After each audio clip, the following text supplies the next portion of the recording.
What's up with this chick? Yeah, I know it was me who said the weather was nice and worth taking a nap under, and me who was lying down in the grass, and me who actually nodded off for a while. But I certainly didn't expect to doze for less than half an hour, only to wake up and find her completely passed out next to me. Either she was extremely bold, exceedingly stubborn, or dangerously short on sleep. I shook my head back and forth with great exasperation as I gazed down at the peacefully sleeping face of Asuna, the Flash, vice commander of the Knights of the Blood. This story began on a day so pleasant that I didn't feel like diving into a dank, smelly labyrinth. Lying on the low hill surrounding the town's teleport square, so I could count butterflies, seemed like a better use of my time. The weather was truly incredible.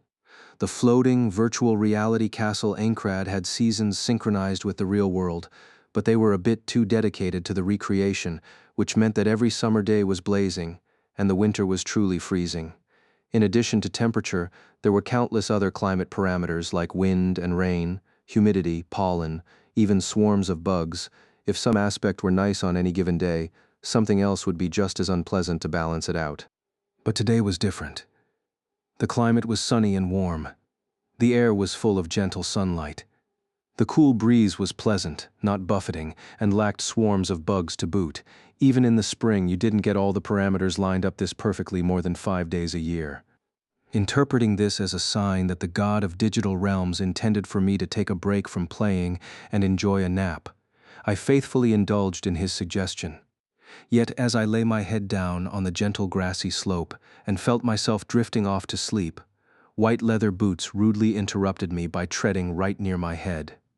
Meanwhile, a familiar, harsh voice hit my ears, snapping, "Who said that you ought to indulge in napping when the rest of the game's conquerors are so valiantly vanquishing the labyrinth?" Without opening my eyes, I replied, "I dare say this be the finest weather we are likely to see this year, and it doth demand savoring." The even more irritated voice noted, "'Tis the same weather as upon any other day." To which I stated, "Lie down at my side, and thou shalt know of which I speak." Okay, so the conversation was a lot more informal than that.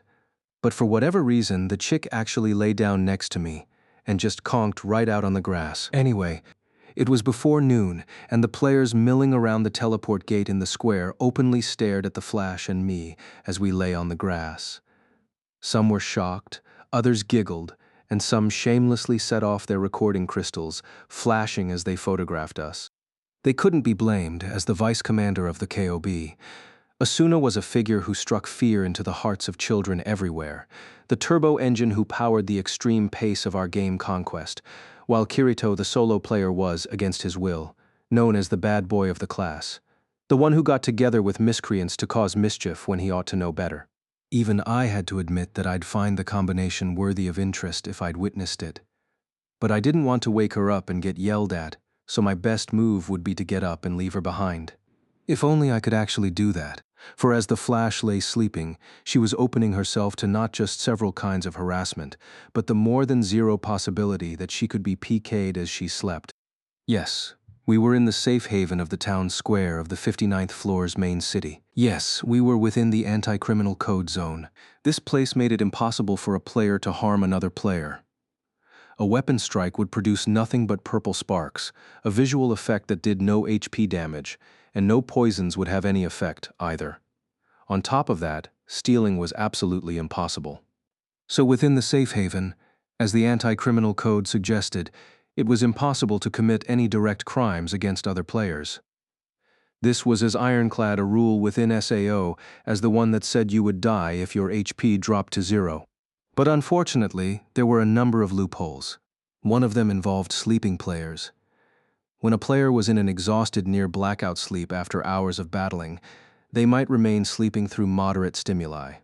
Under this situation, a player could be challenged to a full finish duel, and his hand could be moved by another to touch the OK button on his window. As such, he could be literally murdered in his sleep. Bolder than that was the plan to physically transport a player out of the safe zone. A player standing tall on his own 2 feet was protected by the code, but someone placed on a stretcher item was freely transportable. Both of these cases had been tested and pulled off before. The horrid, depraved dedication of the red players knew no bounds. As a result of those tragedies, every player now made sure to fall asleep in a home or inn room with a locking door. Before I napped on the grass, I made sure to set my search skill to warn me of incoming targets, and I did not go into a deep sleep either. And yet it was clear to see that the Flash was emitting some hardcore delta waves next to me. I could scribble on her face with makeup items and she wouldn't wake either. She was extremely bold, exceedingly stubborn, or totally exhausted, I bet, I muttered to myself. Depending on your build in SEO, solo play was the most efficient way of leveling up, and yet she took care of leveling her guild members and was managing to upgrade her own numbers at a pace approaching mine. She had to be cutting back on sleep to farm mobs late at night. I knew how tough that could be. 4 or 5 months ago, I'd been on the same hard EXP pace, and once I fell asleep, I was guaranteed out for several hours afterward. I swallowed a sigh, taking a beverage out of my inventory, and sat back down in the grass, preparing for a long haul. It was my suggestion that she sleep, so it was my responsibility to wait there until she awoke. Asuna, the Flash finally arose with a tiny sneeze when the light filtering through the outer aperture of Aincrad was orange with the sunset. She'd achieved a full 8 hours of sleep. This was far more than just a simple nap. My stomach grumbling with the lack of lunch, I stared at her, eagerly anticipating the face she would make when the callous, unforgiving vice commander realized what had happened. "On you," she mumbled, blinked, and looked up at me. Her shapely eyebrows contracted only slightly. She unsteadily pushed herself up to a sitting position, her chestnut brown hair waving as she looked right. Then left, then right again. Lastly, she looked at me, sitting cross-legged next to her. Her pale white skin instantly went red, probably shame, then slightly blue, probably panic, then red again, probably rage. Why? How, the Flash stammered. I gave her my brightest smile and said, "Morning? Sleep well?" A hand clad in white leather twitched, but in keeping with her lofty position as the sub-leader of the most powerful guild in the game, Asuna won the saving role to maintain clear judgment and did not draw her rapier or sprint away on the spot. Through gritted white teeth, she grunted, "1 meal. Huh? I'll buy you 1 meal. Anything you want. Then we're even, deal?" I rather liked that direct nature of hers. Even fresh out of sleep, she instantly recognized that I had stayed with her the entire time, and not just that I had been protecting her from PKers within the safe haven, but ensuring that she got all the sleep she clearly needed to recharge. I smirked with one cheek, honestly this time, and agreed to the deal. I could have saucily proposed a homemade meal in her personal kitchen, but I too maintained my composure. I rolled back and hopped up onto my feet, then held out a hand. "There's a place on the 57th floor that's pretty damn good for an NPC restaurant. Let's go there." "Fine," she said bluntly, grabbing my hand and looking away from me. She stretched luxuriously, trying to suck the sunset into her lungs. 1 year and 5 months had passed since the start of Sword Art Online, the game of death. At the start, the path to the 100th floor of the floating castle Aincrad seemed impossibly long, but we were nearly 60% done now, with the current player frontier being the 59th floor. That meant that we'd been tackling the floors at a pace of 1 every 10 days. As I was right in the middle of it, I couldn't say if that was a fast or slow pace, but given that it was at least a steady one, here in the middle floors there was now something of a confidence to actually enjoy one's time. This attitude was found in abundance in Martin, the main city of the 57th floor. Just 2 floors below the current front line. This large settlement was both a base camp for the frontier players and a popular tourist destination. In the evening, the conquerors from above would return, and the players from below would come visit for their dinner. Asuna and I teleported from the 59th floor and found ourselves squashed shoulder to shoulder among the mass of humanity on the main street. It was enjoyable to see the shocked looks of many who passed us. It was only natural, given that the pristine, valuable flower with her own fan club was walking side by side with a cocky, unsavory solo player. Asuna probably wanted to use every last point of agility to race into the restaurant, but unfortunately for her, and fortunately for me, I was the only one who knew where we were going. After 5 minutes of walking and savoring a feeling that I knew I would never experience again through the very last day of Sao, a large restaurant came into view on the right. "This is it?" Asuna asked. Equal parts hope and suspicion. I nodded. I'd recommend the fish over the meat. I pushed the swinging door open and held it in place so the fencer could duck through confidently. Even as the NPC waitress guided us through the somewhat crowded restaurant, I felt eyes on my skin. The pleasure was giving way to exhaustion by now. It couldn't be easy to attract that much attention every day. But Asuna boldly strode across the floor toward a window table in the back. I awkwardly pulled out the chair for her, which she took smoothly. Dinner was on her, but I began to feel like I was the one escorting her around instead. I sat down across from her and decided to make the most of my free meal by ordering an aperitif, appetizer, main dish, and dessert all at once, sighing with relief when it was over. Asuna took the delicate glass that appeared instantly and tasted the drink, then let out her own long sigh. Her light brown eyes were slightly less sharp than before, and in a voice just barely audible, she murmured, "Well, I guess I owe you. Thanks." "We?" I stared at her in shock. I said thank you for guarding me. Well, you're welcome. I was so used to her usual cutting remarks and strategic orders in the boss planning meetings about where the boss's weak points were and who should fight at front or rear that I couldn't put together a proper sentence. Asuna chuckled and leaned against the chair's backrest. She looked up into the air with much gentler eyes than usual and murmured, "I think that might have been the best sleep I've had since I came here." I'm sure that's just an exaggeration. No, it's true. Usually I wake up within about 3 hours of falling asleep. I wet my tongue with the sour liquid in my glass. Not because you have an alarm set, I take it. No, it's not quite insomnia, but I usually bolt up in my sleep from nightmares. Yeah. I felt a sharp pain in my chest.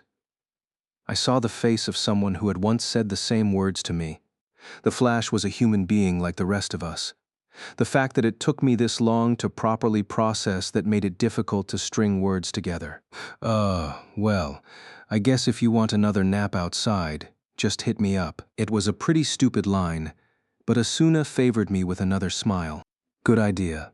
Maybe I'll take you up on that if the game gives us a perfect weather day again. That smile made me painfully aware of just how beautiful she was, and it stopped the language center of my brain altogether. Fortunately, that potentially awkward pause was broken by the NPC waitress and the plates of salad. I shook some mystery spices onto the mystery vegetables and shoved a forkful into my mouth. After chewing it down, I tried to break the mood by noting, "Isn't it weird how we still eat these raw vegetables when they have no nutritional content?" "Well, they're tasty, aren't they?" Asuna rebutted, chewing on a leafy green. "I mean, they're not bad, but they could sure use some mayonnaise." "Oh, totally. 100% agree. And some dressing, some ketchup, and soy sauce," we said at the same time, and burst into laughter. At that very moment, there was a distant but unmistakable scream of terror. "Yeah." I took a sharp breath and rose to my feet, hand over my back to my sword hilt. Asuna had her own hand on her rapier in similar fashion, her voice suddenly sharp. That was from outside. She leaped out of her chair and raced for the exit of the building. I hurried after the white knight's uniform. When we reached the main street, there was another hideous, ear-splitting scream. It was probably from the square, a block away from us. Asuna glanced back at me and began a proper full-speed sprint. I raced as fast as I could to keep up with the bolt of white lightning, sparks flying from the soles of our boots as we turned east around a corner and leaped into the circular plaza. I was greeted with a sight I could not believe. At the north end of the plaza was a stone building that looked like a church. There was a rope hanging from the decorative window in the center of its second floor, and a man hung from the noose at its end. It wasn't an NPC. He was dressed in full plate armor and a large helmet, probably on his way back from a hunt. The rope bit deep into the neck of his armor, but that was not the source of terror for the packed crowd below. It wasn't possible to die of asphyxiation from a rope in this world. The root of their horror was a black short spear plunged deep into his chest. The man had both hands on the hilt of the spear, his mouth working soundlessly. As the seconds passed, red lighting effects spilled from the wound in spurts, just like blood. In other words, he was taking steady, continuous damage. It was a piercing DOT, damage over time effect, something that only occurred with certain piercing weapons. That particular short spear had to be a weapon designed to inflict that effect. I could see countless barbs along the body of the spear. I snapped out of my momentary shock and shouted up, "Pull it out." The man looked at me. His hands slowly attempted to remove the spear, but the weapon was in too deep. The fear of death was paralyzing him, sapping his strength. His avatar was stuck to the wall of the building, at least 30 feet off the ground. It was too far for me to be able to jump, given my agility stat. Could I cut the rope with a throwing pick? What if I missed and hit him instead? What if that knocked his HP to 0? Of course, this was the safe haven, so that wasn't possible. But it wasn't possible for that spear to be damaging him either. While I hesitated, Asuna was giving orders. "You go under and catch him." She took off for the entrance to the church with astonishing speed. She was going to go inside to the second floor and cut the rope. "Got it!" I shouted back, dashing for the spot beneath the helpless man. But just barely halfway to that spot, I noticed that the man's eyes were trained on a single spot in the air. Instinctually, I knew what he was looking at, his own HP bar, specifically, the moment it went empty. Amid the screams and shouts of the square, I thought I heard him yell something, and with a sound like infinite glasses shattering, the night was lit with blue. I could do nothing but watch, dumbstruck, at the flying polygonal shards. Without its weight, the rope dangled limp against the church wall.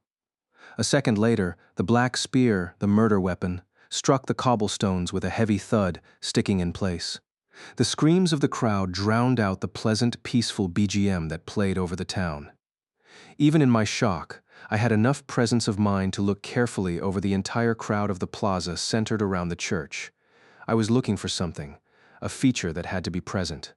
The message announcing the winner of the duel. We were right in the middle of town, within the realm of the anti-criminal code zone. There was only one way that a player could suffer HP damage, especially all the way to death, to accept a full-finished duel and lose. There was no other way. So the moment that he died, there had to be a large system window appearing, announcing the winner's name and time of duel. If I could spot that, I would instantly know who had killed the plate-armored man with that short spear. And yet, where is it? I mumbled to myself. There was no system window, not anywhere in the plaza, and it would only be displayed for 30 seconds. "Everybody look for a duel winner notice," I shouted, loud enough to be heard over the crowd. The other players caught my meaning instantly and began to peer in every direction. But no one called out with an answer. 15 seconds had passed. Could it be inside a building? Perhaps inside a room on the second floor of the church, where the man had been hung. If so, Asuna might see it. At just that moment, the white uniform of Asuna the Flash appeared through the very window in question. "Asuna, did you see a winner notice?" I demanded. An abnormally rude way to question her given our relative unfamiliarity, but time was of the essence. Her face, as pale as her garb, only shook from side to side. "No, there's no system windows in here and no people." "How?" I mumbled, looking around helplessly. A few seconds later, someone else muttered, "It's no good. That's at least 30 seconds." I passed the NPC nun parked permanently at the entrance of the church and raced up the staircase. The second floor contained 4 small rooms that looked like bedrooms, but unlike an inn's, these did not lock. The first 3 rooms did not have any signs of players, either visually or through my search skill, as I passed. I bit my lip and entered the doorway of the 4th. Asuna turned away from the window toward me, putting on a brave face, but I could tell that she was as shocked as I was. I couldn't hide the consternation in my brows either. "No one else is inside the church," I reported. The KOB vice commander promptly asked, "Is it possible they were hidden with a cloaking cape?" Even on the front line, there have been no drops powerful enough to override my search skill. Just in case, I have people standing in a line outside the entrance to the church. Even if invisible, they'd be automatically revealed if they tried to go outside among that much attention. There's no rear exit to this building, and the only window is this one. All right. Look at this, Asuna said, pointing to a corner of the room with her white glove. It was a simple wooden table, a fixed location object that could not physically be moved. A thin but sturdy-looking rope was tied around one of the table legs. By tied, I don't mean it was done by hand. Tapping the rope for a pop-up menu, hitting the T button, then clicking the target object would automatically tie the rope. Once tied, that rope could not be undone unless it held a weight over its durability rating or was sliced by a sharp blade. The dark, gleaming rope stretched about 6 feet through the room before dropping out of the south-facing window. Though I couldn't see it from here, it eventually ended in a noose that immobilized the man in the plate armor. I muttered, shaking my head. What does this mean? Well, using common sense, Asuna said. Mimicking my action, it seems likely that the victim's dueling opponent tied the rope, stuck the spear in his chest, then looped the rope around his neck and pushed him out of the window. As a warning to others? Wait. More importantly, I took a deep breath. There was no winner announcement. There are dozens of people in the plaza down there, and no one saw it. If it were a duel, it would have to be displayed nearby. But that's impossible, she shot back. The only way to damage someone's HP in a safe haven is for both sides to agree to a duel. You know that as well as I do. Yeah, that's correct. We fell into silence, staring at each other. Asuna was right, the impossible had just happened. And all we knew was that a player had died in a highly public place, with no answers or clues as to whom, why, or how. A stream of crowd noise washed constantly through the open window. They too recognized the abnormal nature of this incident. Asuna stared into my eyes and said, "We can't just let this go. If someone's found a new way to PK others in a safe haven, we have to figure out how and announce a way to stop it, or this will lead to disaster." It's rare for me to say this, but I am in complete and total agreement with you, I said with a pained grin. The Flash thrust out her right hand. Then I guess you'll be working with me until we solve this. And no time for naps, just so you know. I think that would be more your concern than mine, I mumbled under my breath and held out my own hand. And so a partnership of makeshift detective and assistant, though, which remained a mystery, was formed with a handshake of black and white gloves. Asuna and I retrieved the rope as evidence in the case and left the room, returning to the entrance of the church. I'd already placed the black short spear in my inventory before going into the building. I thanked 2 familiar players who'd stood guard at the door, and they confirmed that no people had emerged since I went inside. I walked into the plaza and raised a hand to the crowd of onlookers, calling out, "Pardon me, but whoever first spotted what happened, please come and speak to us." A few seconds later, a female player reluctantly emerged from the crowd. I didn't recognize her. She had a normal NPC-made longsword, probably a tourist from the middle floors. Unfortunately, she looked a little frightened of me, so Asuna took the lead and gently inquired, "Sorry, I know this has been scary. What's your name?" My name is Yolko." Something in her frail voice was familiar to me. I interjected, "Were you the one who screamed first?" Yes. The woman named Yolko nodded, her wavy, dark blue hair bobbing. Based on the appearance of her avatar, I judged her to be 17 or 18 years old. Her large, innocent eyes, as blue as her hair, suddenly filled with tears. I was friends with the person who was just killed. We just had dinner together, and then we separated in the square. And then she covered her mouth with both hands. Unable to continue, Asuna put an arm around her slender shoulders and guided her into the church. They made their way to one of the long pew benches and sat down together. I kept a bit of distance and waited for the girl to calm down. If she did see her friend PK'd in such a cruel manner right before her eyes, the shock would be unbelievable. Asuna rubbed Yolko's back until she stopped crying, and the girl apologized in a weak, tiny voice. "No, it's fine," Asuna assured her. "I'll wait as long as it takes. You just tell me more when you're ready, okay?" "Okay. I think I'm fine now." Yoko moved away from Asuna's hand and nodded, showing herself to be tougher than she appeared. His name was Keynes. We were once in the same guild together. We still party up and eat together sometimes, so today, we came here to have dinner. She shut her eyes, then continued, her voice still trembling. But there were so many people. I lost sight of him in the plaza. I was looking around for him when suddenly, a person, Keynes, fell out of the church window, hung on that rope with the spear in his chest. Did you see anyone else? Asuna asked. Yolko paused. Then she slowly but surely nodded. Yes, for just a moment I felt like I saw someone standing behind Keynes. Unconsciously, I clenched my fists. The killer had been in that room, which meant that right after pushing the victim out of the window, the killer had just waltzed right into public to escape. That would have to mean they used some kind of hiding-enabling gear, but such items were less effective when the user was moving. Perhaps they had an ultra-high personal hiding skill that would be enough to make up the difference. The term assassin flickered ominously through my mind. Could there be a category of weapon skills INSO that even Asuna and I didn't know about yet? What if it were capable of nullifying the anti-criminal code? Asuna's back trembled for a moment. She had arrived at the same conclusion. But she looked up at once and asked Yolko, "Did you recognize the person?" Yolko pursed her lips in deep thought, then shook her head. This time it was my turn to ask gently, "I'm sorry if this is unpleasant, but can you think of any reason why Keynes might have been targeted?" As I was afraid, Yolko instantly tensed up. It was understandable. She had just witnessed the murder of her friend, and I was asking if he'd done something to deserve it. It was a hurtful question, I knew, but it had to be done. If someone out there held a grudge against Keynes, that would be our best clue. But this time, Yolko only shook her head. "Disappointed," I said. "I see. Sorry to ask that." Of course, it was possible that Yolko just wasn't aware of such a thing.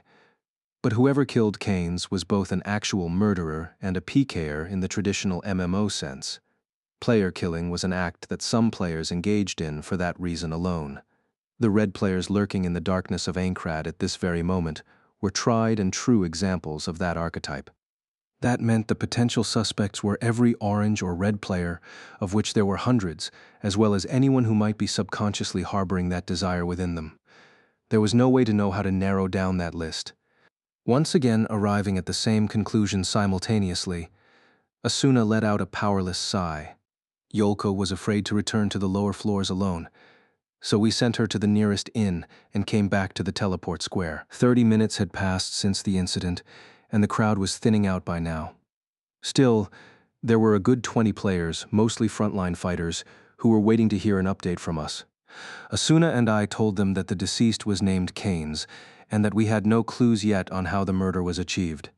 And most importantly, that there might be some kind of undiscovered method of safe haven PKing at work. "So can you send a warning far and wide that for the moment it's not entirely safe even in town?" I finished. The group accepted the task with grim faces. "All right, I'll ask an info broker to include this in the next newspaper," said a player in one of the major guilds, speaking for the group. They trickled away after that. I checked the time in the corner of my view, and was surprised to see that it was still just after 7 o'clock. "So what now?" I asked Asuna. She instantly replied, "Let's examine the information we currently have, particularly the rope and spear. If we can tell where they came from, we might be able to track down the killer." "I see, so if there's no motive, we have to go on evidence. We'll need the appraisal skill for that. Hey, you. I don't suppose you've been working on that." "Neither have you. In fact," Asuna added, fixing me with a sudden look, "would you mind not calling me just hey, you?" "Huh? Uh-oh, right so. My lady? Vice Commander? Our Lady Flash?" The last one was a special term used by the members of her fan club in their periodical. Sure enough, she blasted me to shreds with her eye lasers before turning away in a huff. "Just Asuna is fine. You called me that earlier." "Gotcha," I said, trembling. It was time to change the topic. "So, the appraisal skill. Got any friends who are handy with that?" She thought briefly, then shook her head. I have a friend who runs an armory, but this is her busiest period, and I doubt she'll be able to help right away. True enough, this was the time of day that the most adventurers would be performing equipment maintenance and purchases, the end of their day's travels. Good point. Well, I could ask a general store axe wielder I know, though I don't think his skill with it is the best. Are you talking about that big fellow, Agile, right? She asked as I opened my window and started to type a message. But if he runs a shop, he'll be just as busy right now. Don't care, I said, mercilessly striking the SED button. Asuna and I emerged from the teleport gate into Algade, the city on the 50th floor, and the usual hustle and bustle it featured. It hadn't been long since this city was activated for the benefit of the player population, but the market district was already crammed with countless player-run shops, primarily because the base cost for establishing a shop here was far cheaper than in the cities on lower floors. Naturally, that also lowered the average space and appearance of the shops, but the cramped, uniquely Asian chaos, or that of a particular electronics district in Tokyo, was a favorite of many players. I happened to like it too, and was making plans to buy a home here so I could move in.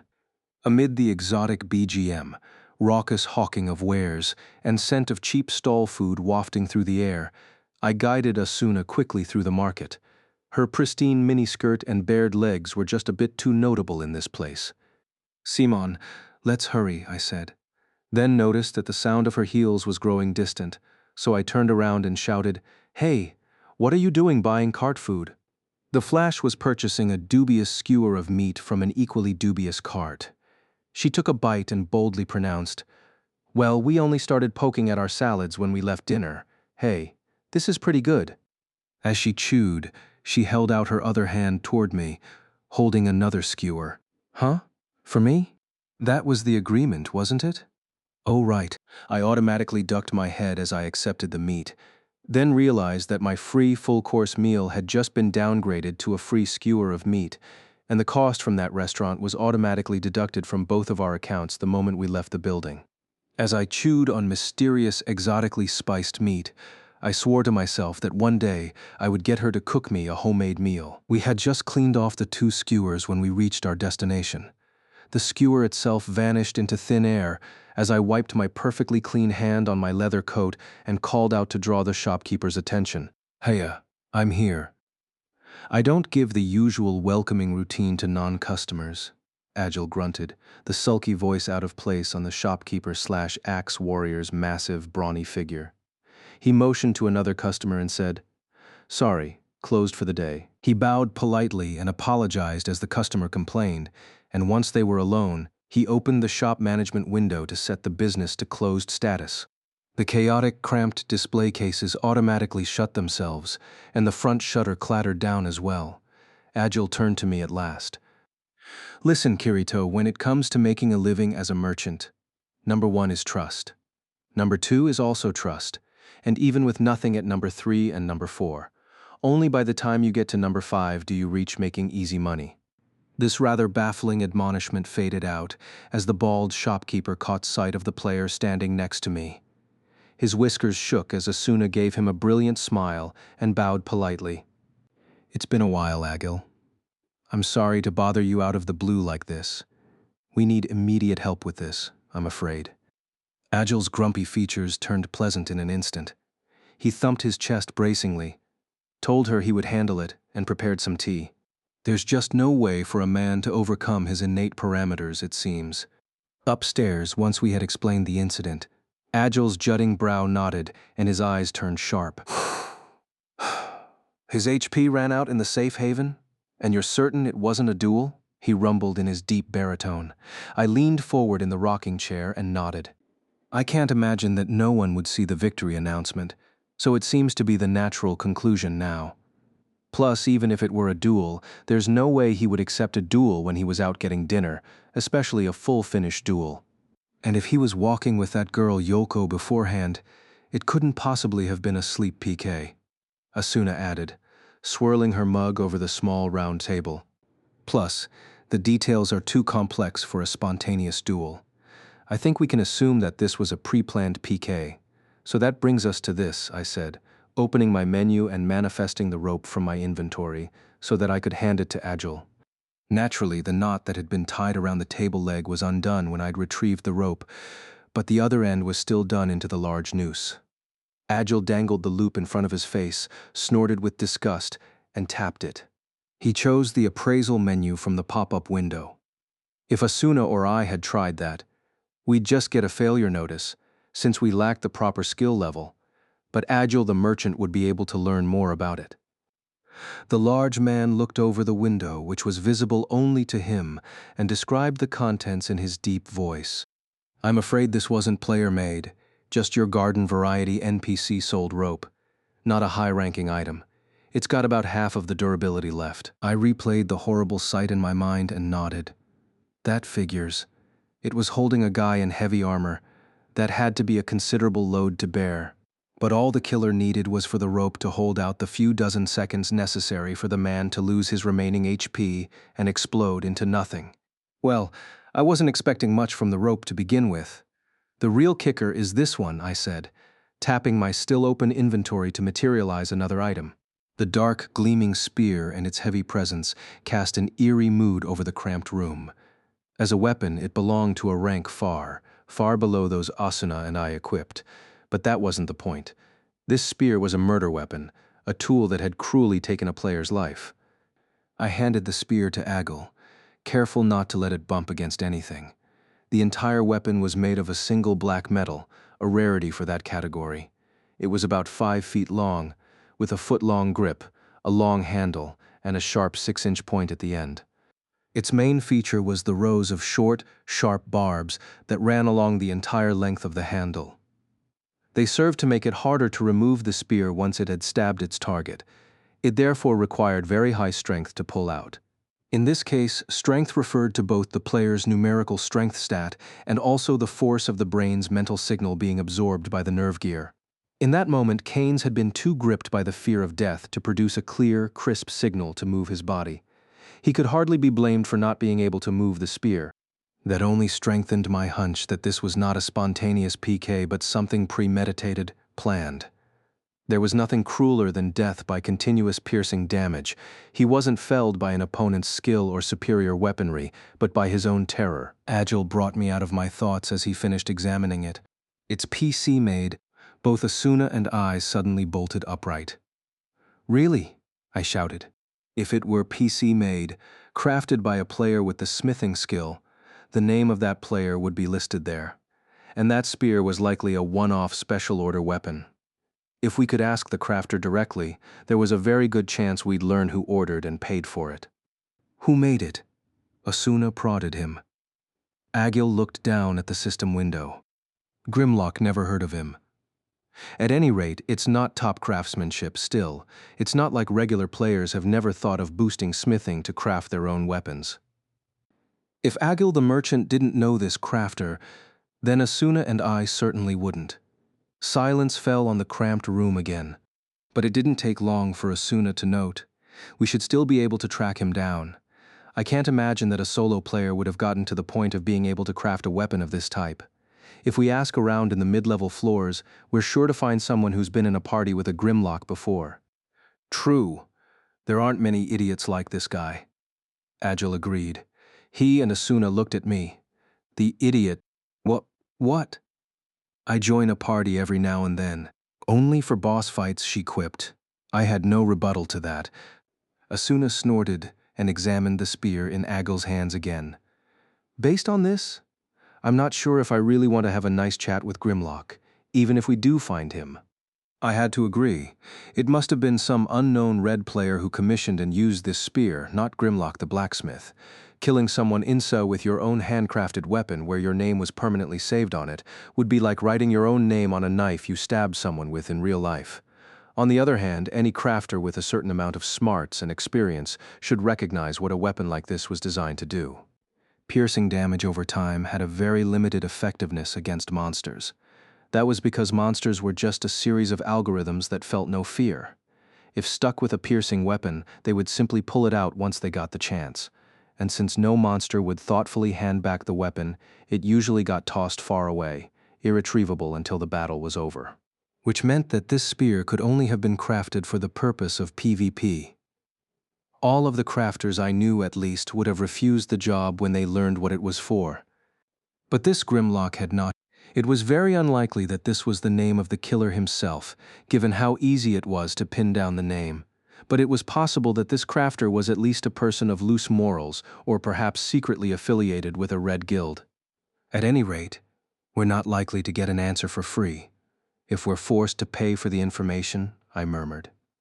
Agile shook his head, and Asuna fixed me with a piercing glare. We'll split the cost. Fine, no turning back now, I said, giving in. I turned to the shrewd merchant and asked, I doubt it'll be much of a clue, but I might as well ask what the name of the weapon is. The bald man considered the invisible window for a third time. It says it's called Guilty Thorn. I looked at the barbs bristling out of the short spear's handle again. Of course, the name was simply randomly generated by the game, so there couldn't be any personal will behind those particular words. But Guilty Thorn. Asuna's whisper imbued the words with a chilly edge. Asuna and I, with Agil in tow, stepped through the teleport gate in Algade to visit the very bottom floor, the town of beginnings. We needed to check the monument of life found in Black Iron Palace. The first step to contacting Grimlock the blacksmith was ensuring that he was alive to speak to us. For being springtime, the town of beginnings was cloaked in dreariness. This was not just due to the weather parameters. Few players strolled the wide streets at night, and it seemed as though the NPC musicians providing BGM were all in a minor key mood. I'd heard the rumors. Lately, the Ankrad Liberation Front, largest of the guilds and governing force of the lower floors, had supposedly enacted a night curfew. It sounded like a joke, but based on this, it might be true. The only people we saw were Alf guards, all wearing matching gunmetal armor. Even worse, the way they raced over when they saw us was nerve-wracking. I felt like a middle schooler being chastened by police officers. One absolute zero glare from Asuna was usually enough to send them scurrying. No wonder Algade is booming despite the price of living, Agil murmured, then noted lowly. I hear the army intends to start taxing players. Huh? Taxes? How do they intend to collect them? I don't know, maybe they automatically skim off the top from monster drops. Or maybe they'll confiscate a portion of your sales. Agil and I bickered pointlessly for a while. But once we stepped into the interior of Black Iron Palace, we fell silent. As the name suggested, the building was a massive structure constructed solely of metal beams and plates, filled with an even colder atmosphere than outside. Even Asuna rubbed her bare arms as she walked ahead of us. There were no other people inside, probably due to the time. In the middle of the day, the cries were endless, as players came to confirm the deaths of friends and lovers, faced with the cruel horizontal lines striking through the names of the deceased. Tomorrow, the friend and witness of Keynes' death, Yoko, would likely pay her own visit. I too had done the same thing, not too far in the past. I still wasn't completely over that bitter memory. We quickly strode through the empty hall, which was lit by lanterns with bluish flames. Once we reached the Monument of Life, which stretched for dozens of feet side to side, we looked for the G section of the alphabetized list. Agil kept walking to the right, while Asuna and I examined the rows of player names, finally finding the right one at the same time. Grimlock, no line. So he's still alive. Yep. We breathed sighs of relief. Meanwhile, Agil came back from the K block and said, Keynes is indeed dead. Died in the month of cherry blossoms, April 22nd, 6:27 p.m. The date and time match up perfectly. That's just after we left the restaurant tonight, Asuna noted. She looked away, her long lashes downcast. Agil and I held a short vigil. We also knew it was the right man, because Yoko had told us how to spell Keynes. Once everything was done and we promptly exited Black Iron Palace, the three of us let out held-in breaths. The in-town BGM was now in late-night waltz mode. The NPC shops were all shuttered, and the only light on the streets was from the occasional street lamp. There were no army patrols at this hour either, it seemed. We proceeded silently to the teleport square, at which point Asuna turned around and said, Let's begin the search for Grimlock tomorrow. Good idea, I agreed. Agil's powerful brows tilted downward. You two realize that my main occupation isn't warrior. It's merchant. Understood. You are hereby laid off from assistant duty here, I reassured him, patting him on the back. He grunted a relieved thanks. Thoughtful Agil was not truly prioritizing his business, nor shirking the responsibility to investigate. He just didn't want to come face to face with the person who crafted that wicked-looking spear. Not out of fear, but out of the possibility that the rage he normally reserved for monsters might explode out of his control. Agil wished us luck and disappeared through the portal. Asuna needed to return to her guild HQ for a minute, so we decided to call it a day. Let's meet at 9 o'clock before the 57th floor portal tomorrow. No sleeping in. She was like a teacher or an older sister. Not that I would know, not having one in real life. Fine, and you'd better get a proper night's sleep. If you need it, I could sleep next to. No, thank you. The vice commander of the KOB snapped, then spun on her heels and leaped into the portal, leaving only a blur of white and red. All alone now, I stood in front of the wavering blue gateway, reflecting on the day's events. It started off as a day with very nice weather, but once I got roped into standing guard over Asuna, the Flash's nap, we ended up having dinner, only to leave early when a sudden murder took place within town, thus thrusting me into the role of detective or assistant. Naturally, every day I spent within the floating castle Aincrad was abnormal, but now that a year and a half had passed since the start of the deadly game on November 6, 2022, most of the players, at least in the mid-levels or higher, were able to consciously forget their lives from the real world and engage in a normal schedule of swords, battle, gold coins, and dungeons. But today's incident had once again drawn me to a kind of abnormality. Perhaps it was the harbinger of some kind of perpetual change to our status quo. I took a few steps forward into the blue portal. I called out Lindarth, the city on the 48th floor where my current lodgings were found, and felt a momentary loss of weight as the portal flashed around me. When my boots touched ground again on stone of a different color, the surrounding scenery was nothing like the place I'd just been. I'd only set up base in Lindarth about a week earlier, but I liked the canals that ran through the town in every direction, dotted with peaceful water wheels. Of course, after 10 o'clock, the curtain of night had descended here too, with no blacksmith hammers to be heard. I was just considering whether I should heed the vice commander's advice and get to sleep early, or find an NPC pub for a drink first, when just steps out of the portal, I was rushed by a group of 6 or 7 players. At first I nearly drew my sword. The assumption that one was safe in town, even surrounded by dozens of people, had just been shaken to its core in the last few hours. But I managed to control my instinct, holding it to just the twitch of a finger. I recognized the faces in this group. They were members of the Divine Dragon Alliance, the largest of the frontline guilds. I found the member who seemed to be the leader of the semicircle and said, "Good evening, Schmidt," with a smile.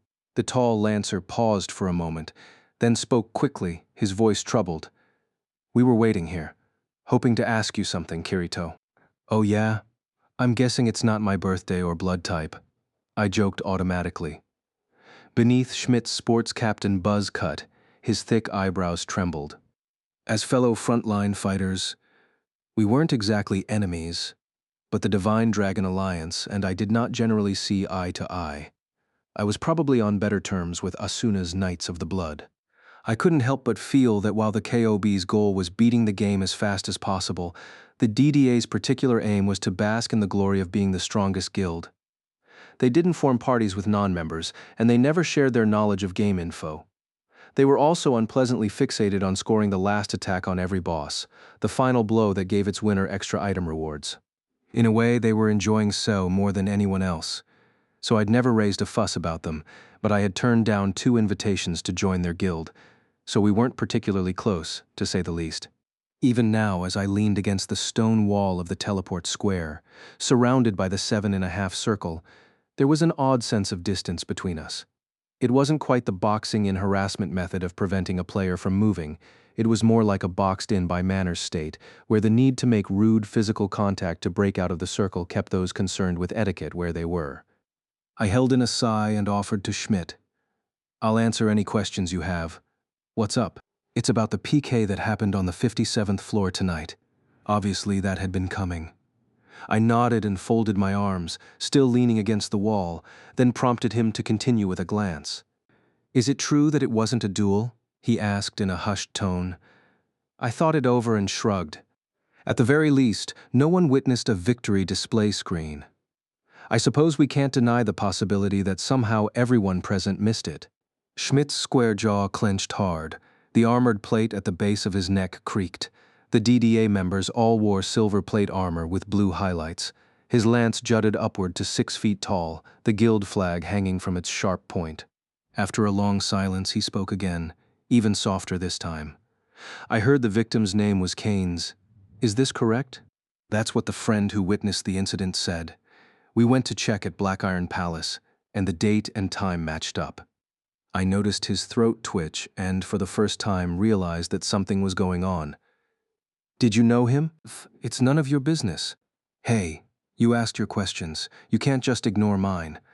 I started to protest, but Schmidt's bellow cut me off. "You're not the police. I understand you've been working with the KOB's vice commander, but you don't have the right to monopolize that information." His voice must have carried all the way to the edge of the plaza. The other members there looked at one another in concern. Apparently Schmidt had rustled them up without giving a full explanation, which meant that any likely connection to this incident came not from the DDA as a whole, but from Schmidt himself. I tucked that fact away for future reference. Suddenly, a gauntleted hand was pointing directly at my face. "I know that you collected the weapon that was used in the PK. You've had your turn to examine it. Now hand it over." Oh, come on. This was an obvious breach of manners. In SEO, weapons that weren't equipped on one's figure reverted to having no ownership rights after 300 seconds of being left on the ground or handed to someone else, or left stabbed in a monster, or so on. At that point, it was both system protocol and commonly accepted fact that whomever picked it up next owned it. The black short spear had no listed owner by the time it took Keynes's life. So according to the game system, it now belonged to me. Demanding another player's weapon was beyond rude. But on the other hand, that spear was a piece of evidence in a crime, more than it was just a weapon. A small part of me did agree that, as I was neither a policeman nor a soldier, it wasn't right for me to hog that evidence for myself. So this time I sighed openly and waved a hand to engage my inventory window. Once the black spear had materialized in my hand, I made a show of jamming it down into the cobblestones between us. Schmidt faltered back half a step at the tremendous clatter and shower of sparks the metal spear produced. Looking at it again, I was struck by what a wicked-looking weapon it was. Not that it should be a surprise, given that it was designed to kill players. I tore my eyes off the drop counter that only I could see and told the Lancer, "I'll save you the trouble of appraising it. The name of this spear is Guilty Thorn. It was crafted by a blacksmith named Grimlock." This time his reaction was unmistakable. Schmidt's narrow eyes bulged, his mouth fell open, and he let out a rasping moan. The athlete was undoubtedly connected somehow to the blacksmith Grimlock, and possibly to the victim Keynes as well. It was clear that he shared some kind of past with them. If that past was enough to be a motive to murder Keynes, then perhaps my fears that the safe haven killing was the indiscriminate act of a red player were wrong. I wanted to know what had happened in the past, but I knew Schmidt would never freely say. As I contemplated what to do next, he reached down with his thick gauntlet and awkwardly pulled the spear out of the ground. He practically swung it against his inventory to stash it away, hurling the thing so as not to touch it any longer than necessary. Afterward, he abruptly turned toward me. Rather predictably, the lanky Lancer's parting comment was, "And don't go snooping around about this. Let's go." The members of the Divine Dragon Alliance marched through the teleport gate and disappeared. "Very interesting." "The DDA?" Asuna repeated suspiciously when I told her what had happened. Those 3 letters were normally a source of fear and consternation, the kind of threat a parent would conjure to shut up a crying child, but as the vice commander of the KOB, Asuna was completely unaffected by them. On the 23rd day of the month of cherry blossoms, the weather parameters were in a foul mood, and the morning was shrouded in thick fog and rain. Given that the only thing overhead in Aincred was just the bottom of the next floor up, it didn't seem very fair that it could rain on us. But then again, the same thing applied to the ample sunlight we got over the course of a day. After meeting at 9 o'clock on the dot at the 57th floor's teleport square, where the previous day's incident had occurred, Asuna and I headed for a nearby open cafe for breakfast so that we could re-examine the information. Naturally, the biggest topic of discussion was Schmidt of the DDA, who had ambushed me last night and all but seized the weapon and details from me. Oh yes, I remember him, the big lancer. That's the one. He looks like the captain of a high school jousting team. That's not a real thing, she snapped, ruining my brilliant joke, then picked up her café au lait and considered the information. I suppose we can rule him out of being the killer. It's dangerous to make assumptions, but I don't think it's him. If he wanted to retrieve the weapon to cover his tracks, he wouldn't have left it in the square to begin with. If anything, I think that spear was a message from the killer. I see, good point. The way the murder happened, plus the name of the weapon, it seems less like an extravagant PK than a public execution, Asuna muttered, looking gloomy. I had to agree. This was not indiscriminate PKing, but an execution specifically targeting Keynes, and something had happened in the past involving Keynes, Grimlock, and Schmidt. I delivered my conclusion in hushed tones, meaning the motive was either vengeance or justice. Keynes committed some crime in the past, and this was his righteous punishment, the killer would have us believe. In which case, Schmidt isn't the culprit behind the murder, but among the targeted. He did that something with Keynes, and when Keynes turned up dead, he panicked. If we figure out what that something is, I think we'll know who the person swearing vengeance is. But it's also possible that this was all an act by the killer. We've got to be careful not to act on assumptions. True, especially when we talk to Yolko, Asuna agreed. I checked the time. At 10 o'clock we were going to meet Yolko at a nearby inn to go over more details about the incident. Even after our simple breakfast of black bread and vegetable soup, we had plenty of time yet. So I sat back and gazed at the figure of the Keob's vice commander across from me. Today she wasn't wearing her usual uniform of red on white, probably because it was a personal matter she was on. She wore a shirt with narrow pink and gray stripes and a black leather vest, a black frilly miniskirt and shining gray tights. Her shoes were pink enamel, and her beret was pink as well, which made her whole outfit look very carefully coordinated. But whether this was intentional or just ordinary feminine attention to fashion was something I was sadly unable to determine, what with my own lack of fashion sense. I couldn't even tell if it were an expensive outfit or not, though it didn't track that she would dress up for a murder investigation. Suddenly, Asuna looked up and met my gaze, only to quickly turn away. What are you looking at? Well, I couldn't just ask her how much her outfit cost, and I could tell that complimenting her on it would just lead to an explosion of anger, so instead I improvised. Is that thick, drippy stuff good? Asuna looked down at the mystery pottage she was stirring, looked back at me with a very odd expression on her face, and heaved a deep sigh. It's not very good, she mumbled, pushing her dish to the side. She cleared her throat and assumed a more officious tone. I was thinking, late last night, about the penetration DOT on that black spear. I nodded, suddenly realizing that it might be the first time I'd ever seen her without her usual rapier equipped. Yeah? Could he have been hit with the piercing weapon out in the field? Do you know what would happen if you moved into a safe haven while the effect was active? I had to think. I'd never experienced that situation. I'd never even thought about it. I don't know. But dot from poison or burns disappears the moment you step into the safe haven zone, right? Wouldn't piercing damage work the same way? But what happens to the weapon piercing you, in that case? Does it automatically come out? That's a creepy thought. All right, we've got some time to kill. Let's do an experiment, I suggested. Her eyes bulged. Experiment? Picture's worth 1,000 words, I offered ominously, getting to my feet and checking my town map for the nearest gate. Right outside of Martin, the main city of the 57th floor, was a field dotted by the occasional gnarled old oak. I'd passed down this road plenty of times just a few weeks ago when this was the front line of our progress, but my memory of it was already dim. Of course, it did look different now with the greenery blooming in the spring. But in general, frontline players didn't have much use for the wild terrain of floors they'd already beaten. The moment we walked out of the gate into the drizzling mist, a warning reading outside field appeared in my view. It didn't mean that monsters would immediately begin attacking, but it always caused a part of my mind to automatically tense and grow watchful. Now that Asuna had her familiar rapier equipped again, she brushed aside the drops collecting on her bangs and asked suspiciously, "So how are you going to do this experiment?" Like this. I felt around on my belt for the throwing picks I always kept there, 3 at a time, and pulled out one.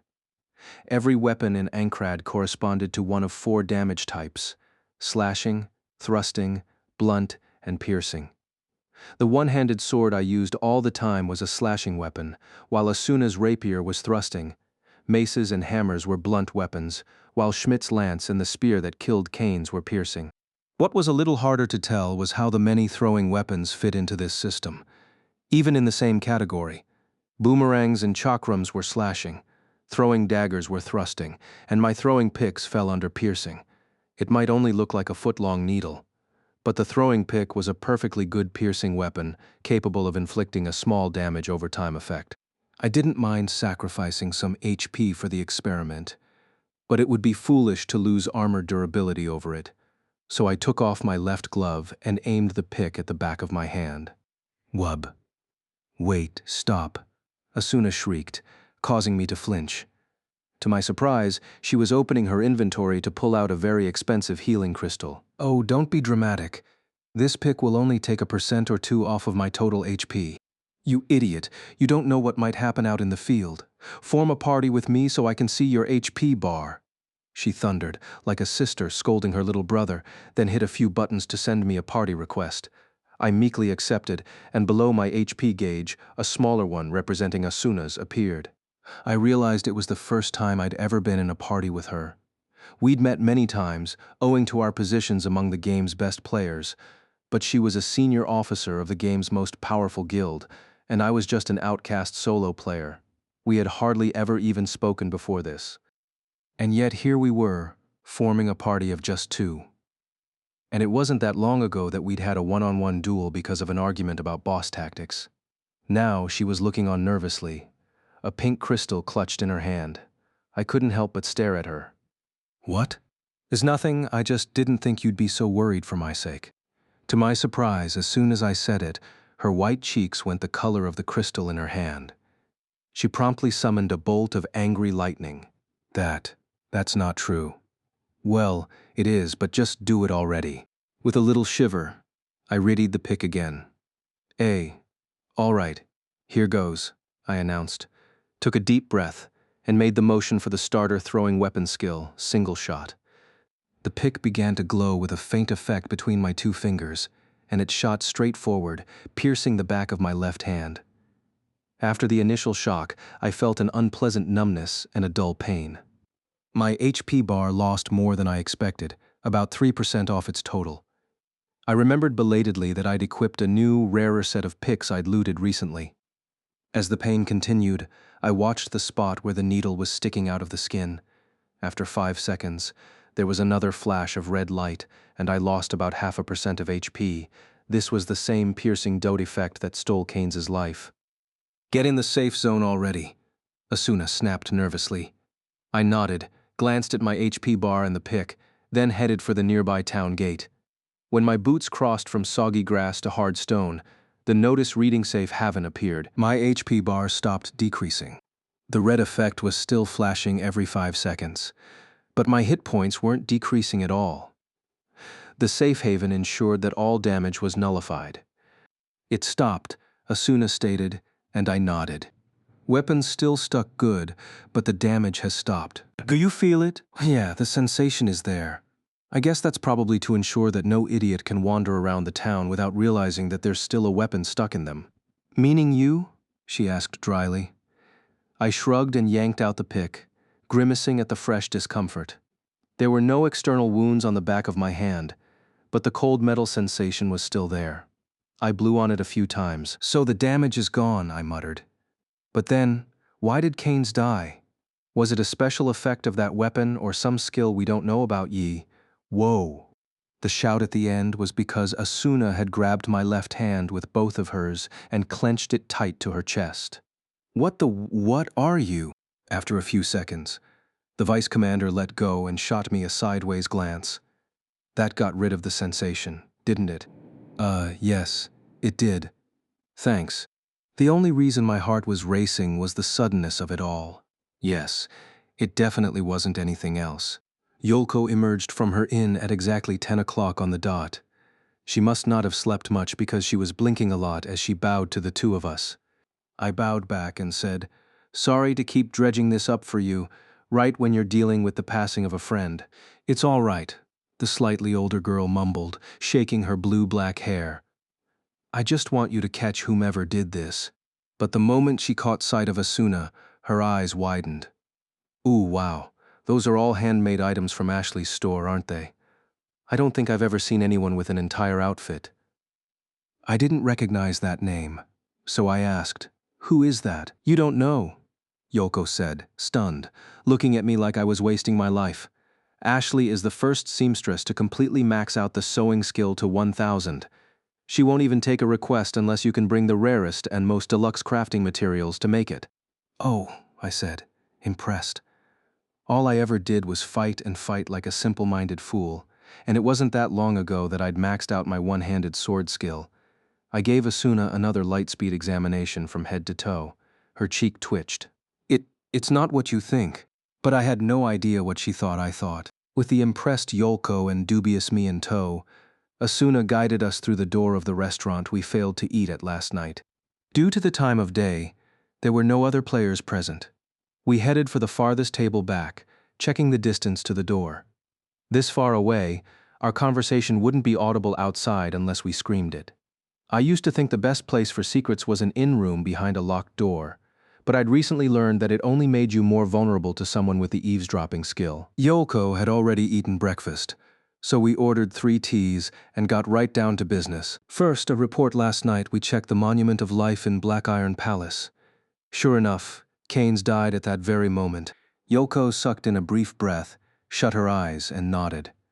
I see. Thank you for going to the trouble to check." "No, it's fine. There was another name we wanted to check while we were there," Asuna said, shaking her head. She asked the first important question. "Yolko, do you recognize these names? The first is Grimlock, most likely a blacksmith. The other is a spearman named Schmidt." Yolko's downcast head twitched. Slowly, hesitantly, she made a gesture of recognition. "Yes, I know them. They were both members of a guild with Keynes and me. Long ago," she murmured.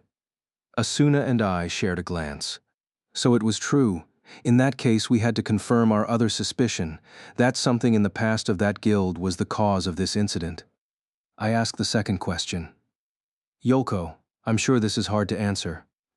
But in order to solve this incident, I have to ask for the truth. We believe that this murder was either vengeance or judgment. Perhaps because of a past event, Keynes may have earned himself someone's hatred and desire for revenge. As I asked yesterday, I want you to think hard. Is there anything that comes to mind? Anything that might shed light on this?" Her answer was not immediate this time. Yolko stared downward for a long time, silent, then reached for her tea with trembling fingers. She wet her tongue with a sip and nodded at last. "Yes, I do. I'm sorry I couldn't tell you about it yesterday. I just want to forget it all. I was hoping that it wasn't related, so I just couldn't bring myself to mention it right away, but now I will. That event was what caused the breakup of our guild." The name of our guild was Golden Apple. We weren't trying to help beat the game. It was just a small guild of 8, hoping to do some safe hunting so we could earn enough for beds and meals. But half a year ago at the start of fall, we were adventuring in an unremarkable sub-dungeon on one of the middle floors when we encountered a monster we'd never seen before.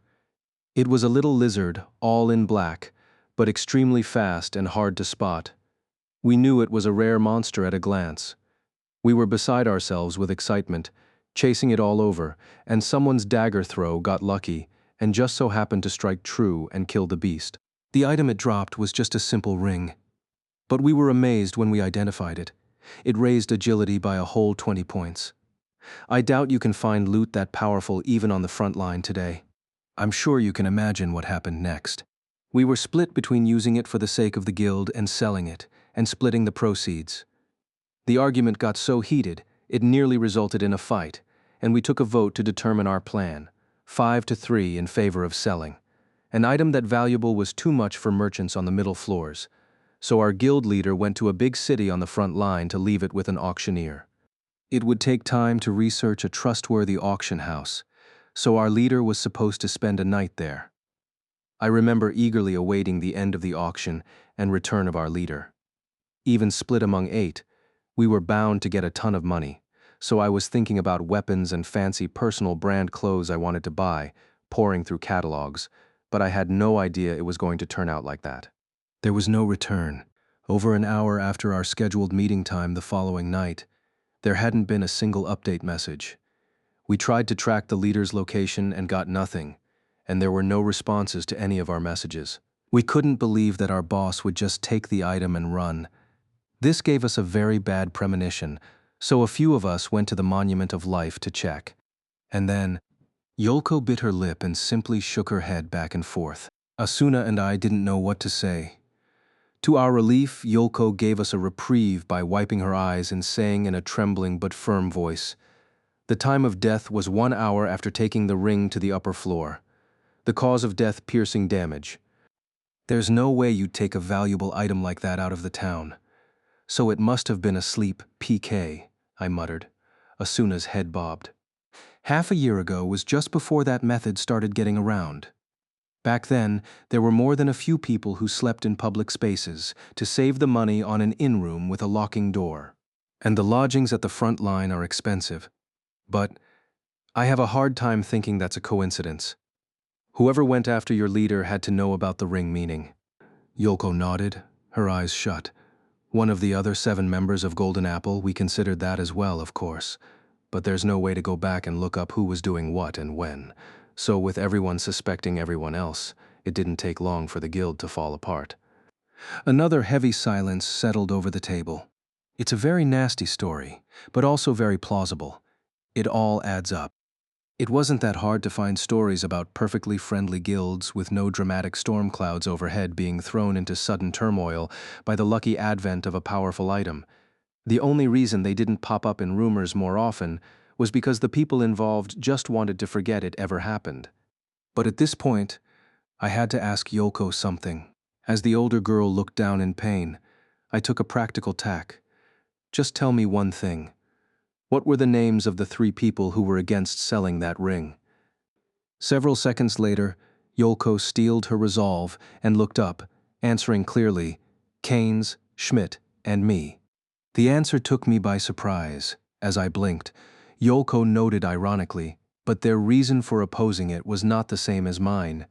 Keynes and Schmidt were both forwards, and they wanted to use it themselves, and I had just started being involved with Keynes at the time, so I prioritized his opinion over the good of the group as a whole. I was a fool.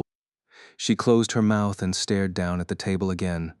Asuna finally broke her silence to ask softly, "Yolko, are you saying that you and Keynes were still an item from the end of your guild breakup until now?" Yolko shook her head almost imperceptibly without looking up. "When the guild broke up, we did as well. We met from time to catch up. But we couldn't stick around for very long before thinking about the incident with the ring. It was like that yesterday, too.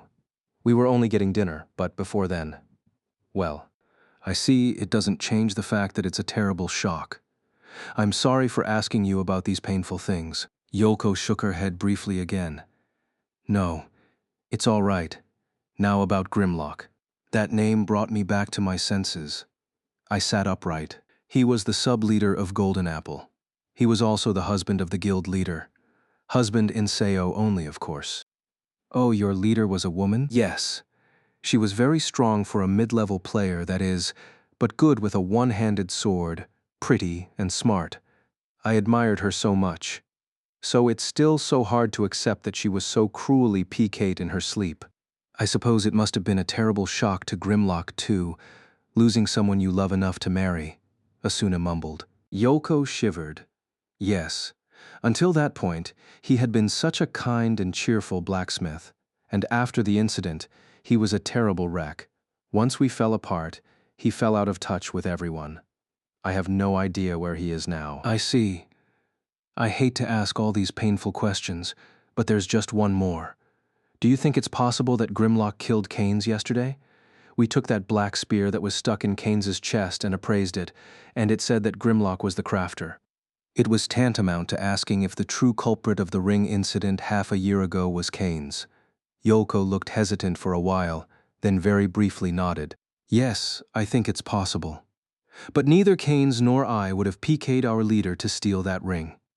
I have nothing to prove my innocence, but if it were Grimlock who did that yesterday, then maybe he ultimately means to murder all three of us who were against selling the ring, Keynes, Schmidt, and me. We walked Yoko back to her inn, gave her several days' worth of food items, and told her not to leave under any circumstances. In order to make things more bearable, we paid for a week's worth of time in a 3-room suite, the largest the inn had to offer. But in Aincrad there were no MMORPGs to play to pass the time, so we promised to solve the case as quickly as we could before we left her behind. Actually, I would have felt most secure leaving her at KOB headquarters, Asuna noted. I recalled the splendor of their new HQ building in Granzam, the city of iron on the 55th floor. Good point, but if she insisted she didn't want to go, there's no forcing her. In order to have Yoko under the KOB's protection, she'd have to reveal the full details of her situation to the guild, in other words, to make public every sordid detail of the dissolution of Golden Apple 6 months earlier. She'd probably resisted to protect Keynes's honor. Right as we reached the teleport gate, the town bell rang 11 o'clock. The rain was finally letting up, only to be replaced with thick mist. Through the haze, I looked at Asuna in her black and ashy pink outfit and said, "So now."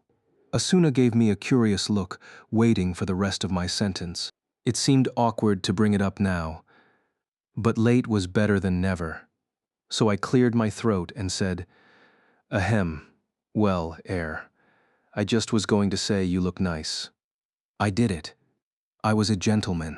But no longer had the thought run through my mind than her face crinkled so sharply, it nearly cracked. She thrust her index finger into my chest and growled, "If that was your reaction, then you should have said it the moment you saw me." She spun at light speed and announced that she was going to change outfits. Her red ears had to be from rage. It made no sense. Truly, I would never understand women. Asuna emerged from a nearby empty home in her usual knight's outfit, swinging her long hair behind her back. "So what do we do now?" "Ah, right. Our choices are 1. Ask around the middle floors for Grimlock to pin down his location. 2. Look for the other members of Golden Apple to get confirmation on Yoko's story. 3. A more thorough examination of the clues in Keynes's murder." Asuna mumbled, crossing her arms and thinking hard. "1 is too inefficient with just the 2 of us. If Grimlock is the culprit as we currently suspect, he'll be hiding out. 2. The other members are the ones involved, so it's impossible to get an accurate picture." Huh? How so? Well, let's assume they give us some information that contradicts Yoko's story. How will we determine which story is the truth and which is a lie? It'll just confuse us. We need more objective material to go off of. So 3 then? We glanced at each other and nodded in agreement. For one thing, hard as it would be to admit to Yoko, the reason we were so interested in solving the case was not to expose the truth of the Golden Apple killings, but to identify the method of the safe haven PK that had killed Keynes. All we'd been able to certify so far about the murder last night was that it was not caused by piercing damage inflicted outside of town and then brought inside. We needed to have a long, thorough discussion about what other ways it could possibly have happened. "It's just, I think we need the help of someone with a bit more knowledge," I mumbled. Asuna looked at me curiously. "Yes, but it wouldn't be fair to Yoko to go spilling the details of her story everywhere we go, and there aren't many people who are absolutely trustworthy and know even more about the Aseo game system than us." A single name popped into my head, and I snapped my fingers. "That's it. I know just the person." "Who?" When I told her the name, Asuna's eyes nearly popped out of her head. The fact that the man actually showed up 30 minutes after Asuna sent the message was somewhat of a surprise. I doubted it was because of my insistence that I would buy lunch. The moment his silent, tall figure strode through the center square of Algade, the passing players in the crowd burst into murmurs. His long blonde hair was tied to spill neatly across the back of his dark red robe, and he wore no weapon on his waist or back. His sheer presence alone gave him the image of an imperious mage, a class that didn't actually exist in Sao. Heathcliff the Holy Sword, leader of the Knights of the Blood and Aincrad's greatest swordsman, smoothly approached us, his only reaction a raised eyebrow. Asuna gave him an audibly crisp salute and quickly explained. "Forgive me for the sudden summons, Commander. This man has some questions that he refuses to back down from. Well, I was just planning to eat lunch myself. It's not often I get the opportunity to receive a treat courtesy of Kirito, the Black Swordsman. I have a meeting with our gear managers this evening, but I have time until then," Heathcliff said in a smooth, steely tenor. I looked up at his looming face and shrugged. "Well, I haven't thanked you yet for drawing aggro for so long in the last boss fight. In exchange, I'll tell you a very interesting story. I guided the top 2 members of the strongest guild in the game to the sleaziest, scummiest NPC-run restaurant I knew of in Algade. It wasn't because I liked the taste there, just that the overall aesthetic of the place somehow struck a chord in me.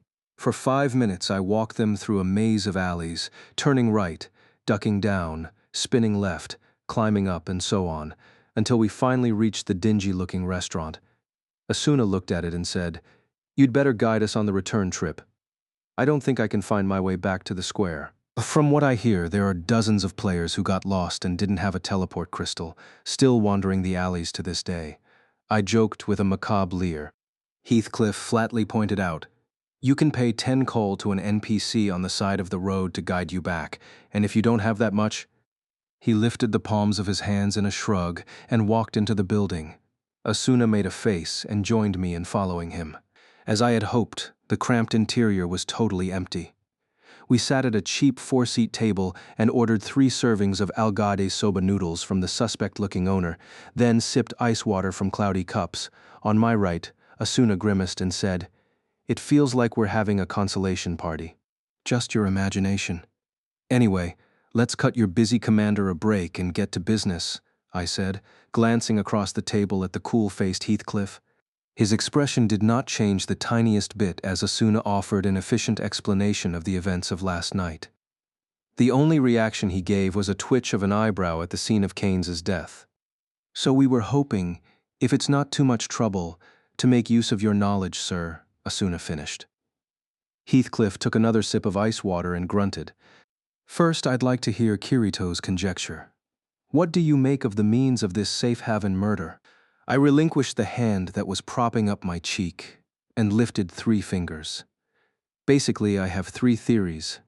The first is that it was a proper in-town duel. The second is some kind of loophole in the system, using a combination of already known methods. And the third is some kind of unknown skill or item that nullifies the anti-criminal code. "You can rule out the third," he replied immediately. I couldn't help but stare. Similarly taken aback, Asuna blinked a few times. "You seem very certain of that, Commander. Just imagine. If you developed this game, would you insert a skill or weapon with that power?" "Well, I suppose not," I said. "And why do you think that?" I looked back into those brassy eyes, their gaze full of a magnetic power, and answered, "Because it wouldn't be fair, while it pains me to admit it. At its core, the rules of Sao are fair, with the one exception being your unique skill." I threw in that last comment with a little smirk, which Heathcliff silently returned.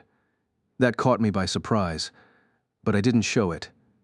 Even the commander of the KOB couldn't possibly know about the secret skill I'd been hiding recently. Asuna watched the 2 of us exchanging enigmatic smiles, then sighed, shook her head, and interjected.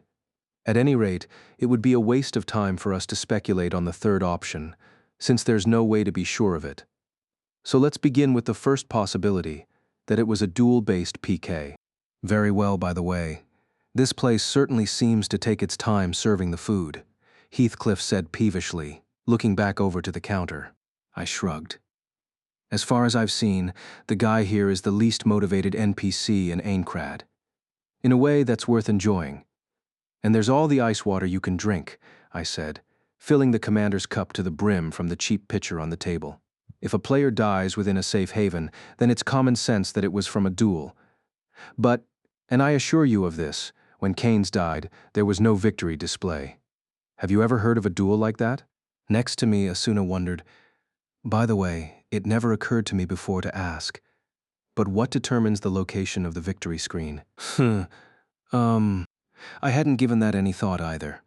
But Heathcliff answered the question immediately. It is the median point between the two duelists. If they are over 30 feet apart at the time of the finish, a window will appear in the near vicinity of both players. I'm surprised you know a rule like that, which means that, at the very farthest, it would have been within 15 feet of Keynes. I replayed the atrocity in my brain and shook my head. There were no windows in the open space around him. There were dozens of witnesses, so that's a certainty. Now, if it appeared in the church behind him, that's a different story. But the killer would have to still be inside, and Asuna would have encountered him when she burst into there before Keynes' death. And I didn't see any winner's display inside the church either, Asuna added. I grunted in acknowledgement, so I guess it wasn't a duel. It felt as though an even darker shadow had fallen over the gloomy restaurant. Are you sure you chose right with this place? Asuna mumbled, finishing her cup of water and smacking it onto the table. I wasted no time in refilling it. She shot me a look and thanked me, then held up 2 fingers. That leaves only the second option, a loophole in the system. I just keep coming back to one thing. Which is piercing DOT.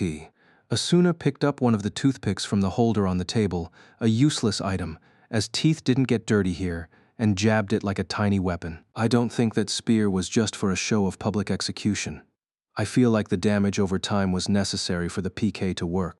Yeah, I'd agree with that, I said, only to shake my head at another thought.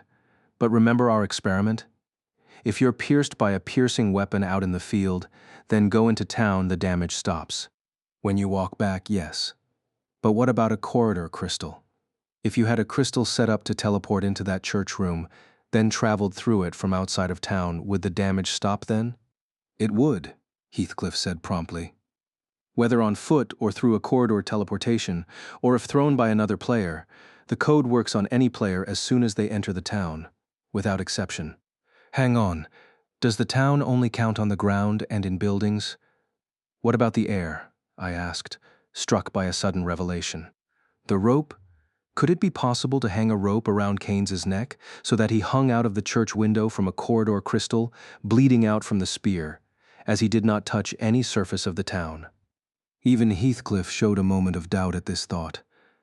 But 2 seconds later, his ponytailed hair shook from side to side. No, strictly speaking, the safe haven zone extends vertically from the borders of the town up until it touches the lid of the floor above. As long as a player intersects with that pillar of space, they are under the code's protection. So even if they set the exit of a corridor crystal to the air hundreds of feet above the town and tossed a victim in from outside its borders, they would suffer no fall damage.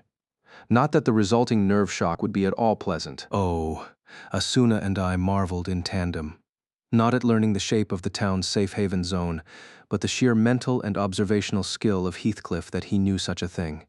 Part of me wondered if that was just the kind of mentality one needed to be a guild leader. But then the scraggly face of a certain katana warrior floated into my mind, dashing that notion to pieces. However, that meant that as long as Keynes was within the town borders, even that piercing damage over time effect would stop, which meant the source of the damage that eliminated his HP came from outside the guilty thorn. Could that be where the loophole was? I thought hard, and I eventually conjectured. The monument of life included the cause of Keynes' death along with the time. It said piercing damage. And the only thing his disappearance left behind was that black spear. Right. I have a hard time imagining that another weapon was secretly involved. Listen, I said, recalling the stomach-churning feeling of taking a critical hit from a powerful monster. What happens to your HP bar when you suffer a really nasty critical hit? Asuna looked at me as though the answer was obvious and said, You lose a ton of HP, of course. I mean, the way it happens. It doesn't just immediately eliminate a huge chunk of the bar. It slides downward from the right. In other words, there's a small period of lag between suffering the blow and your HP bar reflecting the proper amount. She finally understood what I was getting at. Meanwhile, Heathcliff's face was an emotionless mask, so there was no way to guess what he was thinking. I looked at each in turn and gestured. Let's say that Keynes's HP is reduced from full to nothing from a single spear blow outside of town.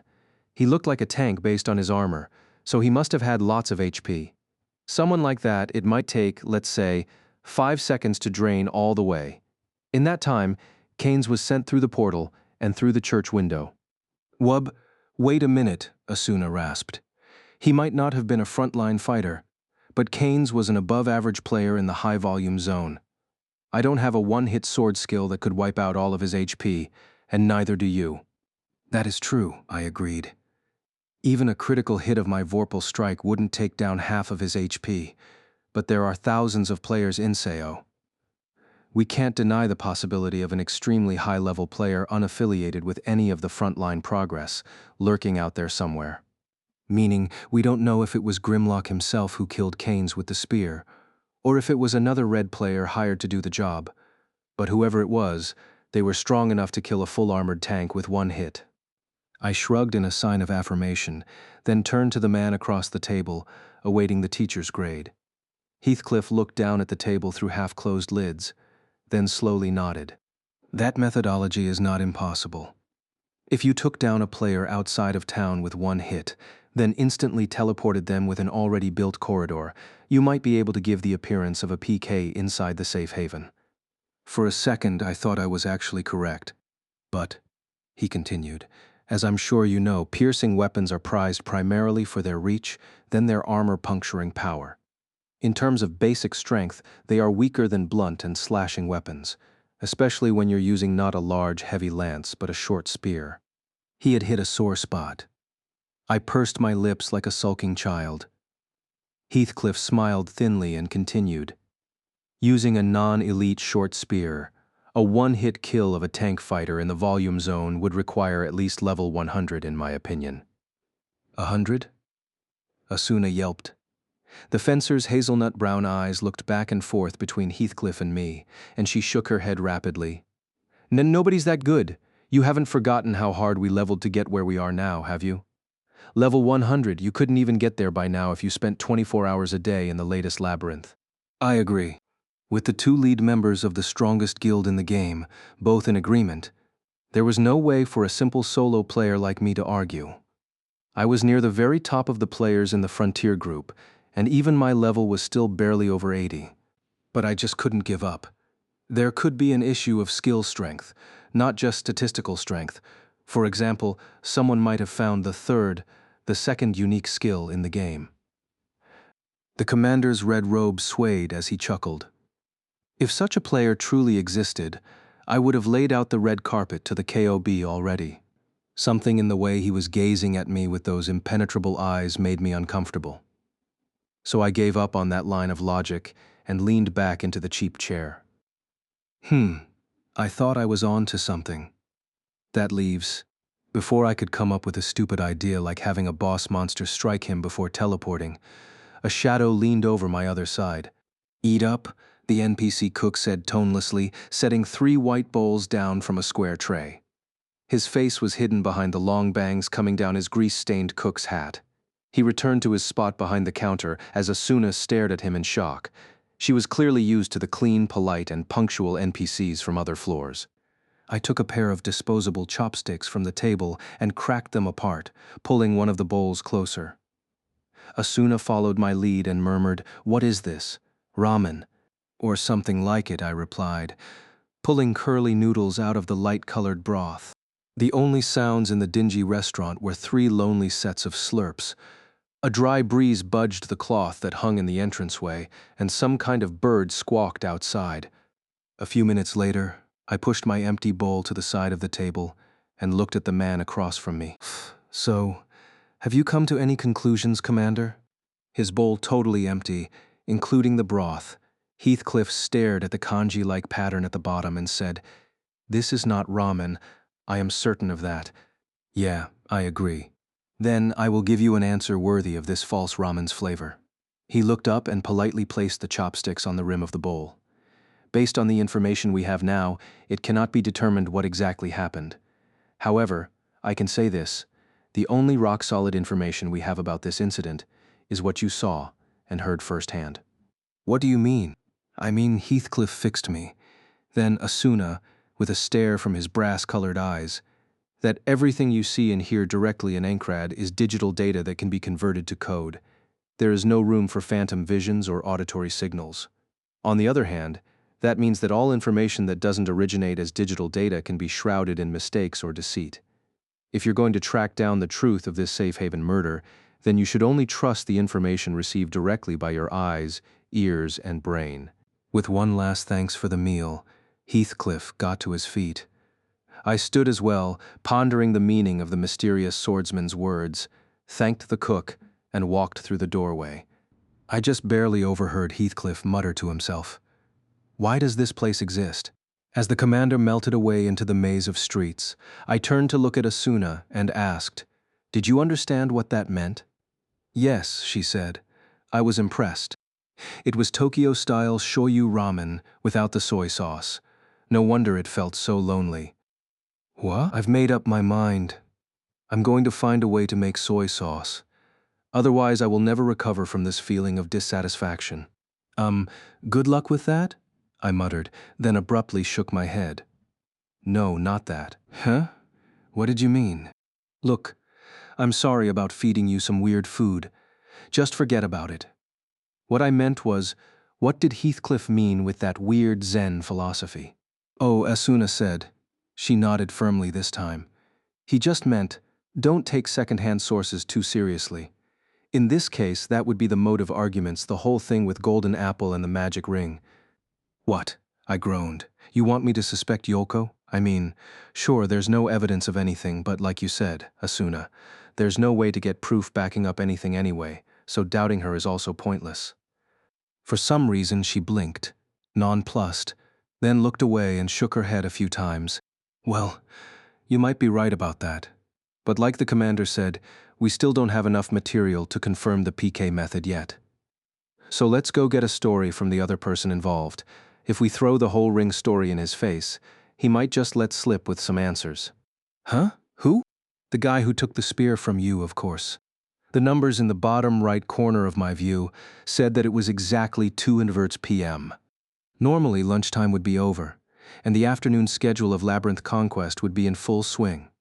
But there was no time to leave the town today. Once I had passed through the wilderness and reached the unexplored sections of the dungeon, the sun would already be down. I was willing to ditch my normal duty at the tip of a hat, because the weather was nice, so it meant nothing to me. But the same could not be said of the Flash, who was absent from advancing the game for the second day in a row. And yet, as far as I could tell from side-eyeing Asuna as we walked together, she seemed in a softer, gentler mood than usual. She was browsing the mysterious-looking shops in Algade's back alleys, peering into dark culverts that went God knows where. And when she noticed my gaze, she actually gave me a little smile along with her questioning look. "What is it?" I shook my head rapidly. Nothing at all." "You're weird." "That's nothing new, though." She giggled, locked her hands behind her back, and practically skipped forward. Who was being weird here? Was this really the same possessed warrior of game progress who had dropped a thunderbolt on me in the middle of a nap yesterday, or did she really like that Algade soba that much? If that was the case, she really needed to try the even more chaotic flavor of the Algade roast at that restaurant next time.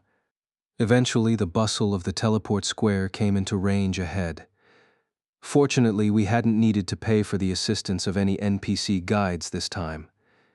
I was unusually restlessness, so I cleared my throat to snap out of it and said, "Ahem. So next up is talking to Team Captain Schmidt. Though now that I think about it, I suppose the DDA would be out questing at this time of day." I wouldn't be so sure," Asuna said with a finger to her delicate chin, the smile gone now. "If we take Yolko at her word, Schmidt was one of the people against selling the ring, meaning he's in the same boat Keynes was. Based on how he was acting last night, we can assume he's quite aware of this. If he's under attack from an unknown red player, do you really think he'd venture out of a safe zone?" That's a good point. But there's also a very good chance that red player has a means of killing someone within the safe zone. We can't be absolutely certain that he's not in danger in town, too.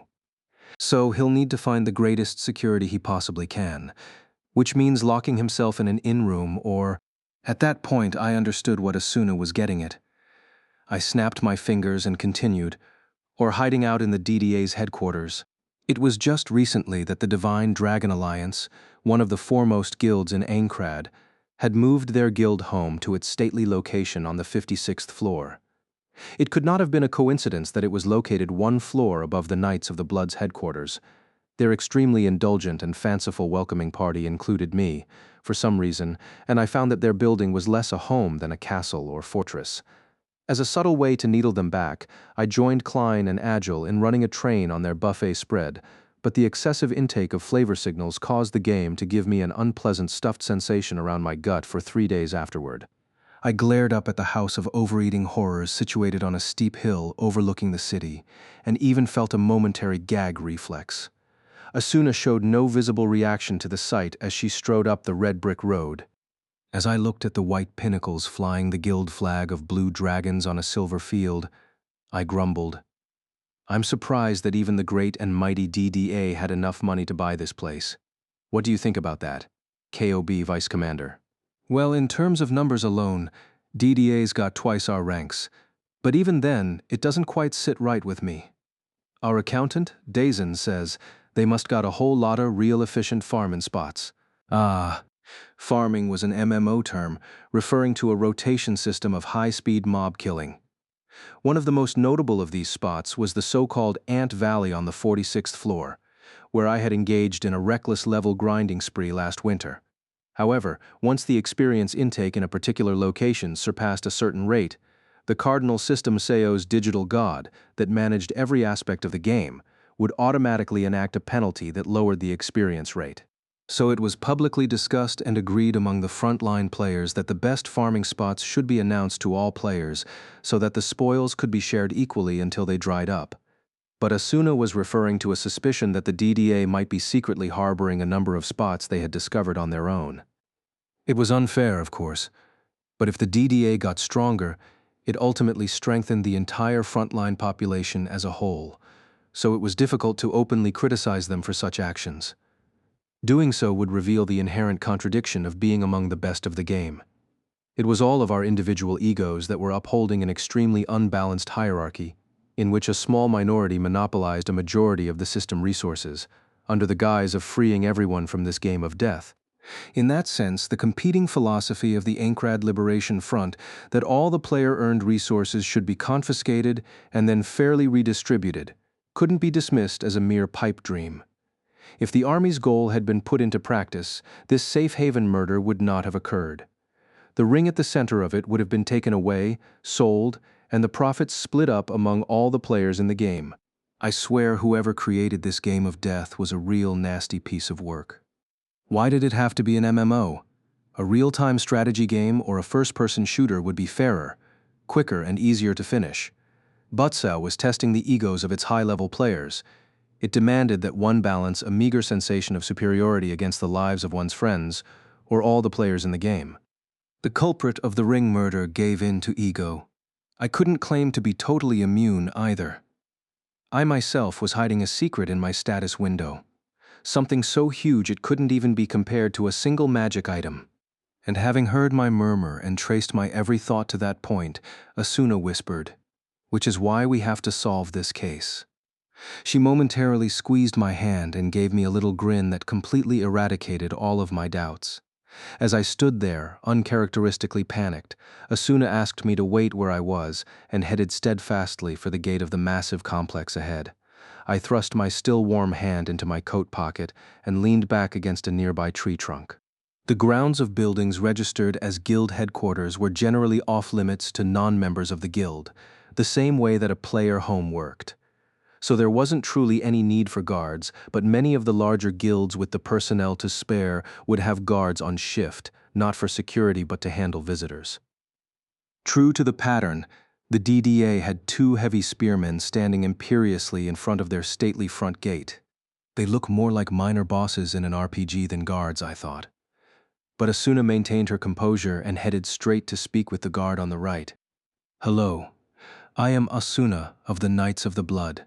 The towering warrior leaned backward momentarily and piped, "Oh hey, yo, how's it going? What brings you over here?" He wasn't imposing or a minor boss in any sense. Asuna favored the other guard with a radiant smile when he trotted over, and she cut right to the chase. "I'm here because I have business with one of your members. Do you think you might be able to get in touch with Schmidt for me?" The men looked at each other, and one of them wondered, wouldn't he be in the latest labyrinth? The other one answered, "Oh, but I think I remember him complaining about a headache and saying he'd take the day off this morning. He might be in his room inside. I'll go check." I was surprised they were so accommodating. The DDA and Kobe were not on friendly terms by any means, but it seemed that such attitudes didn't extend to individuals. Either that, or Asuna's personal charm parameters were so high that they couldn't resist. If it were the latter, I'd probably be better off hanging back here. As I stayed stuck to the tree near the gate earning hiding skill points, one of the guards typed up a quick message and sent it off. A response came within 30 seconds, so he opened his window back up. Schmidt was inside the castle after all. He couldn't possibly respond that fast, if he was busy adventuring in the latest dungeon. The guard read the message, looking troubled. "It seems he wants to take a break today, but he wants to find out what you want first." Asuna thought it over and said, "Just tell him I want to speak about the incident with the ring."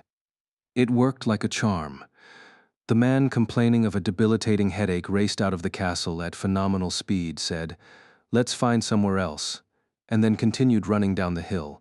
When Asuna passed my tree chasing after him, I joined the chase. Schmidt looked back at us, but only picked up his speed and otherwise didn't react. He probably knew that Asuna and I were working as a team on this one. Just as when he'd snatched the spear from me last night, Schmidt was wearing his expensive-looking plate armor as he power-walked several paces ahead of us. He even had a lighter chainmail on underneath. He wasn't carrying his massive lance, but the weight of that equipment had to be extraordinary. The way he raced forward as if wearing nothing at all made him less like a tank and more like a burly American football player. The large man, one of the rare few in Aincrad who actually had an athletic build, only came to a stop once he'd descended the hill into the town. He turned around, armor clanking, and lit into me rather than Asuna. "Who did you talk to?" "Huh?" I responded, then realized that he had omitted the phrase about the ring, and I chose my words carefully. From a former member of the guild Golden Apple. Beneath his short, spiky hair, his heavy eyebrows twitched. "Who?" I hesitated here but realized that if Schmidt had actually done the killing yesterday, he would also know that Yolko was with Keynes at the time. There was no point in hiding it. "Yolko," I answered, and the large man looked up briefly, releasing a long breath. I kept my face passive as my mind raced. If I was correct in taking that reaction as relief, that would be because he knew that Yolko was on his side in opposing the sale of the ring. Schmidt, too, had come to the conclusion that the killing yesterday was very likely revenge from one of the Sell the Ring voters, which included Grimlock. That's why he'd faked an illness to stay within the safety of the guild building. It was looking increasingly unlikely that Schmidt was responsible for the murder of Keynes, but that didn't mean he had no motive. If both Keynes and Schmidt had carried out the killing over the ring, one might still kill the other to silence him. With this in mind, I decided to be direct. "Schmidt, do you know where we might find Grimlock, the creator of the spear you took yesterday?" I don't know," Schmidt shouted, shaking his head violently. "I haven't talked to him since the guild fell apart. I don't even know if he's alive," he babbled, his eyes dancing over the various buildings of the town. He seemed to be afraid another spear might come flying at him any second now. At this point, Asuna broke her silence and gently said, "Listen, Schmidt, we're not searching for whoever killed the leader of Golden Apple. We're looking for who caused the incident last night. Specifically, any clues to it. It's the only way to ensure that the safe haven stays safe for everyone." She paused, then continued in a tone more serious than before. "I'm afraid that currently, the most suspicious character is the creator of that spear and husband to your guild leader, Grimlock. Of course, it's possible that someone is trying to frame him, but in order to judge that possibility, we need to speak to Grimlock directly. If you have any idea of where he is now or how he can be reached, will you tell us?" With those large hazel-brown eyes trained on him, Schmidt leaned back slightly. so he was not particularly comfortable with talking to female players. A kindred spirit. He looked away and clenched his lips. If Asuna's head-on attack wasn't going to do the trick, he was a worthy foe indeed. I resigned myself to a tougher time than I'd hoped for, but then Schmidt began to mumble. I don't know where he is, truly. At the time, Grimlock really loved a particular NPC restaurant. He went there practically every day, so maybe he's still a regular. Really? I asked, leaning forward. In Aincrad, eating was essentially the only pleasure to be found in the game. But it was also very rare to find a satisfactory flavor among the cheaper NPC restaurants. If he'd found a place he liked enough to visit every day, that was a tough habit to break. Even I took my daily meals on a rotation of just 3 particular establishments, and that mysterious eatery from earlier was not one of them. Can you tell us the name of the— On one condition, Schmidt said, interrupting me. I can tell you, but you need to do something for me in return. Help me see Yolko again. Asuna and I had Schmidt wait at a nearby general store and huddled together to discuss the deal. There's no danger in this, right?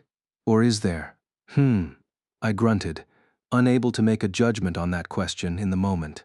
If Schmidt, or even more unlikely, Yolko was really the culprit in yesterday's safe haven murder, then it was highly probable that they would make the other person their next target. It wasn't out of the question that as soon as they met in person, that safe haven PK trick would come into play again, leading to a new fatality. But if that were the case, they would have to equip a weapon and utilize a sword skill. And that required at least 4 or 5 seconds to open the window, switch weapons on the equipment mannequin, and hit the OK button. As long as we don't take our eyes off of them, there shouldn't be any opportunity for a PK. But if that's not the point of this meeting, why is Schmidt asking us to bring him together with Yolko? I asked, spreading my hands. Asuna inclined her head, thinking hard. Let's see. I'm guessing it's not so he can finally express his love for her. Huh? Really? I started to spin around to look at Schmidt, who looked like he could possibly be that innocent. But Asuna grabbed the collar of my coat to stop me. I just said it wasn't that. Anyway, if there's no danger in it, then it just depends on Yolko. I'll shoot her a message to see. Yes, ma'am, please do. She opened her window and typed away on her holo keyboard with blazing speed. Friend messages were a convenient function that allowed you to speak immediately with someone in a remote location, but they had strict requirements. You had to be registered either as friends, guildmates, or spouses. So just because we knew Grimlock's name didn't mean we could just send him a message. Technically, there were instant messages that could be sent if you knew a player's name, but they only worked if on the same level. And there was no confirmation for the sender that the message was seen. Yolko must have replied immediately, as Asuna didn't even need to close her window before she muttered, She says, okay, I can't say I'm not nervous, but let's take him. We can go to Yolko's inn, right? Yeah, it's still too dangerous for her to be out and about, I agreed. Then fully turned to Schmidt this time, who was still waiting at the store behind us.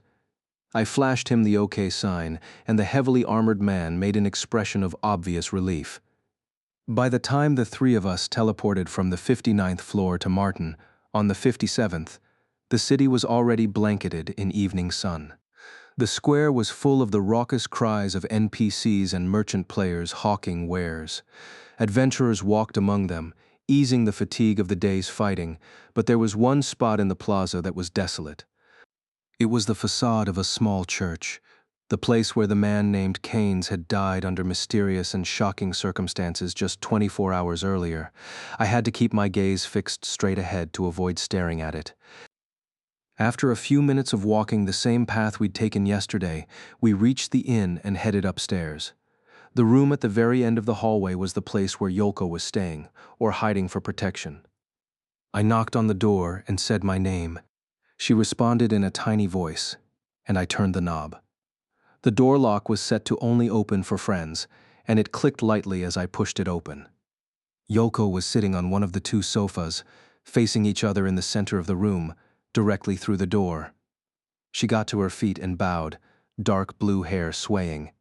Without taking a step, I looked from Yolko's tense expression to Schmidt's equally nervous face behind me and said, well, just to confirm that it's safe, we're going to ask that neither of you have any weapons equipped or open your windows.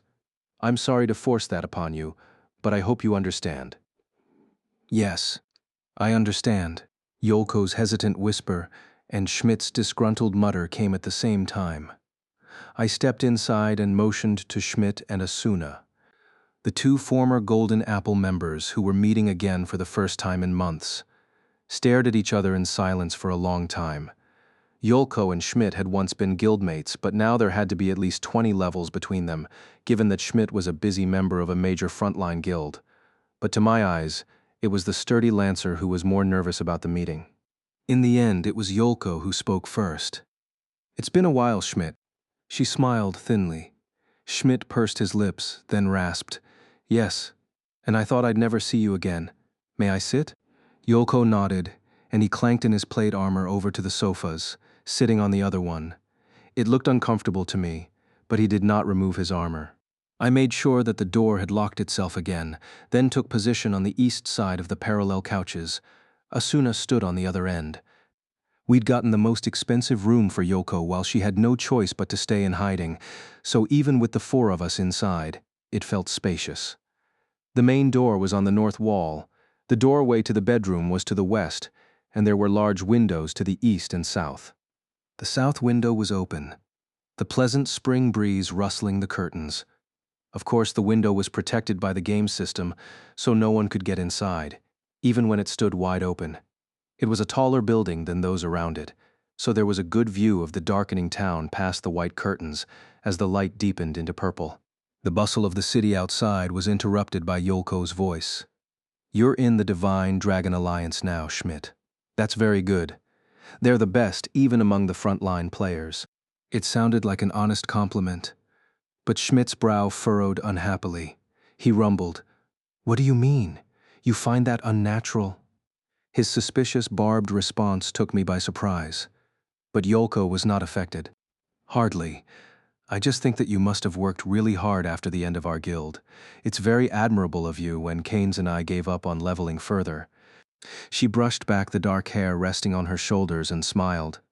While it wasn't to the same level as Schmidt in his plate armor, Yolko too was more dressed up than usual.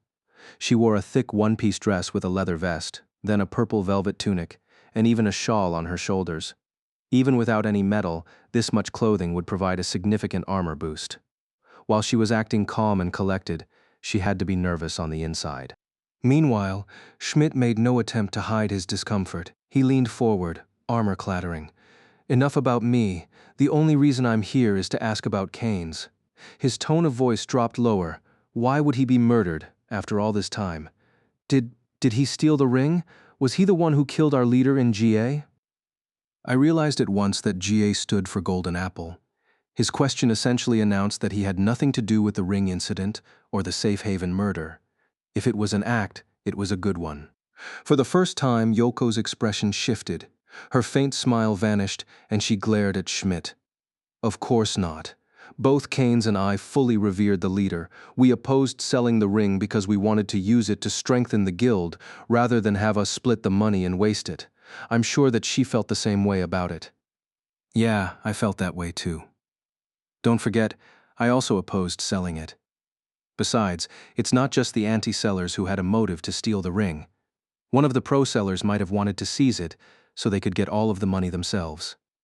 He slammed his gauntleted hand against his knee, then held his head in his hands. "So why would Grimlock go after Keynes now? Is he going to kill all three of us for voting against selling? Is he coming after you and me?" It couldn't possibly be an act. When I looked at Schmidt's profile, with the way he clenched his teeth, I saw clear, undeniable fear. Meanwhile, Yolko had regained her calm composure. She said, "We don't know for certain that it was Grimlock who killed Keynes. It could have been one of the other members who asked him to make that spear." In fact, she looked down at the low table between the two sofas and mumbled, "Couldn't it have been the leader's revenge? There's no way for any ordinary player to kill someone like that in a safe zone." Schmidt's mouth gaped wordlessly. I couldn't deny that I felt a tiny chill run up my back, too. He looked back at the grinning Yolko and said, "But you just said that Keynes couldn't have stolen the ring." Yolko stood without responding and took a step to the right. With both hands clasped behind her back and her face toward us, she stepped backward toward the open window to the south. As her slippers softly snickered against the ground, she murmured, "I stayed up all night thinking. Someone among the guild killed the leader, but in the end, it was also all of us. We shouldn't have taken a vote when the ring dropped.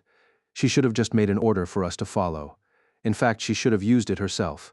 She was the best sword fighter of all of us, and she would have made the best use of the ring. Yet none of us suggested it, because we were all too blinded by greed in our own ways. We all claimed we wanted to make GA a frontline guild, but we just wanted to strengthen ourselves as individuals."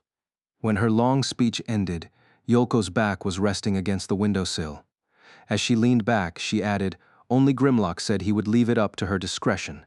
Only he abandoned his greed and thought of the guild as a whole. So he has the right to seek vengeance against all of us for not giving up our desires for the sake of the leader."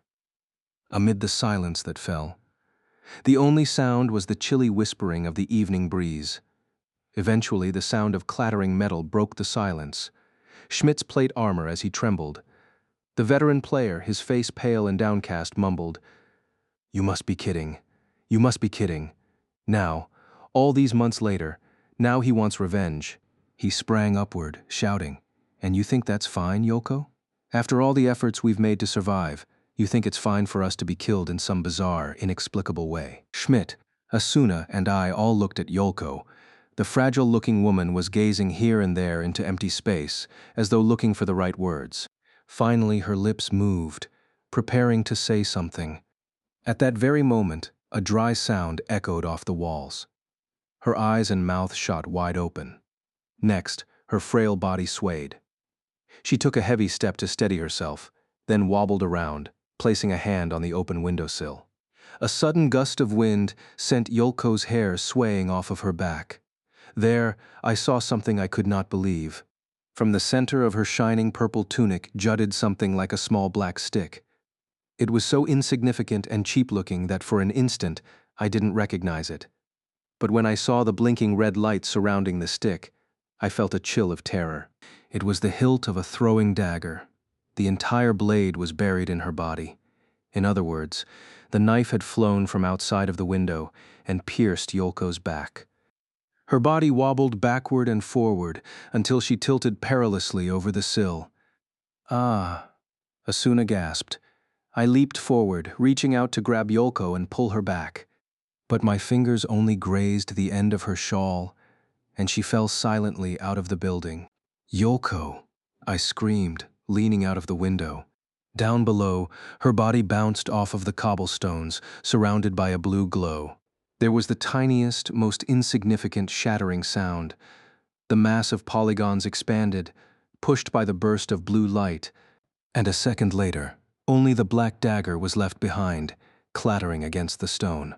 "That's impossible," the voice in my head screamed, a sentiment that came from multiple reasons. The inn-room was protected by the game code.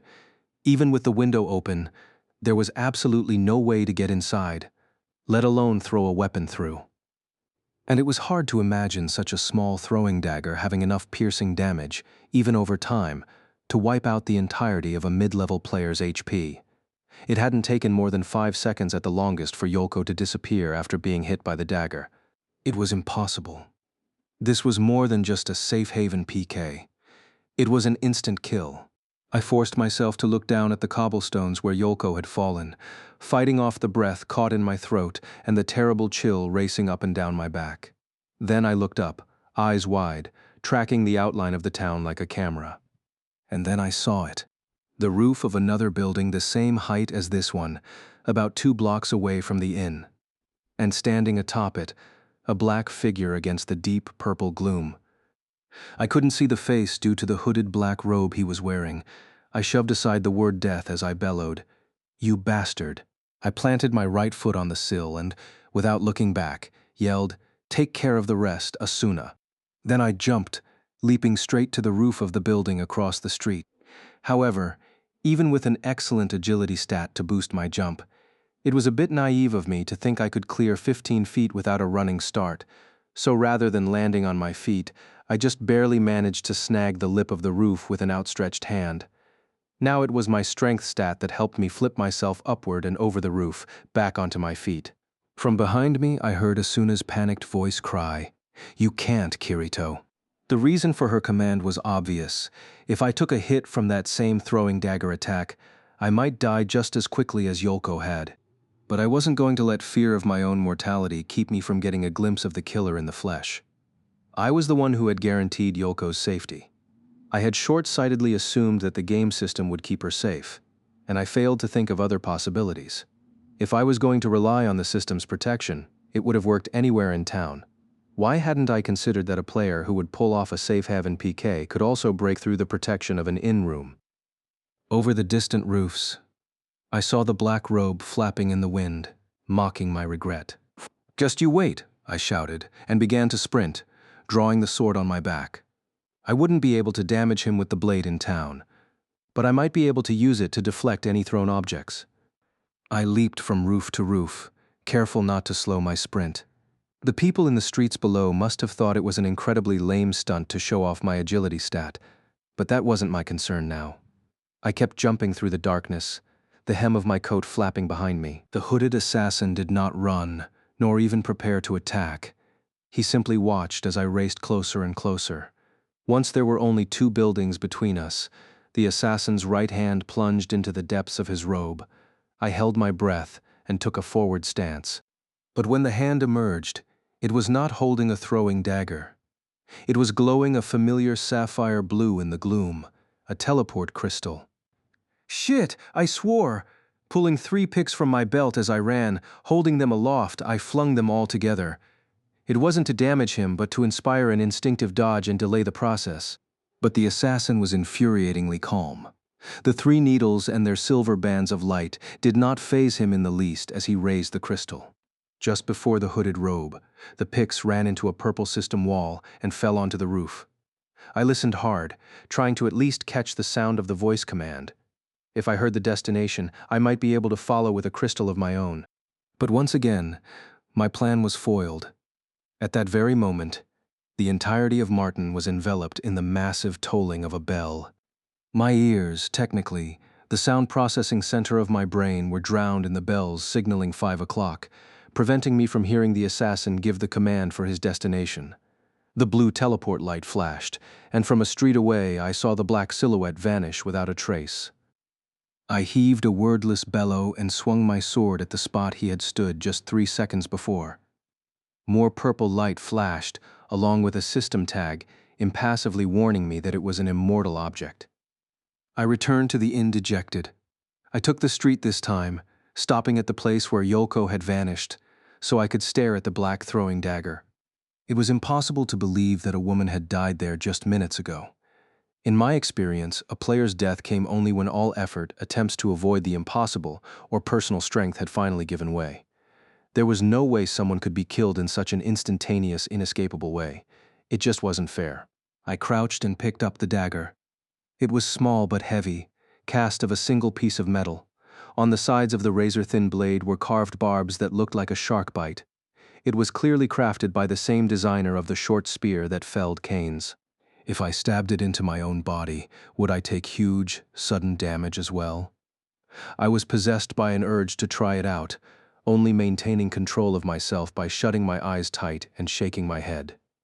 Inside the inn, I knocked on the room door and turned the knob.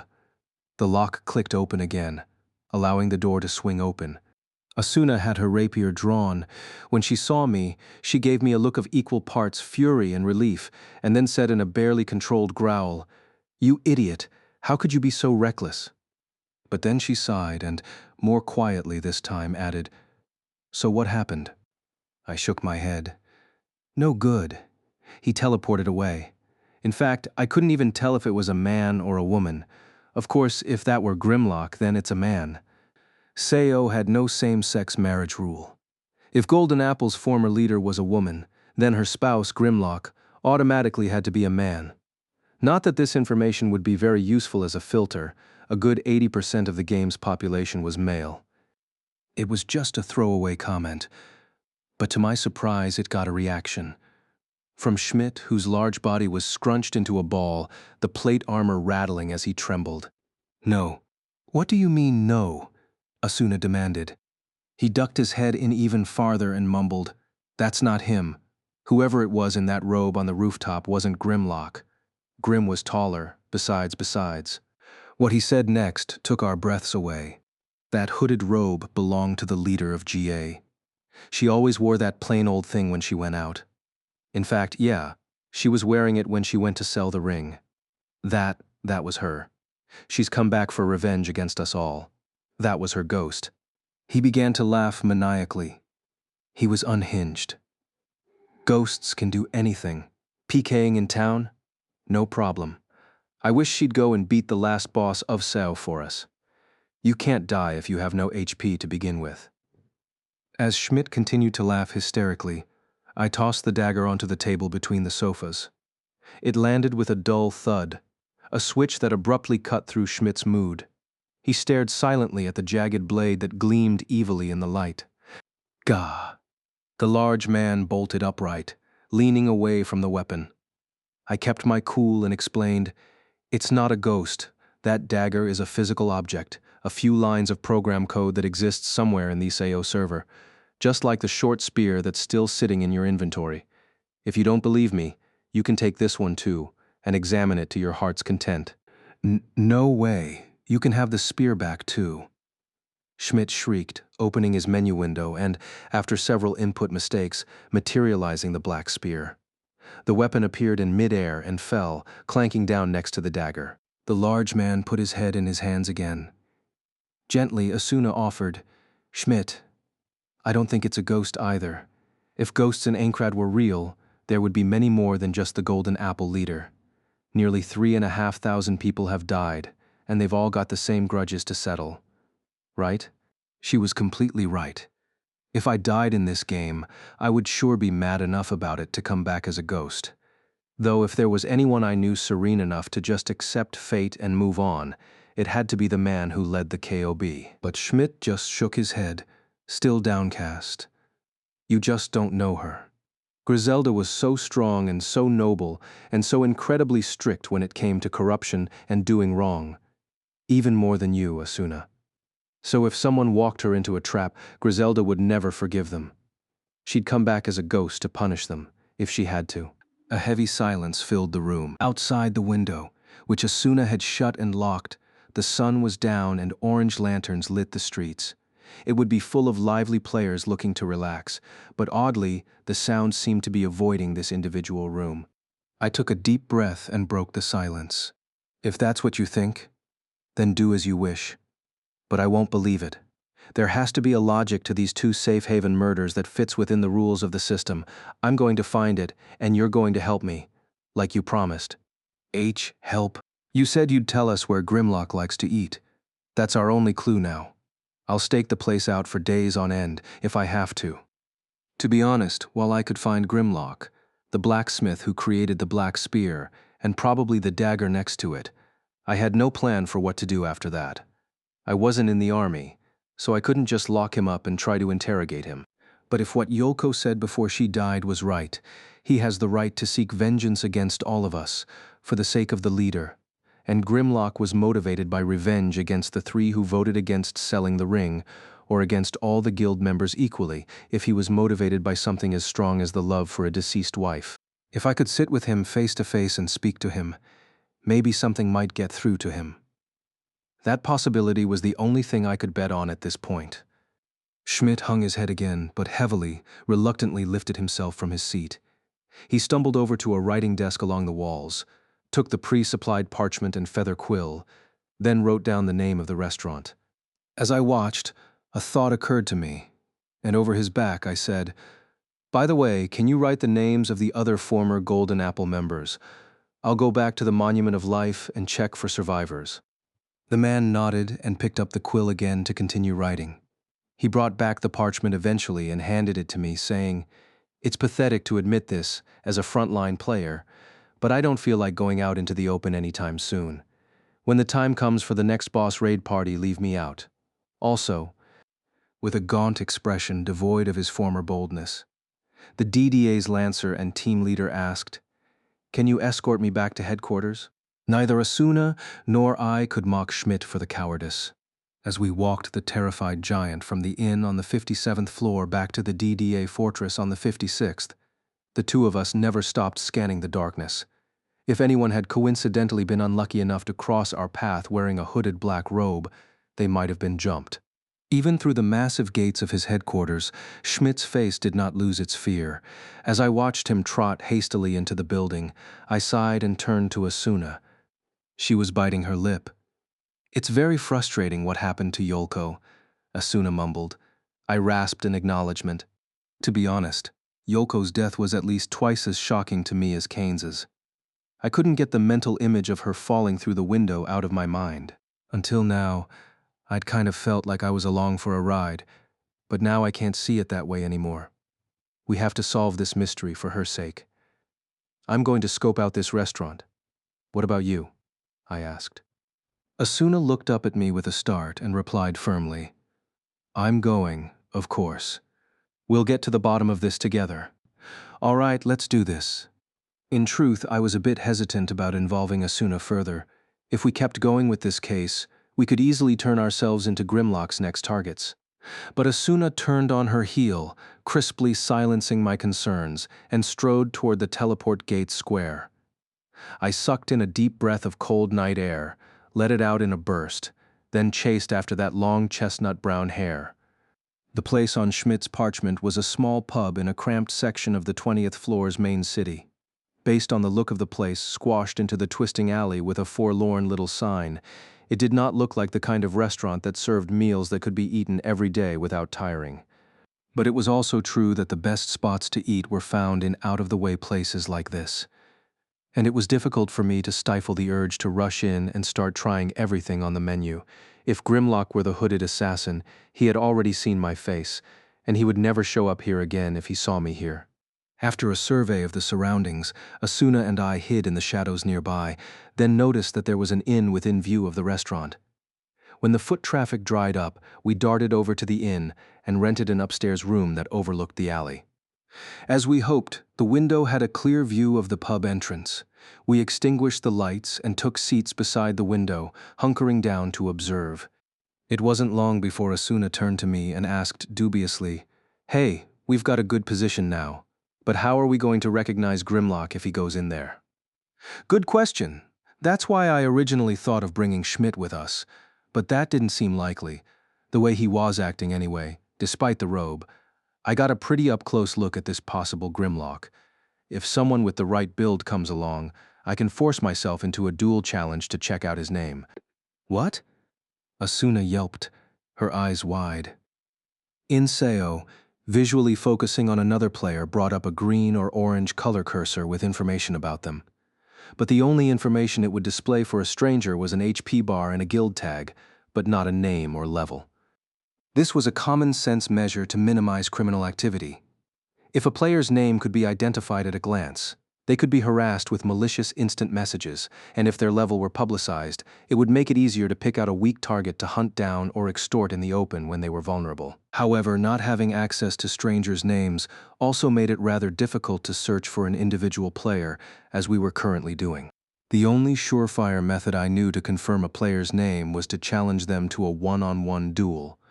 By hitting the duel button in the menu and pointing out the target's cursor, a system message would appear, notifying me that I'd just challenged so-and-so to a duel. This method would show me the official player name as recognized by the system, spelled in the Western alphabet. However, the same message would also appear with my name in front of the target, so it was impossible to use such a method while also staying secretive about it. And naturally, it was extremely rude behavior. On top of that, there was no stopping the other player from accepting and drawing his weapon. Asuna opened her mouth, about to say something about my idea, probably that it was dangerous, but she closed it just as quickly and nodded, looking stern. She understood that it was the only way, but she advised, "If you do talk with Grimlock, I'm going to be there too." When she put it that flatly, there was no way I could force her to stay here in the room. Now it was my turn to reluctantly accept the plan.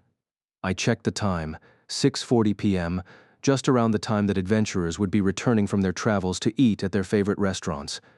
For having such an unassuming appearance, the little pub's swinging door was in a state of nonstop flux. Yet so far, I hadn't seen a single player who matched the height and build of that robed figure. We had no clue to rely upon other than this restaurant, but in fact, There was one other worrisome element on my mind. In that inn on the 57th floor, Schmidt had moaned that the robed figure on the roof wasn't Grimlock, that Grim was taller than that. It seemed unlikely that the rattled Schmidt would be calm enough to make that snap judgment, but if it were true, this whole stakeout was a waste of time that would get us nowhere. We would be staring at the door of a hidden legend of a restaurant, never to sample its wares. Suddenly, I clutched my stomach, overtaken by a wave of hunger. At that moment, something passed in front of my eyes. It was wrapped in white paper and smelled very good. I stared closely at the object Asuna was holding in front of me, keeping her eyes on the pub door. She said, "Here." I had to be sure. You're giving it to me? What else would I be doing? Waving it under your nose to make you jealous? Of course not. Sorry, and thank you. I took the wrapper, ducking my head in apology. Asuna was deftly producing another object of the same likeness, never taking her eyes off of the door. I quickly unwrapped the package to see a large baguette sandwich. Between the crispy toasted bread was a pile of vegetables and roasted meat. I gazed at it in amazement, only for Asuna to coldly note, "It's going to run out of durability and vanish if you don't hurry up and eat it." Oh, right. Here goes. There was no time to stare. The durability of food items was, with the exception of certain special ingredients, generally quite low. On a number of occasions, I'd had a packed lunch disappear in my hands as I was about to eat. There was a special item that could be crafted only by master crafters, a little box called a permanent storage trinket that could keep food ingredients fresh permanently, even if left out in the open field. Sadly, the box was so small that you couldn't fit anything larger than 2 peanuts in it. So I took big, quick bites, savoring the volume of the sandwich as best I could. The flavoring was simple but tastefully vivid, encouraging more bites. Durability of food had no effect on its flavor, so as long as it existed, it tasted freshly made. I chowed down on the large baguette, keeping my eyes on the pub at all times, and heaved a sigh of satisfaction when I was done. Next to me, Asuna was still chewing politely. "Thanks for the food. Anyway, when did you have time to arrange a meal? They don't sell proper food like this at the street carts, do they?" I told you. It was about to run out of durability. I had a feeling it might come to this, so I put them together this morning. Oh, no wonder you're the manager in charge of the KOB's daily activities. I never even thought about our meal plan. By the way, where's it from? The taste of the baguette, with its crispy bread, veggies, and roast meat, was good enough to rank highly on my personal list of best restaurants, so I was eager to insert it into my regular rotation, but Asuna's shrugged response was not what I expected. "You can't buy it." "Huh? It's not from a store." She clammed up and didn't seem likely to share any further detail. It took me a while to figure out what she meant. If it wasn't sold at an NPC shop, it must therefore be player-made. I sat in dumbfounded silence for a good 10 seconds, then panicked and realized I needed to say something. Anything. I couldn't afford a repeat of my abysmal mistake in ignoring Asuna's fashion statement from the morning. Well, gosh, how should I say this? I wish I hadn't just gobbled it down like that. I mean, I could have sold it at auction in Algate and made a killing. Ha ha ha. Wham! Asuna kicked the leg of my chair with a white boot, and I sat up straight, trembling. After several extremely tense minutes, in which Asuna quietly finished her meal, she muttered, "He's not coming." Yeah. Well, Schmidt made it sound like he doesn't visit every day. Plus, I kind of doubt that Grimlock's going to show up in his black robe to chow on some grub. Right after committing a PK, we might need to stake out this place for 2 or 3 days, I said quickly, checking the time. It had only been 30 minutes since we started. I was ready to wait until I saw Grimlock, no matter how many hours or days it took. But Her Excellency, the Vice Commander, might have different plans. I glanced over at her again, but Asuna was sunk deep into her chair and not about to get up anytime soon. Belatedly, I realized that my statement could be interpreted as 2 or 3 nights staying here, and my palms flooded with sweat. But then Asuna broke the silence. "Hey, Kirito." Yes? What she said was fortunately, or unfortunately, totally unrelated to my statement. What would you have done if you were in Golden Apple and they got a super rare item like that? What would you have said? After several seconds of shocked silence, then several seconds of hard thought, I said, "Good question. But trouble like that is why I fly solo in the first place. In the games I played before SAO, a number of guilds I was in fell apart due to members pilfering the best items and selling them for profit. It was an unavoidable fact that one of the big motivating factors for a majority of MMO gamers was the feeling of superiority over the rest of the populace. And the easiest measurement of superiority was strength, defeating powerful monsters or other players with upgraded stats and powerful gear. That pleasure could not be found anywhere outside of online games. The reason that I was spending countless hours grinding for levels was none other than to enjoy the feeling of superiority inherent in being a frontline player. If I was in a guild now, and a phenomenal piece of gear dropped for the party, and it was perfectly suited for another member of the guild, would I be able to say, "You ought to use this"? No, I couldn't, I muttered, shaking my head. I might not be able to say that I wanted to use it, but I'm not enough of a saint to happily hand it over to someone else. If I were a member of Golden Apple, I would have joined the pro-selling side. What about you? Her answer was instantaneous. It belongs to the person who got the drop. Eh? That's the rule in our guild. Any random drop when in a party is the property of whomever got it. And there's no combat log in SAO, so there's no public record of who got what. It'd have to be announced on the honor system. So the only way to avoid people keeping secrets and causing trouble is to make it policy. Plus, she paused, her gaze on the pub door softening somewhat. That system actually makes the concept of marriage here more meaningful. You know that people who get married share a common inventory, right? The moment you get married, you can't hide things from your spouse. It also means that any player who tries to steal items from the guild can never get married to a fellow member. A shared inventory is a very pragmatic system, but I also find it quite romantic. I blinked in surprise at the note of longing I detected in her voice. A tension that made no sense rose within me, and I thoughtlessly stammered, "Yeah, that's a good point. Well, if I'm ever in a party with you, I'll be sure not to hog all the drops." Asuna's chair slammed backward. Without the lights on, I couldn't make out her face very well, but in the pale moonlight, I saw the flash go through a rotation of varying expressions. She raised her right hand as if to strike and shouted, Are you nuts? You can wait decades and that day will never come." "Ah, well, that's in regards to being in a party with you, of course. I mean, look, just keep watching the pub. What'll we do if you miss him?" Once she had the bellowing out of her system, Asuna turned away in a huff. As I was making sure not to take my eyes off the door for more than a second while we talked, her accusations stung. I mumbled a pathetic rebuttal that I was watching, and stopped to think. When the ring that caused the downfall of Golden Apple dropped, who was it who scored the item? Perhaps it was a pointless question now. But if it was desirable enough to kill their leader over it, surely just concealing it from the start would have been easier. That would mean whoever announced they had won the drop couldn't be the killer. I grimaced, thinking I should have asked Schmidt when I had the chance. Neither Asuna nor I were registered friends of his, so we couldn't send him a message to check. There were instant messages that could be sent to any player whose name you knew, but it required being on the same floor, and had a very short cap on length. It could easily happen the next time I saw Schmidt. We weren't chasing the culprit of the ring killing of half a year ago, but the one responsible for the ongoing Safe Haven murders. Still, I couldn't get over it. I took out the list Schmidt had made for me. Asuna was still looking away with a weird expression on her face, so I asked her not to take her eyes off the pub, and I examined the list of Golden Apple members handwritten on the parchment.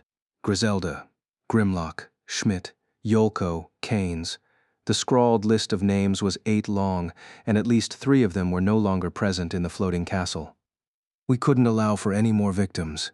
We had to stop Grimlock's revenge and find the logic behind the Safe Haven murders.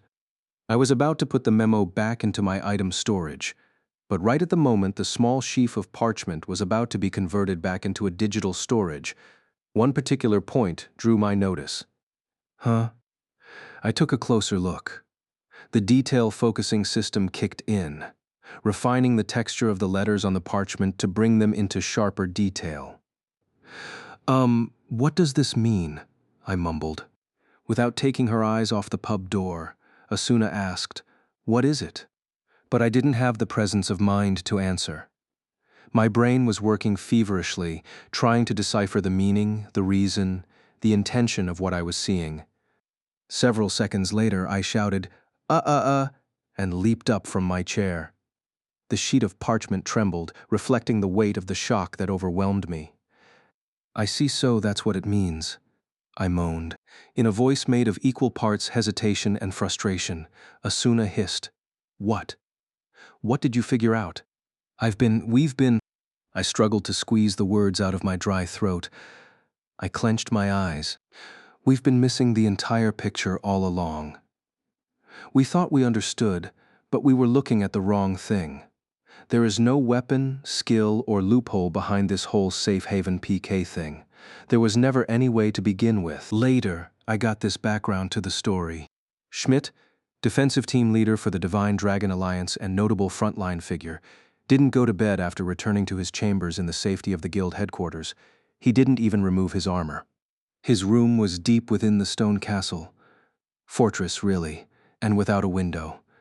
Not only that, the building was impossible to enter for non-members, so he was perfectly safe as long as he was in his room. But no matter how much he told himself that, he couldn't help but stare at the doorknob. The moment he took his eyes off it, would it turn without a sound? Would the silent, shadowy, hooded figure of the Grim Reaper sneak in and stand behind him without him realizing it? Others thought of him as a stalwart, fearless tank. But as a matter of fact, the motivation that kept him among the ranks of the top players of the game was none other than the fear of death itself. On the day we were all trapped in this game, a year and a half ago, he stayed in the center square of the town of beginnings and thought, no, agonized. What could he do to avoid dying? The most surefire means was not to take a step out of the city. There was absolute protection within the purview of the anti-criminal code, so there was no fear of losing a single pixel of his HP, the numerical representation of his life. But as an athlete in real life, Schmidt understood that the rules could change at any time. Who could state for a certainty that SAO's rule about the towns being absolutely safe would remain constant to the very moment the game was beaten? What if one day the code simply stopped working and all manner of monsters poured into town? Those players who never stepped out of the town of beginnings and never earned a single experience point would be completely helpless. If he were going to survive, he needed to be stronger, and in a safe way without any risk. After a full day of pondering his position, Schmidt chose to be tough. First, he went to an armory and bought the toughest-looking armor and shield that his purse would allow, then used the remainder to purchase a long polearm. Out of the many impromptu parties soliciting members at the North Gate, he applied to join the one that promised the safest activity. Their first hunt involved 10 people surrounding and killing the weakest monsters in cell, small boars. Since then, Schmidt chose to make up for the low pay of such activity with sheer time. His leveling pace couldn't match the beaters, who played in small parties or solo, risking powerful foes for great reward, but his never-ending fixation on toughness eventually took him to the rank of team leader in the prestigious DDA guild. His hard work was worth it. Schmidt's maximum HP, armor strength, and various defensive skills were almost certainly the greatest to be found in all of Aincrad. With his massive guard lance in one hand and a tower shield in the other, he knew he could handle front-facing attacks from 3 or 4 mobs of his level for a good 30 minutes. To Schmidt, those who wore paper-thin leather armor or focused on damage dealing with non-defensive weapons, even certain solo players dressed all in black, whom he'd met just minutes before, might as well have been insane. In truth, the build with the lowest possibility of death was a tank covered in thick armor. And because they sacrificed power to do that, it was vital that they join a large party to make use of their talents. In any case, Schmidt had finally achieved the ultimate toughness, the only thing that could nullify his fear of death, or so he had thought. But vast sums of HP, high-level armor, defensive skills, and all other manner of systematic defenses meant nothing to a killer who could bypass them. And after all this time and effort, such a person was coming after him. He didn't really believe it was a ghost, but even that wasn't a certainty anymore. The Grim Reaper had slipped through the absolute rule of the anti-criminal code like black mist and callously, easily taken 2 lives with wimpy little spears and daggers. Was that not the work of a digital ghost, The aftermath of all of her rage and resentment imprinted into the nerve gear? In that case, solid fortress walls, that heavy lock on the door, and the protection of the guild building meant nothing. She was coming. She would come for him tonight, after he had fallen asleep. And with a third barbed weapon, she would stab him and steal his life. Schmidt sat on his bed, head held in his silver gauntlets, and thought desperately. There was only one way to escape her revenge. He would beg forgiveness, get on his knees, press his forehead to the ground, groveling and apologizing until her anger abated. He would admit to his one crime, a means to find greater strength and toughness, and use it as a launching pad to a better guild, and repent with all of his heart. If he did this, even a real ghost would surely forgive him. He had been manipulated. He had been taken for a ride, tempted into a tiny little crime. In fact, it wasn't even a crime, just a bit of poor manners. He couldn't have realized what a tragedy it would lead to. Schmidt unsteadily got to his feet, opened his inventory, and materialized one of the tons of teleport crystals he kept for emergencies. He clutched it with weak fingers, took a deep breath, and in a hoarse voice mumbled, "Teleport," labored. His sight filled with blue light. When it subsided, he was standing amid the night. It was after 10 o'clock, and on a floor far removed from most player activity, so the 19th floor teleport square was completely empty. The stores around were all shuttered, and there were no NPCs walking about, so it almost felt like he was out in the open wilderness, despite being in town. Just half a year ago, Golden Apple had a small guild home on the outskirts of this town. It should have been a familiar sight, but Schmidt felt alienated, like the town was shunning him. His body trembled in fear underneath his thick armor. He walked on unsteady legs for the edge of town. After 20 minutes out of the town, he came to a small hill. It was in the open, of course, not protected by the anti-criminal code, but Schmidt had a very firm reason for being there. It was his only means to escape the wrath of the robed harbinger of death. He dragged his resisting legs up to the top of the hill and found what he was looking for beneath a single twisted tree at the top. Schmidt kept his distance, quaking all the while. It was a weathered, mossy gravestone, the grave of Griselda, Lady Swordsman and leader of Golden Apple. The pale moonlight, which emanated from nowhere in particular, drew a shadow of the cross on the dry ground. Barren branches overhead creaked in the occasional breeze. The tree and grave were just environmental details, objects placed by a designer to create an aesthetic effect, and nothing deeper. But on the day Golden Apple disbanded, a few days after Griselda's death, the remaining 7 players had decided to make that her grave, and they stuck the longsword that was their memento of her into the earth. Technically, they just laid it at the foot of the grave and allowed the durability to slowly run out until it vanished. So there was no name on the grave. But there was no other place to go to apologize to Griselda.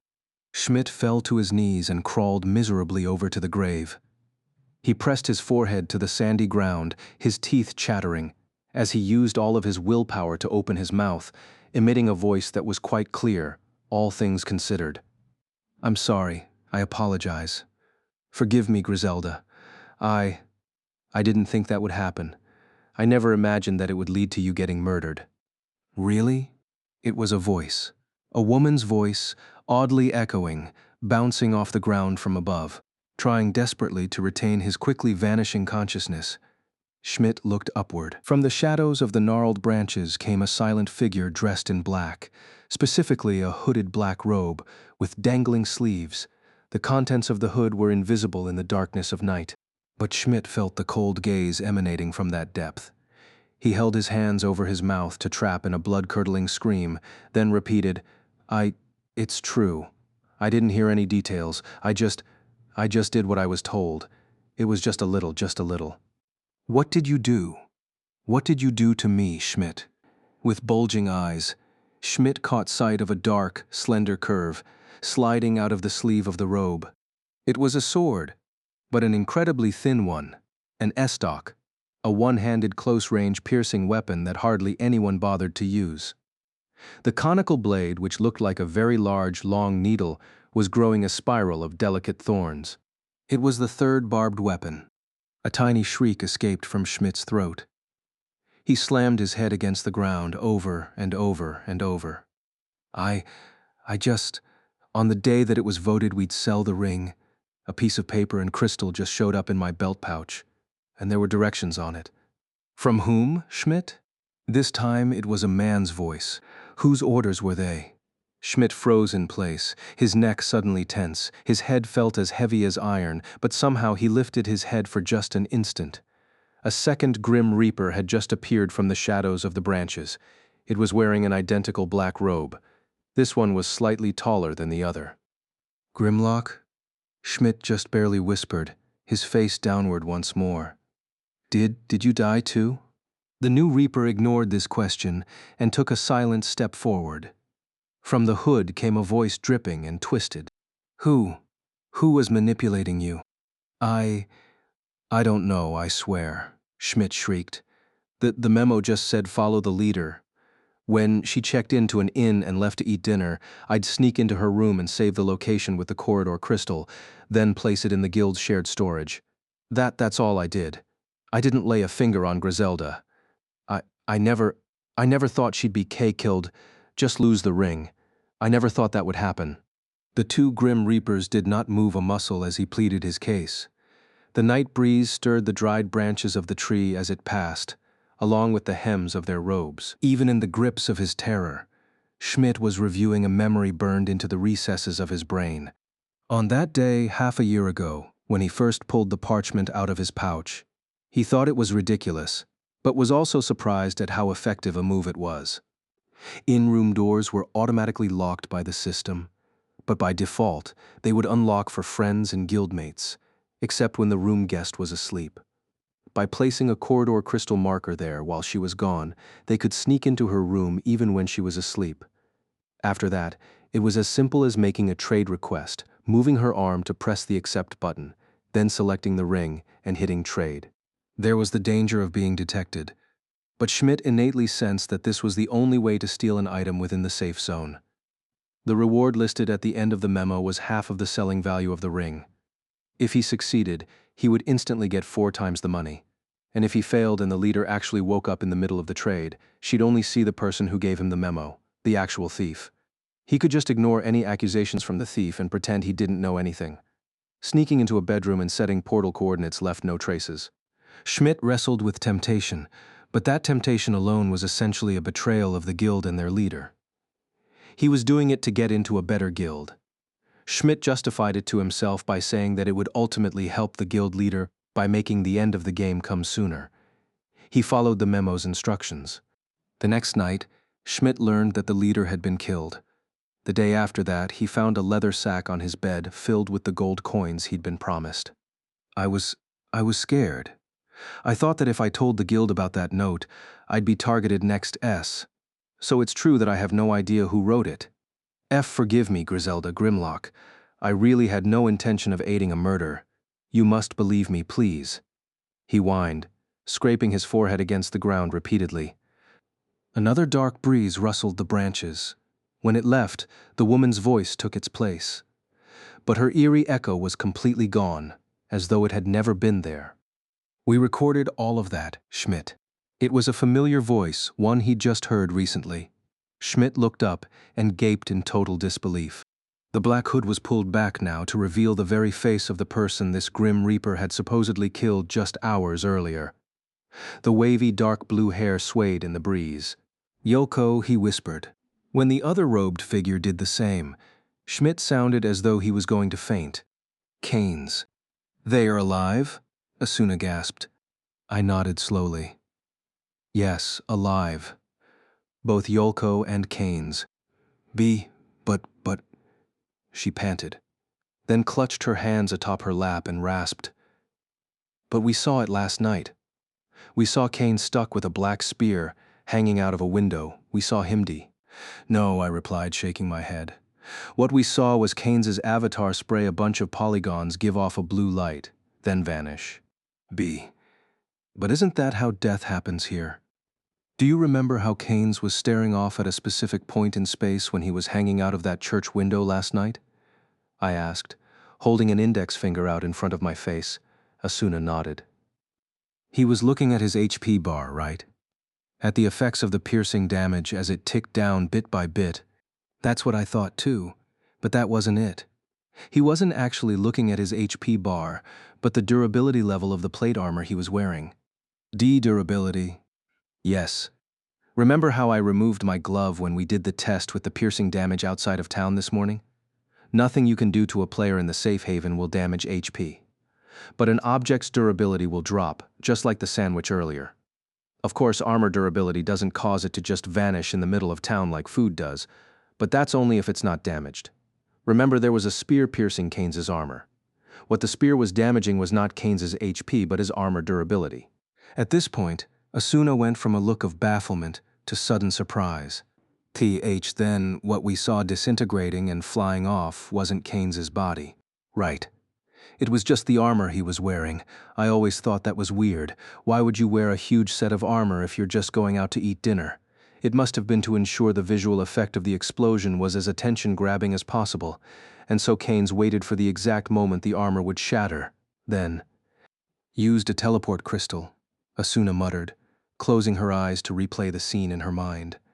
And the result of that was the blue light, a shattering spray of polygons, and the disappearance of the player, something extremely close to the death effect but totally different. Yes, I'm guessing that what Keynes actually did was stab himself through the chest with the spear, armor and all, outside of town. Then he used a corridor crystal to teleport to that upstairs room in the church, placed a rope around his neck, then jumped out of the window right before his armor broke. At the exact moment it was about to break. He used a teleport crystal to zip away, thus completing the effect. I see. Asuna nodded, eyes still closed. She let out a long breath. In that case, Yolko's disappearance tonight must have worked the same way, so she's still alive. I could see her silently mouth the words, "Thank goodness," then clamp her lips shut. But while she did seem to be wearing a lot, when did she hit herself with the throwing dagger? The code would have stopped her. She shouldn't be able to even touch it to her body. It was in there from the very start, I said flatly. Think back. From the moment that you, Schmidt, and I walked into the room, she was very careful not to show us her back. When she got the message that we were on our way, she must have run out of town, stuck in the dagger, put on a cloak or robe, then returned to her room. With how thick her hair is, it would be easy to hide the hilt of that tiny dagger as long as she sat tight to the sofa. She kept us talking while her clothes ran low on durability, then she timed it to walk backward to the window, then kicked the wall behind or something to make the right sound before turning around. To us, it just looked like the dagger hit her through the window at that very moment. And then she fell out of the window to make sure we didn't hear her giving the teleport command. Which means the person in the black robe you were chasing. I'm almost positive it wasn't Grimlock. It was Keynes, I stated. Asuna looked out into space and sighed. So he wasn't the culprit but the victim. Oh, but wait. She sat up, looking puzzled. Remember how we went down to Black Iron Palace last night to check the Monument of Life? Keynes's name was crossed out. It was right at the correct time and even caused by piercing damage. Do you remember how the name was spelled? I think it was Kiins. That's right. That was what Yolko told us. So we believed it, of course. But look at this. I showed Asuna the piece of parchment that had started me on the path toward this understanding. It was the list of Golden Apple members that Schmidt had written down for us a few hours earlier. Asuna reached out and took it, examined the names, then exclaimed in disbelief, Keynes, is that the real spelling for Keynes's name? One letter off could just be a typo or misremembering. But Schmidt wouldn't get 3 letters wrong on accident. In other words, Yolko intentionally fed us the wrong spelling of his name. She wanted us to see the K. Keynes' death report and believe that it was for the C. Keynes. Then Asuna said, lowering her voice and looking tense. At the very moment when we were witnessing Keynes' fake death at the church, the other Keynes was dying of piercing damage somewhere in Ankrad. That can't be a coincidence, can it? No way. No, I grinned, waving a hand. Yolko and her conspirators didn't time it out to kill Keynes at the same time. Remember how the death listings on the Monument of Life went? It said 22nd of the month of cherry blossoms, 6:27 p.m. That's April in the Ankrad calendar, and yesterday was the April 2nd we've had in the game. Ah. Asuna gasped, paused for a moment, then returned that exhausted, powerless grin. Oh my God. I never even considered that. It was last year. On the same day, at the same time, Keynes died in a way that was totally unrelated to any of this. Yes, I think that was the starting point for their entire plan. I took a deep breath and put all of the pieces together once more in my mind. At a very early stage, Yoko and Keynes must have noticed that someone named Keynes pronounced the exact same way as Keynes had died last April. Maybe it just started off as a note of interest between them. But at some point, one of them came up with the idea to take advantage of that to fake Keynes's death, and not just through normal monster-related death, but with the menace of a faked safe haven PK. Well, they certainly fooled me and you at first. The death of an unrelated player with the same name, destruction of equipment through piercing damage over time, and a simultaneous teleport crystal, these three elements combined to make what looked to all the world like a PK within the safe haven of town, and it was meant, Asuna lowered her voice to a whisper, to draw out the culprit of the ring incident. Yoko and Keynes used the fact that they would be suspected of the act to their advantage, faking their own murders and creating an illusory killer, meting out vengeance. A horrific god of death that could pull off a PK in the safe haven of town, regardless of the anti-criminal code, and the one who gave in to fear and took action was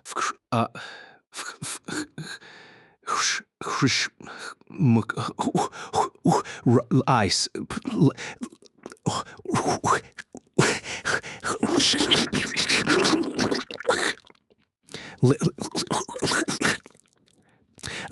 He probably must have been the first one they suspected. Schmidt left the, dare I say, mediocre Golden Apple Guild and went straight to the Divine Dragon Alliance, the biggest guild on the front line.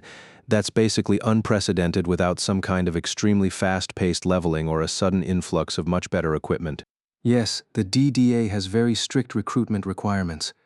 But does that mean he was the one responsible for the incident with the ring? Did he kill Griselda and steal the ring? Asuna had met Schmidt several times, given her role in organizing strategy meetings. She stared at me, her eyes tense. But with the image of the Lancer in the back of my mind, I couldn't exactly give a straight answer. I don't know. There's room to suspect him, but if you asked me whether or not he struck me as red, murderers in Sao, otherwise known as red players, tended to be unhinged in one way or another. That made sense, in a way. Killing other players here solved nothing but making beating the game more difficult. All red players, in some way, were essentially saying they didn't care if they ever got out of Sao. Some of them probably wished that the death game would continue forever. Such dark desires always made their way to action at some point. But I didn't sense that red madness from Schmidt. Not with the way he quaked in fear of the black-robed Reaper and even asked us to escort him back to his guild building. I can't be sure, but I'm fairly certain that we can say he had something to do with it, I muttered. Asuna nodded in agreement. She leaned back against the chair, pointed toward the window, all thought of watching the pub gone. Her gaze traveled over the town to the sky. In either case, Schmidt's at the end of his wits now. He believes there's someone out to get vengeance on him, and he finds no safety in town, even in his own guild room, I suspect. I wonder how he'll react.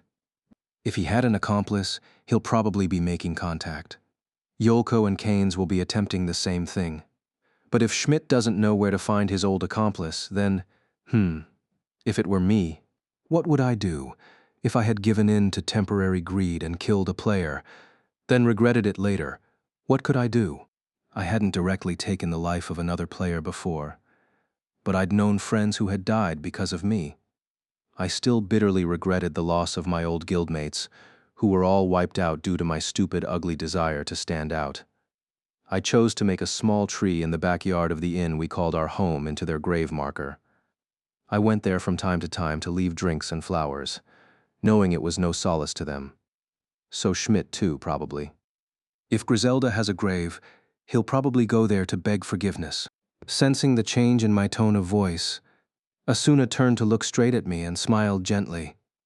Yes, that's what I would do too. At the KOB headquarters, we have a grave for all of those who were lost in boss fights.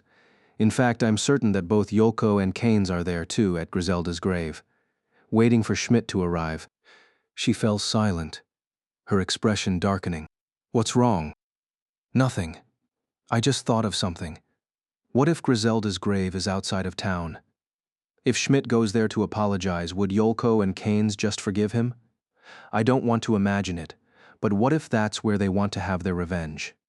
This chilling thought took me by surprise, crawling up my backbone. I couldn't rule it out. Yolko and Keynes hated whomever orchestrated the ring incident enough to put on this complex, ingenious safe haven murder. They had already used 2 teleport crystals and possibly a corridor crystal. That was a huge expense, given their level. After all the trouble they'd gone to, would they be satisfied with a simple apology? But I see. But then something occurred to me, and I shook my head from side to side. No, they wouldn't. They're not going to kill Schmidt. How can you be so sure? You're still registered friends with Yolko, right? And you haven't seen any notice that she's dissolved the friendship? Oh, now that you mention it, that's right. I just assumed that it automatically been undone after she died. But if she's alive, we should still be registered. Asuna waved her left hand to bring up the menu, then hit a few buttons. Yes, we're still registered friends. If I'd realized this sooner, we could have gotten to the bottom of the trick sooner. But that makes me wonder, why did Yolko accept a friend request from me in the first place? Didn't she realize it could have ruined her whole plan? I'm guessing I started, closing my eyes and imagining the woman with the dark blue hair. It was a gesture of apology for lying to us, and also because she trusted us. She trusted that if we noticed the friend registration was still active, we might figure out their true plan, and wouldn't get in their way with Schmidt. Try to check on her location right now, Asuna, I said, opening my eyes. Asuna nodded and hit a few more buttons. She's out in the field on the 19th floor right now, on a small hill near the main town. So this must be the grave of Griselda, leader of Golden Apple. And Schmidt and Keynes must be there too. If Schmidt dies there, then we'll know that they killed him. So I doubt they'd do that. So what about the reverse? What if Schmidt decides to kill them, to prevent them from telling anyone they know he was involved with the ring incident?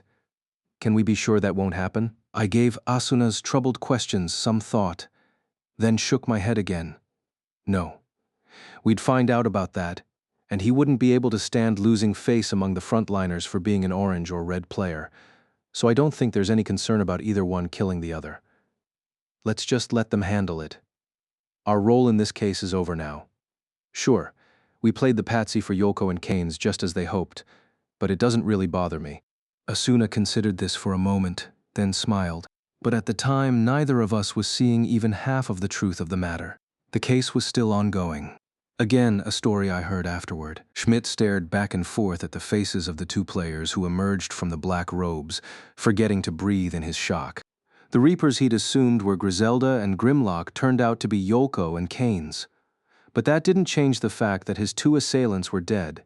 He had only heard the story of Keynes's death, but he'd just seen Yolko perish before his eyes only hours earlier. She was pierced by a black dagger flying through the window, then fell down into the street and burst into pieces. For an instant, he was about to faint in the presence of a ghost. But it was what she had said before revealing herself that saved Schmidt's consciousness from fleeing him altogether. Ricker dead, he rasped from a dry throat. Yolko pulled her hands out of the robe and showed them to him. She was holding an octagonal crystal, glowing light green, a sound recording crystal. A ghost would not use an item to record a conversation, meaning that Keynes's and Yolko's deaths were faked. He couldn't begin to guess how. But they had produced their own deaths in order to create a fictional agent of vengeance to terrify a third party who was deserving of that vengeance. Now they had a recording of that third man, admitting his crime and begging for mercy, all in order to reveal the truth of a murder that had taken place in the distant past. Oh, I see, Schmidt muttered in a voiceless sigh, finally understanding the truth. He flopped forward helplessly. He'd been totally fooled, and there was even proof of that, but he was not angry. He was simply numb at Yolko's and Keynes's tenacity and their reverence for Griselda. You did all of this for the leader, he mumbled. Keynes quietly nodded. Didn't you too? Huh? You didn't do it because you hated her, did you? You were fixated on the ring, but you never bore her any ill will. Isn't that true? Of course, it's true, please believe me, Schmidt said, bowing his head repeatedly, face twisted with desperation. He was probably stronger than the 2 of them combined. But the thought of drawing his weapon and using it to silence them forever never even occurred to him. As a red player, he couldn't remain in the guild or the frontline group as a whole. But even more importantly, if he killed Yolko and Keynes, he knew he would never regain his sanity. So even knowing that the recording crystal was still active, Schmidt repented for his past crime. All I did was sneak into the leader's inn room and save a portal exit there. Of course, the money I got from doing that helped me get the gear to pass the DDA's entrance standards. Is it true that you don't know who gave you the note? Yolko demanded. He nodded vigorously. I still don't know. Out of the 8 members of the guild, it's probably one of the 3 left over after me. You two, the leader, and Grimlock. But I haven't contacted anyone since then. Have you got any ideas? Schmidt asked. Yolko shook her head. All 3 of them joined other mid-level guilds like Golden Apple afterward. And they have normal lives now. No one's bought fancy gear or a player home. You're the only one who leaped up in a big way, Schmidt. I see, he mumbled, looking down. After Griselda's death, the sack of coal delivered to his room was a fortune beyond anything he could imagine at the time. It was enough that he could go to the auction house and buy up all of the ultra-powerful gear at the top of the list at once, where he could only dream of owning such things before. It would take steely self-control to toss that money into storage without using it.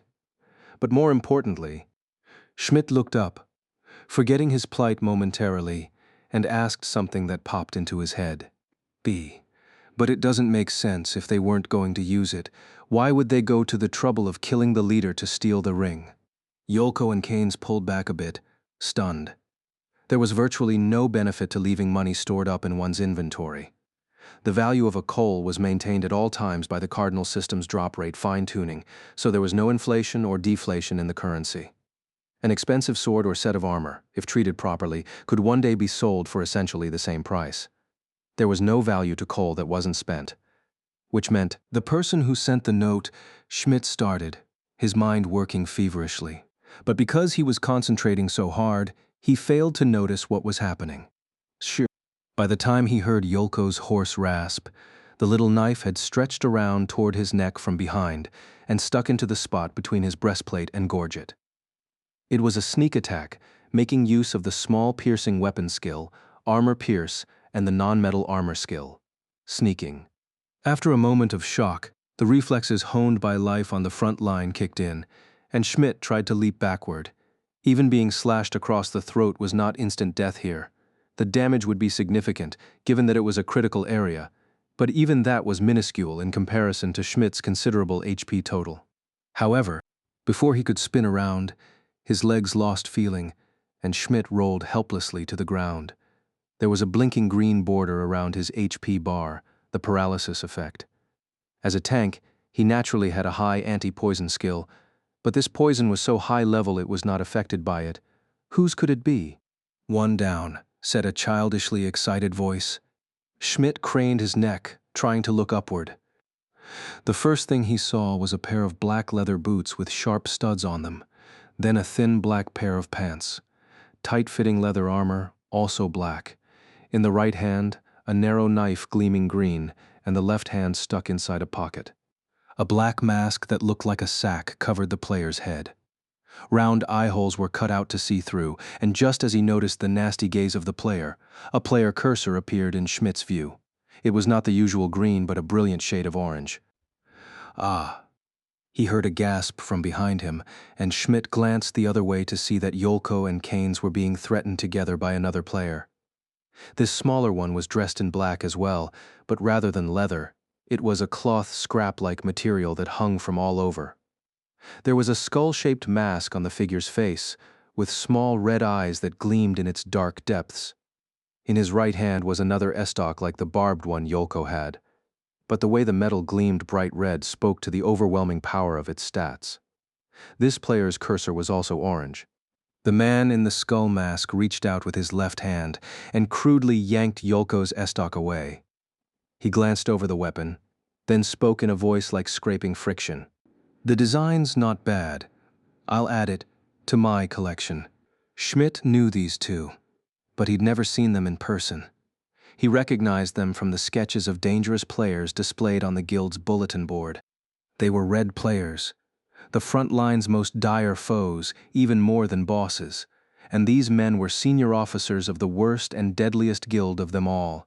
The one with the poisoned dagger that had paralyzed Schmidt was Johnny Black, while the man with the estoc threatening Yolko and Keynes was red-eyed Zaxa. Did that mean he was here? It couldn't be, please no, it had to be a joke. But Schmidt's silent pleas fell on deaf ears as he heard the approach of new, scraping shoes. He turned in terror to catch sight of the very image of the greatest danger in Aincrad. A black matte poncho that hung to just above his knees. A deep, concealing hood. In his dangling right hand, a large, thick dagger as rectangular as a cleaver and as red as blood. Schmidt's lips trembled with fear and despair. It was Laughing Coffin, the Murderers' Guild. The guild had formed a year after the start of SAO. Until then, the Orange players had stuck to ganging up on solos or small teams and stealing their coal and items, but then a number of them grew more extreme and idealized in their actions. Their philosophy, it's a game of death, so killing is allowed and expected. There was no method of legal murder in modern Japan, but it was possible in Aincrad. All the players' bodies were in a full dive in the real world, simply comatose, unable to move a finger on command. Under the purview of Japanese law, any player who was killed by losing all HP was the victim of Akihiko Kayaba, the creator of the nerve gear, and not the player who eliminated the HP. So let's kill people. Let's enjoy the game. This is an equal right of every player. And the one responsible for the poisonous agitation that seduced some of the many Orange players, brainwashing them and driving them to fanatical PK activity, was the man with the black poncho and the cleaver, Poach. In contrast to his humorous name, the tall man exuded an icy cruelty as he strode purposefully toward Schmidt. "Flip him over," he ordered. Johnny Black wedged his boot tip under Schmidt's downcast stomach. Once Schmidt was rolled over to face upward, the man in the poncho stared down at him from above. Wow, this is a big haul, a leader of the DDA in the flesh. His strong, silky voice was beautiful, but something alien lurked in the intonation of the words. His face was hidden within the hood of the poncho, but there was a lock of rich, wavy black hair hanging in sight, swaying in the breeze. Despite knowing that he was trapped in a very deadly situation, half of Schmidt's mind was occupied with questions. Why? What? How? Why would they show up here and now? The top 3 members of Laughing Coffin were both the symbol of fear in the game and its most wanted criminals. They would not be hanging around in the overworld map of a lower floor like this without good reason. That would mean they knew they'd find Schmidt here, and attacked. But that didn't add up. He didn't tell anyone at the DDA where he was going, and Yolko and Keynes wouldn't have let that intel slip either. Besides, both of them were pale with fear at the threat of red-eyed Zaxa's estoc. Even if they'd been hanging out by coincidence and saw Schmidt walk through the town alone, it was all too sudden for them to have informed Peoch. Was it simply some act of massive misfortune that all 3 of these players had happened across them on this random floor for a totally different reason? Was this sheer coincidence the vengeance of the late Griselda? Poach looked down indecisively at the prone, log-like Schmidt, who was trapped in a tangle of his own confused thoughts. Well, normally this is the time for my "It's Showtime" slogan, but first, how to play with them. "Let's do that one thing, boss," came Johnny Black's cheery, high-pitched voice. "The game where they kill one another so only the winner gets to survive. Of course, with these 3 we'll need to set a handicap." "Yeah, but remember how last time we killed the winner after all." "Oh, Simon, you're gonna ruin the game if you tell them that before it starts, boss." Zaxa hissed with laughter at the lazy and horrifying chat, still holding up his estoc. At this point, the honest danger and despair of the situation settled in. Crawling up Schmidt's back, he instinctually shut his eyes. Without the ability to move, the heavy metal armor that covered him was nothing but a weight holding him down. Very soon they would finish their pre-meal appetizer and bare their bloody, greedy fangs. Poa's large dagger, Mate Chopper, was a rare monster drop that had greater stats than the highest quality items a player blacksmith could create at present. It was an evil thing that would easily pierce through his full plate armor. "Griselda, Grimlock, if this is your vengeance, then I suppose I deserve to die here. But why would you involve Yolko and Keynes? They put all of this tremendous effort into revealing the true culprit of your murder. Why would you do this? As Schmidt's despairing thoughts popped from his mind like short-lived bubbles, he sensed faint vibrations through the ground pressing against his back. The rhythmic beat approached, da-da-dum, da-da-dum, growing louder and more insistent. Eventually, the dry, deep sounds hit his ears as well. Poe sucked in a sharp breath and warned his two followers. Johnny jumped back, holding up his poisoned dagger, while Zaxa jabbed his estoc even closer toward Yolko's and Keynes's throats. Schmidt made use of what little neck mobility he had to catch sight of a white light approaching from the direction of the town. The light bobbed up and down, and several seconds later was revealed to be cold flame licking at the hooves of a black horse so dark it melted into the night. On the steed's back was a rider, also in black.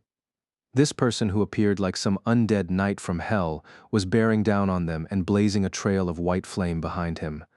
The sound of the hooves turned into a rumbling roar, soon joined by the whinnying of the horse. The steed reached the foot of a little hill and bounded to the top in a few leaps, then reared up on its hind legs, spraying a white cloud of steam from its nostrils. Johnny took a few nervous steps back, and the rider pulled back hard on the reins and promptly toppled backward off the horse. The figure fell onto its butt and hissed a sharp ouch in a voice that Schmidt recognized. The man got up, rubbing his backside, and still holding the reins to the massive black steed, turned to look at Schmidt, Yolko, and Keynes. In an easy, carefree tone, he said, "Looks like I made it just in time. You'll have the DDA expense the taxi fare, I hope." There were no itemized mounts in Aincrad, but certain towns and villages had NPC-run stables where players could rent riding horses or cattle for transporting massive belongings that didn't fit into an inventory. But because they required considerable technique to master and cost an arm and a leg to rent, very few players bothered with them. There were only so many people in this deadly game with the time and wherewithal to bother practicing horseback riding. Schmidt let out the breath he'd been holding in and looked up at the new arrival. Kirito, the black swordsman, solo player. Kirito tugged on the reins to turn the horse around and patted its rump. The rental service was disengaged, and the black beast began to run off, accompanied by Kirito's relaxed voice. "Hey, Poach, been a while. Still sticking with that ugly fashion sense, huh?" "Bold words coming from you," went Poe's reply, his voice sharp with unmistakable lethality. On its heels, Johnny Black darted forward a step and shrieked hysterically. "You freak! Quit actin' like you got this under control. You know what's happening here?" Poe silenced his follower's poison knife with a gesture, then tapped his shoulder with the butt of his own cleaver. "He's got a point, Kirito. Flashy entrances are all well and good, but surely you don't think that even you can handle 3 of us at once." Schmidt clenched his left hand, the only part of him that was capable of moving. Poe was right. Even Kirito, with his attack power near the top of the frontline gang, couldn't possibly defeat 3 officers of Laughing Coffin at once. Why hadn't he at least brought the Flash along? "Yeah, I guess not," Kirito said calmly, his left hand on his waist. "But I've taken a poison resistance potion, I've got a bundle of healing crystals, and I can hold out for a good 10 minutes. That's enough time for the cavalry to arrive. Surely you don't think that even you 3 can handle 30 frontline vets," he teased, throwing Poe's challenge right back into his face. The leader clicked his tongue in irritation, while Johnny and Zaxa looked around at the darkness nervously. "Shit," Poe swore, and drew back his right foot. He snapped his fingers, and his followers retreated several yards backward. Freed from the red estoc, Yolko and Keynes both fell unsteadily to their knees. Poe held up his cleaver, pointed it straight at Kirito, and growled, "Black swordsman, I swear that I will make you taste dirt. One day you will roll in an ocean of your precious friend's blood, and then you will regret this." And with that, he spun the heavy cleaver nimbly in his fingertips and returned it to the holster at his side. The black leather poncho whirled around, and he descended the hill, his 2 lackeys scrambling after him. Johnny Black was especially quick in his pursuit, worried about the imminent approach of the front-line guilds, but red-eyed Zaxa. He of the ragged attire and estoc turned back after a few steps, his skull mask's eyes gleaming at Kirito. You think you're so cool? Next time it'll be me chasing you on a horse. You'd better practice then. It's not as easy as it looks, Kirito replied. Zaxa let out a hiss of breath, then vanished in pursuit of his companions. Even after the three shadows descended the hill and melted into the darkness, their orange cursors remained, thanks to the search skill. I'd encountered and exchanged words with Poao, leader of Laughing Coffin, on a previous occasion. But his two confidants were new to me: the poison knife wielder with the childish attitude and appearance, and the eerie estoc fencer with the ragged clothes. Naturally, their names hadn't appeared on their cursors, so I considered checking with Schmidt about them, then decided against it. The next time I faced them, it would turn into a fight for real, and I didn't want to know the names of the people I'd crossed blades with in a battle to the death. Instead, I just watched the cursors as they began to blink at the limit of my search range. As a flat rule, criminal players were not allowed to enter towns and settlements protected by the anti-criminal code, the safe havens of Ankrad. The instant they did, powerful NPC guardians would appear and attack en masse. And the teleport gates were all located in the code's zones, so for the trio to move to other floors, they'd either have to designate tiny villages outside of the code with their teleport crystals, use expensive corridor crystals, or climb and descend the labyrinth towers that had already been cleaned out, the long way. It was probably the first of the three, but using 6 crystals for the round trip had to be a ridiculous expense for them. Despite my cocky parting statements, I couldn't help but breathe a sigh of relief when the 3 cursors were gone from sight. It was a much more dangerous group than I had been expecting. Somehow the trio had known that Schmidt, front team leader for the Divine Dragon Alliance, and the man with the highest defense and HP of any frontline player, would be at these coordinates.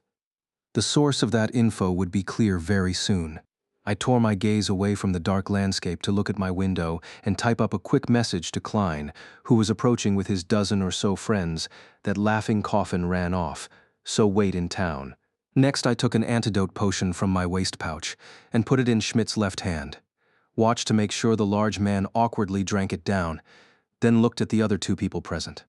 When I spoke out to the would-be Grim Reapers in their black robes, I couldn't keep the note of irony out of my voice. It's nice to see you again, Yolko, and I guess this is a nice to meet you, Canes. The woman who had vanished before my eyes into a cloud of polygons a few hours earlier looked up at me and put on a tiny smile. I was planning to give you a proper apology when all was said and done, but I don't suppose you'd believe me now. Whether I believe you or not depends on how good the meal you buy me tastes, and no fishy-looking ramen or unidentified fried food will do. Next to the stunned Yolko, the simple-minded-looking Canes, original victim of the Safe Haven murders, pulled off his robe and bowed his head. It's actually not our first meeting, Kirito. Our eyes met for just an instant, if you recall, he said in a deep, relaxed voice. Then it hit me. You know, that's right. It was right as you died, as you teleported, and your armor broke, wasn't it? Yes. When I saw you, I had a momentary feeling that you might see through our faked death trick. You thought too much of me. I was completely fooled. It was my turn to frown. With the atmosphere a bit looser now, Schmidt sat up, his armor clanking loudly. He turned on me, his voice still tense.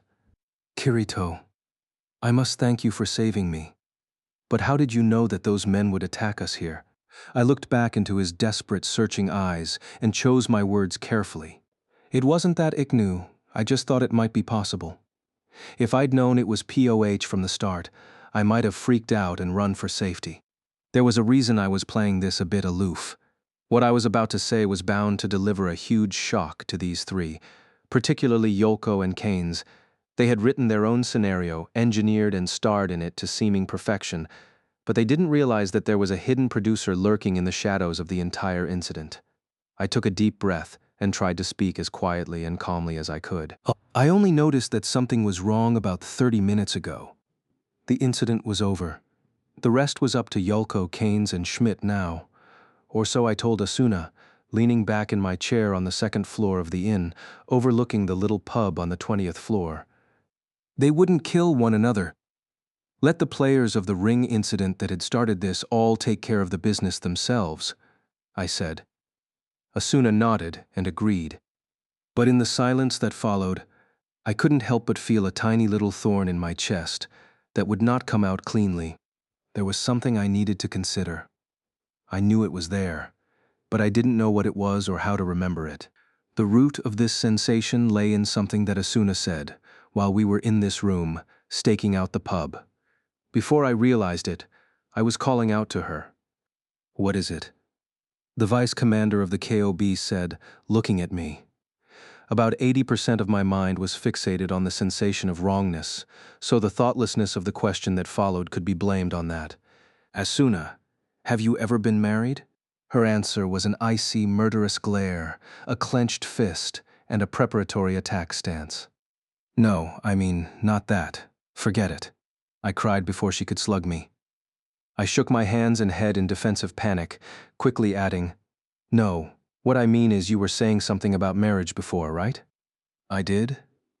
What about it?" she asked, fixing me with a steely gaze. I trembled even harder, desperately running my mouth. Well gosh, what was it, something about how it was romantic, or plastic, or something tick? Nobody said anything remotely resembling that. She kicked me in the shin just soft enough not to set off the code, then filled in the blanks for me. I said it was romantic and pragmatic, and in case you've never opened a dictionary, pragmatic means practical and sensible. Practical, marriage incel? Yes, I mean, it doesn't get much more brutally faithful than shared inventory, right? Shared inventory. That was it. That was the source of the thorn that was still stuck in my chest. Married players completely shared all of their items. The carrying limit expanded to the total of both players' strength combined. So while it was extremely convenient, it also came with the danger of marriage fraud, where a spouse stole all the best items and disappeared. What was it about this system that stuck out to me? Unable to reach the root of this overwhelming frustration, I asked, Then what happens to the items when you get divorced?" "Huh?" Asuna looked at me in surprise, her eyes round. She inclined her head in wonderment, bringing her punching fist up to stroke her slender chin. "Let's see. I believe there are a few options. There's automatic distribution, taking turns choosing an item at a time, and a few other methods that I don't remember." "I want to know more. How do we find out? Oh, hey, what if we?" That I didn't finish that question was either a brilliant decision or a stroke of good luck. The Flash grinned at me, her left hand on the scabbard of her lambent light, several times the previous hint of murder in the air. What if what if we write a question to Heathcliff right now? A minute later, he wrote back with a concise and accurate description of what happens to inventory space upon a divorce. The man was a walking game manual. Asuna had already mentioned the automatic and by-turn methods of dividing items. It was also possible to set up an automated system that worked on designated percentages rather than down the middle. That meant that alimony payments were essentially possible as well. Yes, very pragmatic. As Asuna read off the message, my mind worked rapidly. These options had to be decided upon by both parties at the moment of divorce, of course. In other words, you could not legally divorce unless you both agreed to an asset-splitting scheme. But in reality, an amicable agreement couldn't be reached in every case. So what would happen if you wanted to get divorced but couldn't see eye to eye with your partner? There was no domestic affairs court in Aincrad. The answer to that question was in the very last sentence of Heathcliff's reply to Asuna. Incidentally, an unconditional divorce is only possible if one sets their own item allotment to 0%, with the partner receiving 100% of the shared inventory. In that case, any items the partner cannot carry at the point of redistribution will be dropped at his or her feet. If Kirito is afraid of the imminent possibility of divorce, I would recommend staying in a private room at an inn, he says. Asuna finished reading, closing the window with an unpleasant expression. As I idly gazed at her face, I repeated one phrase from the message over and over. 0 for you, 100 for partner.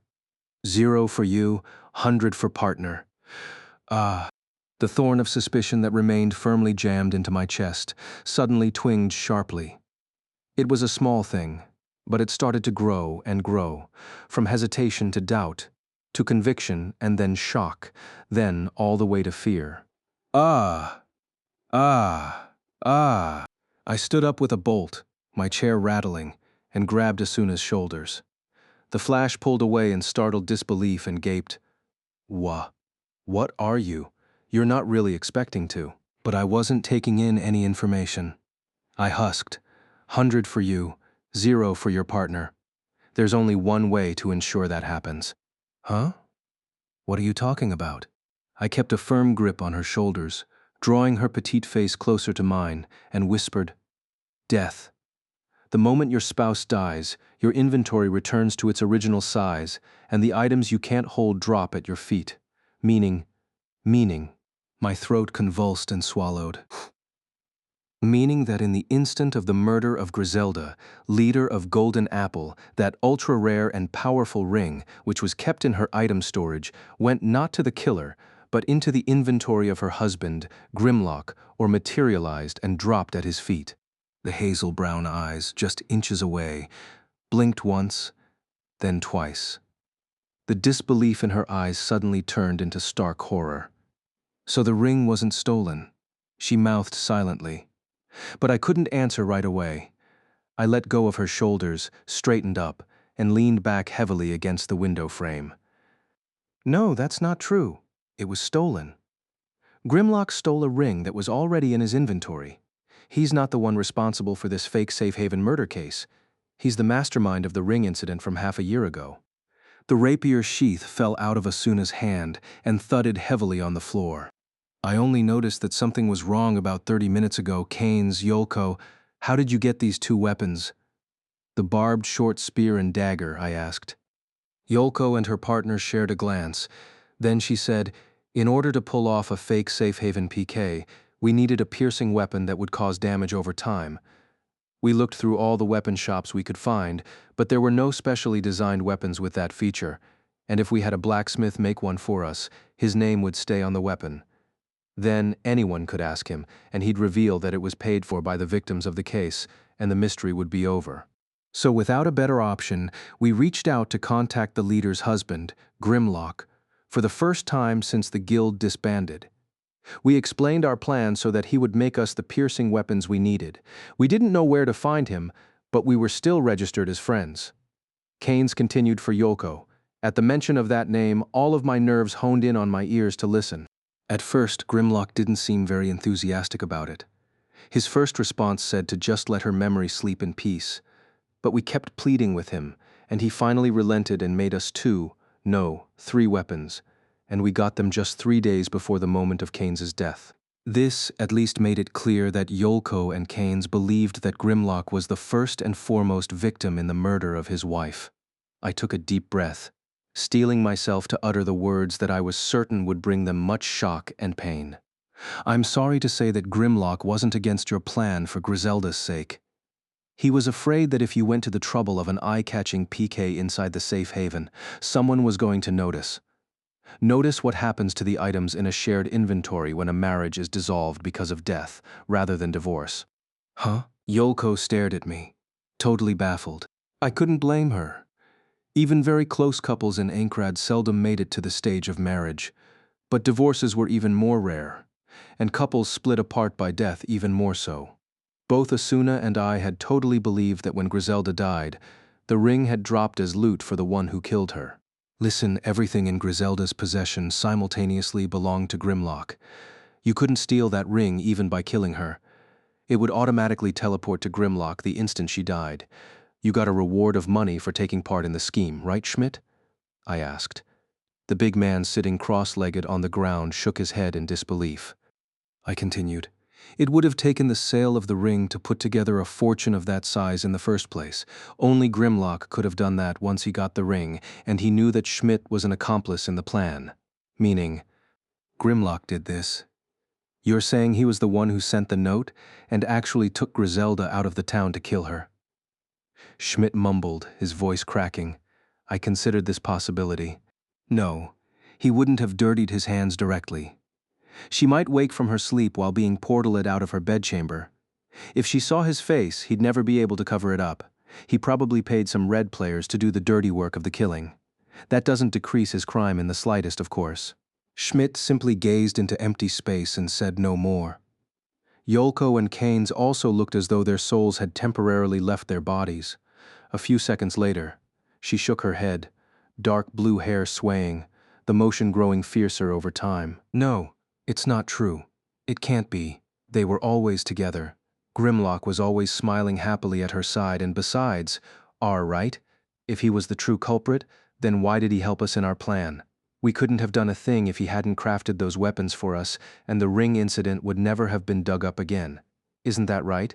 You explained the entirety of your idea to him, didn't you? I asked abruptly. She shut her mouth for a moment, then nodded, meaning that he knew what would happen in the end if your plan was successful. Racked by guilt, Schmidt would visit Griselda's grave, to be accosted by you and Kane's dressed as the dead. That would make it possible to permanently bury the ring incident forever. He could eliminate his accomplice, Schmidt, and you two searching for resolution, all at once. I see. So that's why they were here, Schmidt mumbled. I looked in his direction and nodded, feeling gloomy. That's right.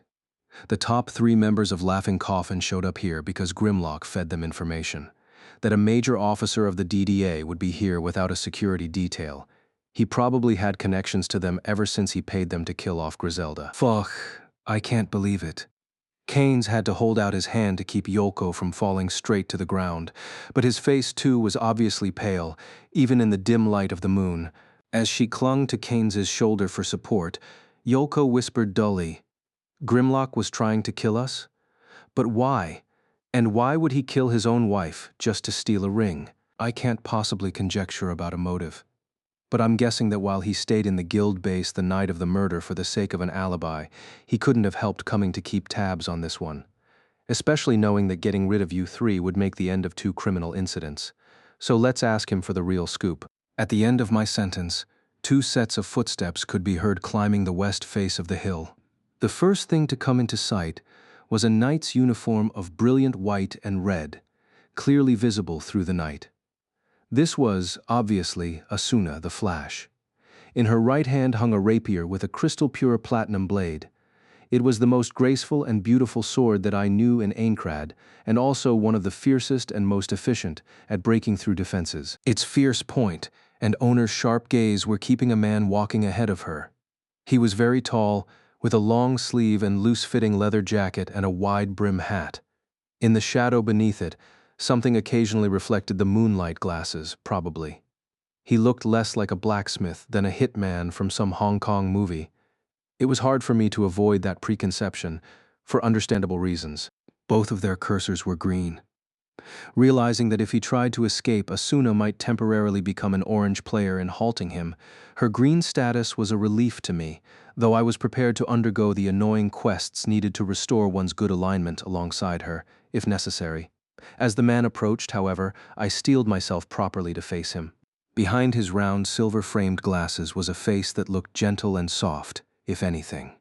His face was thin, and his slightly drooping eyes were kindly. But there was something in his small black pupils behind the lenses that set off my sense of caution. The man stopped about 10 feet away and looked first at Schmidt, then Yolko and Keynes, and lastly at the mossy grave marker. "Well, hello again, everyone," he said, cool and calm. Several seconds later, Yolko responded. "Grimlock did. Did you really kill Griselda and steal the ring? And try to erase 3 people here to ensure that the entire matter was covered up permanently?" The words were never spoken aloud, but everyone heard them.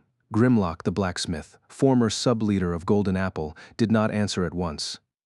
When Asuna had returned her rapier to its sheath and moved to stand at my side, he smiled slightly. "You have the wrong idea. I was only on the way here under the belief that I had a responsibility to see this series of events to its conclusion. The reason I obeyed that scary woman's commands was because I wanted to clear up the misunderstanding." He's going to deny it? I thought, closing my eyes. Sure, we had no proof that he'd passed the information to Poach, but when it came to the ring incident, there was no way for him to weasel out of the systematic evidence. "Liar," snapped Asuna. "You were hiding in the bushes. If I hadn't been able to reveal you with my search skill, you'd have stayed put the whole time." "That's not my fault. I'm just a blacksmith.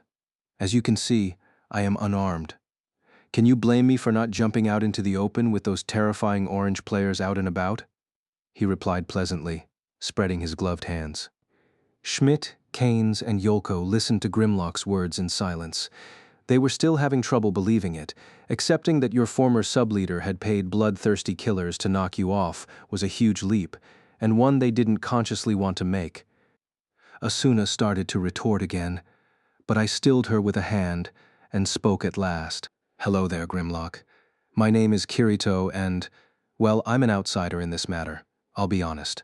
I don't have evidence linking your presence here to the attack by Laughing Coffin. They certainly won't be offering testimony to us. Of course, if we had Grimlock make his menu window visible so we could check his friend list or sent messages, we would certainly find the name of whatever player handled the assassination business for Laughing Coffin. I just didn't know what that name was. But while the matter of the attempted murders here might not be solvable, I knew that the other matter was undeniable. But the ring incident last fall that caused the breakup of Golden Apple, you are absolutely involved with that. You orchestrated it, in fact. Because whoever actually killed Griselda, the ring would have stayed in your possession thanks to your shared inventory. You hid that fact, secretly liquidated the ring, then gave half of the amount to Schmidt. Only the culprit could have done this. So your only motive for getting involved in this safe haven incident was to silence the people involved with the past and cover it up. Am I wrong? A heavy silence filled the open air on the hill. The pale moonlight falling upon the scene cast Grimlock's face into shadowy contrast. Eventually his mouth twisted in an odd way, and he spoke again, slightly cooler this time. This is a very fascinating line of logic, Detective. But sadly, you have missed one thing. What? I asked automatically. Grimlock reached up with a black glove and pulled the brim of his wide hat lower. It's true that Griselda and I had a shared inventory. So your assertion that when she was killed, all of the items within her storage remained with me is true. However, the tall blacksmith's sharp gaze traveled through the moonlight-reflecting glasses to pierce me. In a flat voice, he continued, "What if the ring wasn't being kept in her inventory? What if it was materialized as a physical object, equipped on her finger?" Ah, Asuna gasped. I was just as taken aback. I had completely failed to take that possibility into account.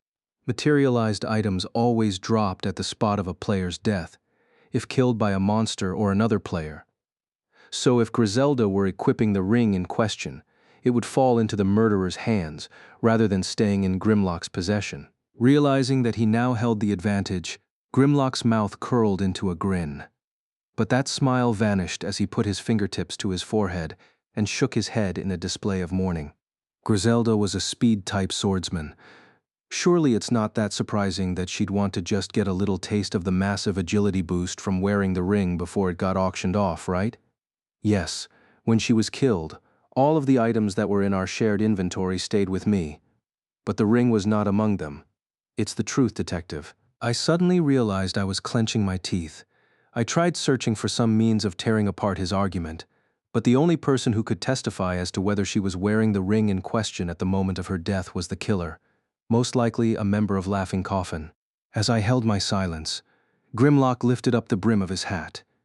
He swung a look over the other four and gave a sanctimonious bow. And now, I will be on my way. It's a shame that the ringleader in Griselda's murder wasn't caught, but I believe that Schmidt's repentance will surely soothe her soul. With another tip of his hat, the blacksmith turned around. Amid the silence, Yolko's voice over his shoulder was full of something fiery. Please wait, no stop. He came to an abrupt halt and turned back just a bit. Those kindly-looking eyes behind the glasses glimmered with something dangerous. Is there more? Please don't bother me with your emotional, unfounded accusations. This is a holy place to me, he said smoothly and haughtily. Yolko took a step farther. For some reason, she raised her hands in front of her and glanced down at them for an instant. When her dark eyes faced forward again, there was a fierce power in them that I hadn't seen in her before. Grimlock, you're claiming that the leader was wearing the ring at the time. So the killer stole it without you having it. But that's impossible. Oh? Based on what evidence? Grimlock asked, turning smoothly. Yolko tore into him. You remember when the guild had that meeting to decide what to do with the ring? Me, Keynes, and Schmidt said that we should use it to strengthen the guild, rather than sell it. Keynes actually wanted to use it himself. but he decided to stick with the leader. He said she was the strongest fighter in Golden Apple, so she ought to equip it. Next to Yolko, Keynes looked somewhat guilty, but she merely gestured and continued. I still remember every last word of her response. She smiled and said, "You can only wear one ring on each hand in so. On my right hand is the guild leader's sigil, and on the left is my wedding ring, so I can't use this. Understand? There's no way she would secretly take off either of those rings to try out that new one's bonus." When her harsh shriek died out, everyone present held their breath. It was true that there was only one ring slot for each hand on the equipment mannequin in the menu. If both were already full, a new ring could not be equipped, but it was still weak. No sooner had the thought entered my mind than Grimlock quietly pounced. "What do you mean? She would never do that. If you're going to use that logic, I would never kill Griselda. She was my wife. You are leveling unfounded accusations against me. Nothing more." "No," Yolko whispered. I held my breath as the petite woman slowly, firmly shook her head. "No, you're wrong. There is proof whoever actually killed her left behind every item they judged to be worthless, right out in the open where they did the act. Fortunately, the player who discovered them knew the leader's name and delivered her leftover articles to the guild home. That's how, when we chose to make this grave marker her resting place, we were able to leave her sword here, until it eventually disintegrated. But that wasn't all. I didn't tell anyone, but there was another memento of hers that I buried here on my own." Suddenly she spun around, knelt behind the little grave nearby, and began to dig in the dirt with her bare hands as everyone else watched and waited. When Yolko stood up again, she held out her hand to show what she was holding. Despite being freshly dug up from the soil, the little box shone silver in the moonlight. "Oh, a permanent storage trinket," Asuna gasped. As she noted, it was the box of permanents that only master-class craftsmen could fashion. At maximum, they could be about 4 inches to a side, so they couldn't hold large items. But a few small accessories could fit inside. Even if left out in the open, no item inside here would ever suffer the natural degradation of its durability. Yolko reached out with her left hand and pulled up the lid of the silver box. Sitting on the white silk liner were 2 gleaming rings. She picked up one, a larger silver ring. On its flat tip was a carving of an apple. "This is the golden apple sigil, which she always wore on her right hand. I still have my own, so it will be very easy to compare and confirm." She put that ring back and picked up the other one, a narrow golden band. "And this is the ring that she never took off the ring finger of her left hand, your wedding ring, Grimlock. It has your name carved on the inside. The fact that these rings are here is unshakable proof that at the moment she was taken through a portal outside of town and murdered, she was wearing them. Am I wrong? If I am, then explain it to me." She finished in a tearful scream. She thrust the glittering golden ring right at Grimlock, large teardrops rolling down her cheeks. No one spoke for several moments. Keynes, Schmidt, Asuna, and I held our breath, eyes wide, watching the confrontation. The tall blacksmith, his lips pursed, stood frozen in place for over 10 seconds. Eventually, one corner of his mouth twitched, then tensed. "That ring you asked me about this on the day of her funeral? Yolko, if I wanted to keep Griselda's wedding ring, and I told you to let it fade away, like her sword, if you just said you wanted it." Grimlock's head was downcast, his face hidden behind his wide brim hat. He fell to his knees as though the string holding him upright had snapped. Yolko put the golden ring back into the box, closed the lid, and clenched it to her chest. She looked skyward, her damp face scrunched up, and whispered, in a voice now dull and soft, "Why? Why, Grimlock? Why would you kill the leader, your own wife, just to turn the ring into money?" "Money? Money, you say?" Grimlock rasped from his knees, chuckling. He brought up his left hand to open the menu. With a few short operations, he produced a large leather bag. He lifted it up, then hurled it onto the ground. The heavy thud contained the clear sound of many metal items scraping. Just the sound alone made it clear to me how much coal was contained within. "This is half of the money I got from liquidating the ring. I haven't spent a single coin." "Huh?" Yolko said, her eyebrows crossed in confusion. Grimlock looked up at her, then the rest of us, and said in a dry voice, "It wasn't for money. I just had to kill her. while she was still my wife. The round glasses turned to the mossy grave for a moment, then came back. The blacksmith continued his confession. Griselda. Grimlock. It's no coincidence that our names sound similar. We always had the same names going back to the games we played before SEO, and if the game featured it, we were always married after all. After all, she was my wife in the real world too. My mouth fell open in shock. Asuna sucked in a sharp breath, and the others' faces were portraits of stunned surprise. She was the ideal wife for me.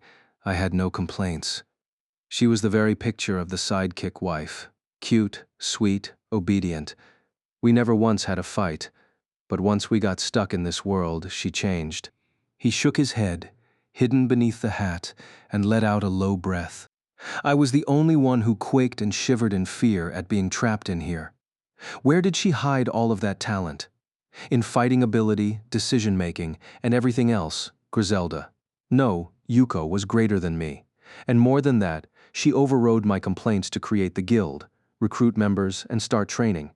She was far more alive here than even in real life, and more fulfilled, watching her up close. I had to admit that the Yuko I loved was gone. Even if we someday beat the game and got back to reality, the well-behaved, subservient wife I knew would not return. The shoulders of his long-sleeved jacket trembled. Whether it was in self-mocking laughter or sobs of distress, I couldn't tell. His whispering continued. Can you understand my fears? If we got back to the real world and Yuko asked for a divorce, I couldn't bear that disgrace. So it was best to act while I was still her husband, while I was still here, with a legal method of murder at my disposal. Can anyone blame me for wishing to keep my memories of Yuko pure and pristine? After his long and ghastly confession had finished, no one spoke. I heard the hoarse voice emerge from my throat, though I wasn't even aware I was doing it at first. Disgrace, disgrace. Your wife wouldn't listen to you, and that's why you killed her. She was strengthening herself and your friends to help escape from here, and might have one day stood among the ranks of those advancing us through the game, and just for that. I had to use my left hand to hold down my right, to keep it from instinctually drawing the blade on my back. Grimlock looked up lazily, the lower frame of his glasses glinting, and whispered, "Just for that? It was plenty enough for what I did. Someday you will understand, detective, once you have found love and are about to lose it." No, Grimlock, you're wrong about that. It was not me who bit back at him, but Asuna. Her beautiful features were cast in an expression I couldn't read as she quietly stated, "What you felt for Griselda wasn't love. It was possession. If you still love her, then take off your left glove, but I'm sure that you've already cast aside the wedding ring that Griselda never removed, even to the moment of her murder." Grimlock's shoulders trembled, and in a mirror image of what I had done moments before, grabbed his left hand with his right. But he stopped there. The blacksmith silently held his grip, not removing the glove. The silence that followed was broken by Schmidt, who spoke up at last. "Kirito, can you allow us to determine his fate? We will not execute him ourselves, of course, but he must pay for his crimes." His calm voice contained none of the terror that had gripped him until just minutes earlier. I looked up at the tall man in his clanking armor and nodded.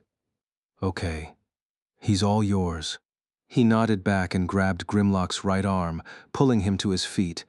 With the slumping blacksmith firmly under control, he said to me, "I appreciate this," and descended the hill. Next to leave were Yolko and Kane's, after she had buried the silver box back where it belonged.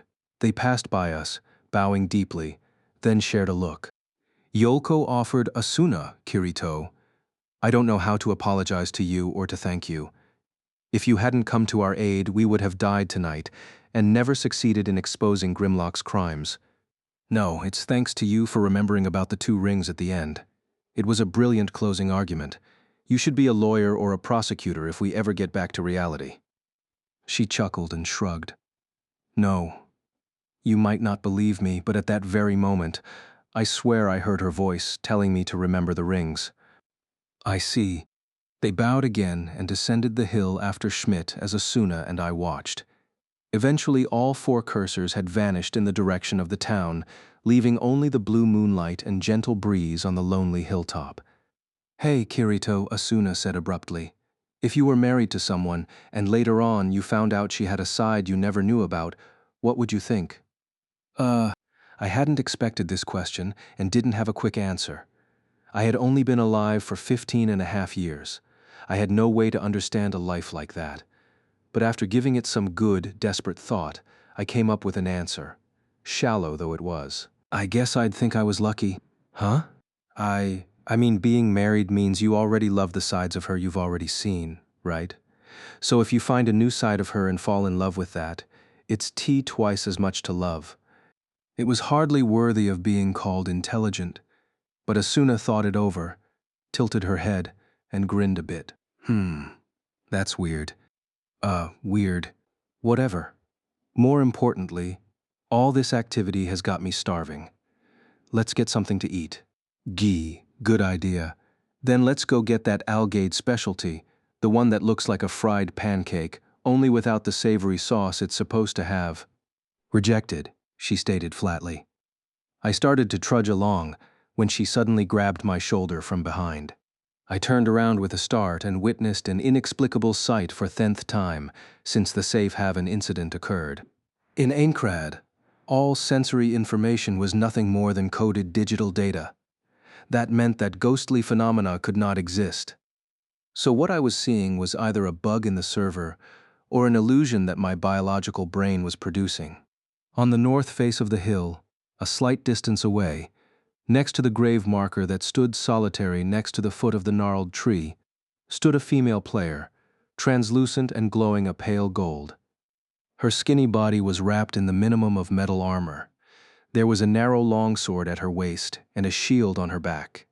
Her hair was short, and her face was stately and beautiful, but her eyes were brimming with a strong light that I recognized from several other players I knew.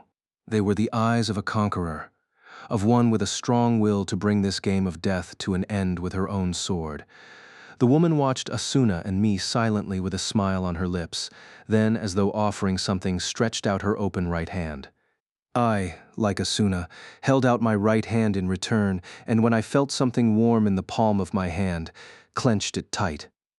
The warmth passed through my body and lit a fire in my chest, only to leave through my lips in the form of words.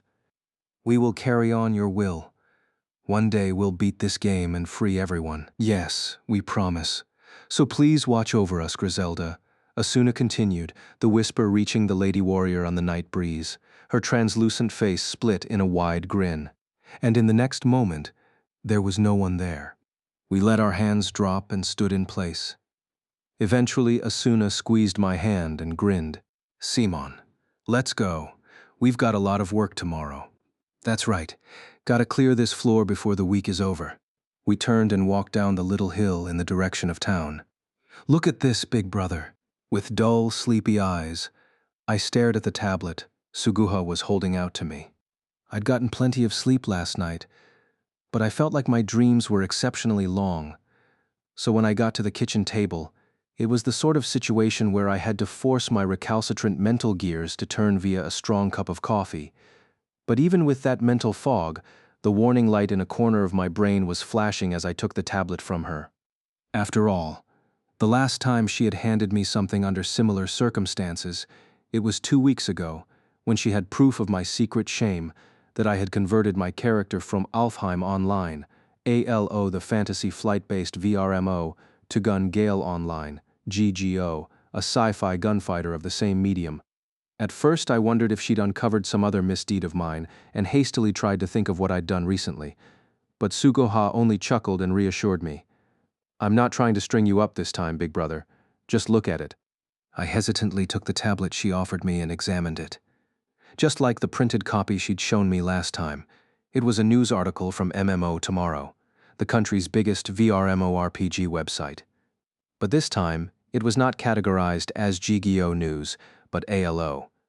The first thing that caught my eye was the screenshot in the article, which was not a player avatar but a landscape shot. So the Spriggan in black truly hadn't gotten himself into trouble this time. Relieved, I read the lead paragraph of the article. Almost instantly, I was hit by a different kind of shock and couldn't stop myself from shouting. What? What? The article read, The holy sword Excalibur, most powerful of the legendary weapons, found at last. My fatigue completely forgotten now, I tore through the rest of the article and let out a long groan. So they finally found it. Personally, it was a lot longer than I expected. Suguha pouted, spreading blueberry jam on her toast from her seat across the table. The holy sword Excalibur. It was the one weapon in ALO said to be able to overpower the demon blade Graham, weapon of the salamander general Eugene. Its existence was long known, thanks to its tiny description and picture on the official website's index of weapons, but the means of finding it in the game had remained a mystery. Though technically, there were 3, no 4 players who knew about it. Suguha, Asuna, Yui, and me. We'd found it at the very start of this year, January 2025. Today was December 28th, so Excalibur's secret had stayed hidden for an entire year. Oh man, if I'd known this was going to happen, I'd have given it another shot. I grumbled and stuck a spoon in the jar of homemade jam, scooping out a huge dollop of the gelatinous material and dropping it onto my toast. Next, I added a blast of whipped butter, spreading it until the 2 toppings were marbled. Suguha, who'd been watching her calories recently, looked back and forth between the toast in her hand and what I was doing with mine. Eventually, she lost the saving roll against temptation and silently pulled the butter container over to herself. Her meager resistance came in the form of taking a more reasonable amount of butter. Once she'd taken a bite of her toast, she pointed out, "Read it closer. They only just found it. They haven't figured out how to get it yet." What? I stopped myself in the middle of another huge bite and squinted at the tablet again. The article said that Excalibur's location had been identified, but there was no information about any player acquiring it.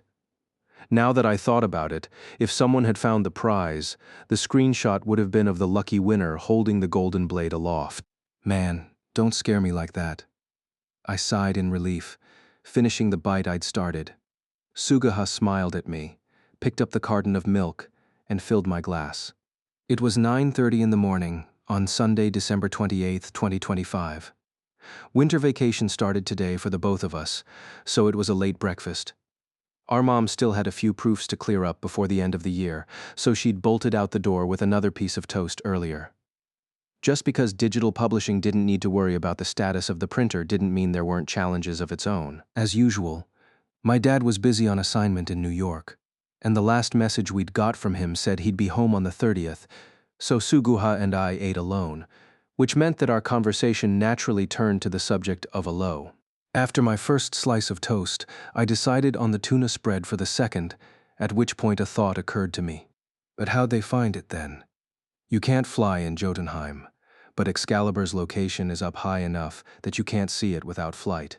1 year ago, Suguha, as Lifa, and I, as Kirito, were traveling from Sylph lands to the center city Alne, and just as the World Tree came into sight, we got gobbled up by a giant earthworm and traveled through its digestive tract to the underground realm of Jotunheim. We were making our way around the subterranean map, avoiding the unbeatable, enormous deviant god monsters as we sought a stairway back to the surface, when we came across a very odd sight. A humanoid deviant god with 4 arms was fighting with another deviant god with countless tentacles and a long nose, like a cross between an elephant and a jellyfish. When Lifa begged me to help save the one being picked on, I somehow managed to pull the 4-armed monster to a nearby lake, where the Jelliphant took advantage of the watery conditions to win. When the winner, which Lifa nicknamed Tonki, proved to be helpful rather than hostile, we got to ride on its back to the center of Jotunheim. Tonki cocooned and subsequently hatched with wings, flying us up to a passage in the ceiling that took us back to the surface. But on the way, we saw an upside-down pyramid dungeon tangled in the giant roots of the World Tree, and trapped in crystal at its very tip, the gleaming golden sword. As Suguha revisited the memories of that adventure, she looked up and grinned. You were really torn at the time, weren't you? You didn't know whether to stay on Tonki and travel to the surface, or jump over to the dungeon and go after Excalibur. Well, yeah, I was torn. But if you ask me, anyone who doesn't at least entertain the thought isn't a true online gamer. That didn't sound as cool as you thought it did. Suguha grinned, snarky. But then she looked down in serious thought, and not about what to spread on her second piece of toast. Her hand was already reaching for the tube of tuna paste. Tonki's not going to come unless you or I call for him, and I haven't heard anything about people discovering a way of flying in Jotunheim. So maybe someone else saved another Jelliphant deviant god the way we did and succeeded in enabling the quest. I suppose so. It's hard for me to imagine another weirdo or charitable soul like you wanting to save such a gross or unique monster that way. They're not gross. They're cute, argued my little sister, who turned 16 this year. She continued. But in that case, it's only a matter of time before someone clears that dungeon and succeeds in getting the sword. It wasn't discovered until today because the conditions for unlocking the quest were well hidden. But it's been a year now, and there was that update that added sword skills, so the difficulty of the dungeon isn't what it once was. Yeah, I guess I mumbled, and took a drink of milk. It had been this January that we spotted Excalibur. Since then, Elo's management had passed from RCT Progress to its current group of venture capitalists, and they'd added the floating castle Aincrad to the game in all. It had undergone a massive renovation. Once that upheaval settled down in June, I had joined Lifa, Yui, and Asuna for another ride on Tonki's back to attempt winning the legendary Excalibur. We failed spectacularly. The Hanging Pyramid dungeon was packed with the four-armed deviant gods that had bullied Tonki, only Big Daddy versions of them, so powerful that it immediately made me want to give up. We challenged the dungeon as a party of 3, plus 1 companion, as a reconnaissance run before a true attempt, but it was so clearly out of our league that we called it off early and decided to try again when we were much stronger. But when Aincrad was installed and the first 10 floors made available to play, followed by the second 10 in September, we switched over to that part of the game. We'd go back to Jotunheim to farm materials and hang out with Tonki every now and then, but there was no rush to deal with Excalibur. No one else could even spot the thing, much less succeed at reaching it. The thing about MMORPGs is that no item stays hidden forever. Now that the location of the sword was published online, even in a vague form, a swarm of players was bound to descend on Jotunheim. Some of them might even be in the dungeon as we spoke. "What should we do, big brother?" Suguha asked, lifting her glass of milk with 2 hands now that she was done with her second piece of toast. I cleared my throat and answered, "Sugu, chasing after legendary items isn't the only pleasure to be had in a VRMO. Yeah, I know. Getting a weapon with better stats doesn't mean, but I think that we owe it to Tonki for showing us where the sword is. I'm pretty sure that deep down, he wants us to beat that dungeon. I mean, we're pretty much best friends with him, aren't we?" "You just said he was gross," my sister said with a piercing glance. I summoned my most dazzling smile for her. "So, you doing anything today, Sugu?" "Well, the club's on break too." I smacked a fist into my palm in triumph. With that decided, my mind was now in full-on tactical planning mode. I'm pretty sure 7 is the most you can fit on Tonki's back. That means me, you, Asuna, Klein, Liz, Silica, and one more. Agile's got his business, Krishite's too unreliable, and Recon's going to be in Sylph territory. Why not invite Sinon? Ooh, that's it. I snapped my fingers, pulled out my cell phone, and started scrolling through my contacts list. Earlier this month, I converted my character Kirito into Gun Gale online as part of an ongoing investigation and met a girl named Sinon there. After the case was solved, Sinon became friends with Asuna, Liz, and the rest, and created a new character, Inalo, to play with us. It was a brand new character, just 2 weeks old, but given the skill-based nature of Alo, numerical stats carried less weight than most games. With Sinon's talent, even a high-difficulty dungeon wouldn't be out of her reach. While I typed up a message at maximum speed, Suguha nimbly stacked the plates and glasses and carried them to the kitchen. I couldn't help but notice a bit of a bounce to her step as she did so. She had to be thinking the same thing as I was from the moment she showed me the news. We were going to fly into an alternate world with good friends and tackle a challenging but thrilling mission together. Few things could possibly be as exciting and fun. Once I was done sending the invitation to Sinon and the other 4, I practically skipped over to the kitchen to assist Suguha with the cleaning. Even on a Sunday, getting 7 players together so quickly at mid-morning, at the end of the year was quite a feat, only made possible through the personal respect I commanded, or more likely, the the online gamer instincts roused by the allure of the holy sword Excalibur. Compared to when we challenged it as a group of 4 half a year ago, we had more people with better stats now. We met up at the workshop of the famous Lisbeth Armory on the main street of Yggdrasil City, where the leprechaun blacksmith took turns sharpening our weapons. It was common practice to refill your gear's durability to maximum before tackling a major quest. Sitting on a bench against the wall and slugging from a bottle of liquor for atmosphere, though naturally there wasn't a single drop of alcohol entering his actual body, was Klein the Salamander. Next to him the Kate Sith Beasthammer Silica, complete with fluffy sky-blue dragon on her head, asked, "Are you already on New Year's vacation, Klein?" "Yep, since yesterday. Even if I wanted to work, there's just no business this time of year." And the stupid boss tries to spin it by saying that we're a worker-friendly company, since we get a whole week off over the holiday. In real life, Klein was an employee at a small import company. He often complained about his boss, but in reality it must have been a good company, because they looked after his needs during his 2-year imprisonment in Seo and instantly returned his position to him when he got out. Klein clearly felt some debt to them in return, as evidenced by the fact that he was working hard on a new remote presentation system for their clients, using the Seed package and mobile cameras. Given all the help I provided in modifying the cameras, a single all-you-can-eat Korean BBQ meal seemed insufficient, but I was willing to overlook it if he helped out with this quest. At that moment, Klein looked over as I leaned against the wall, considering my plan.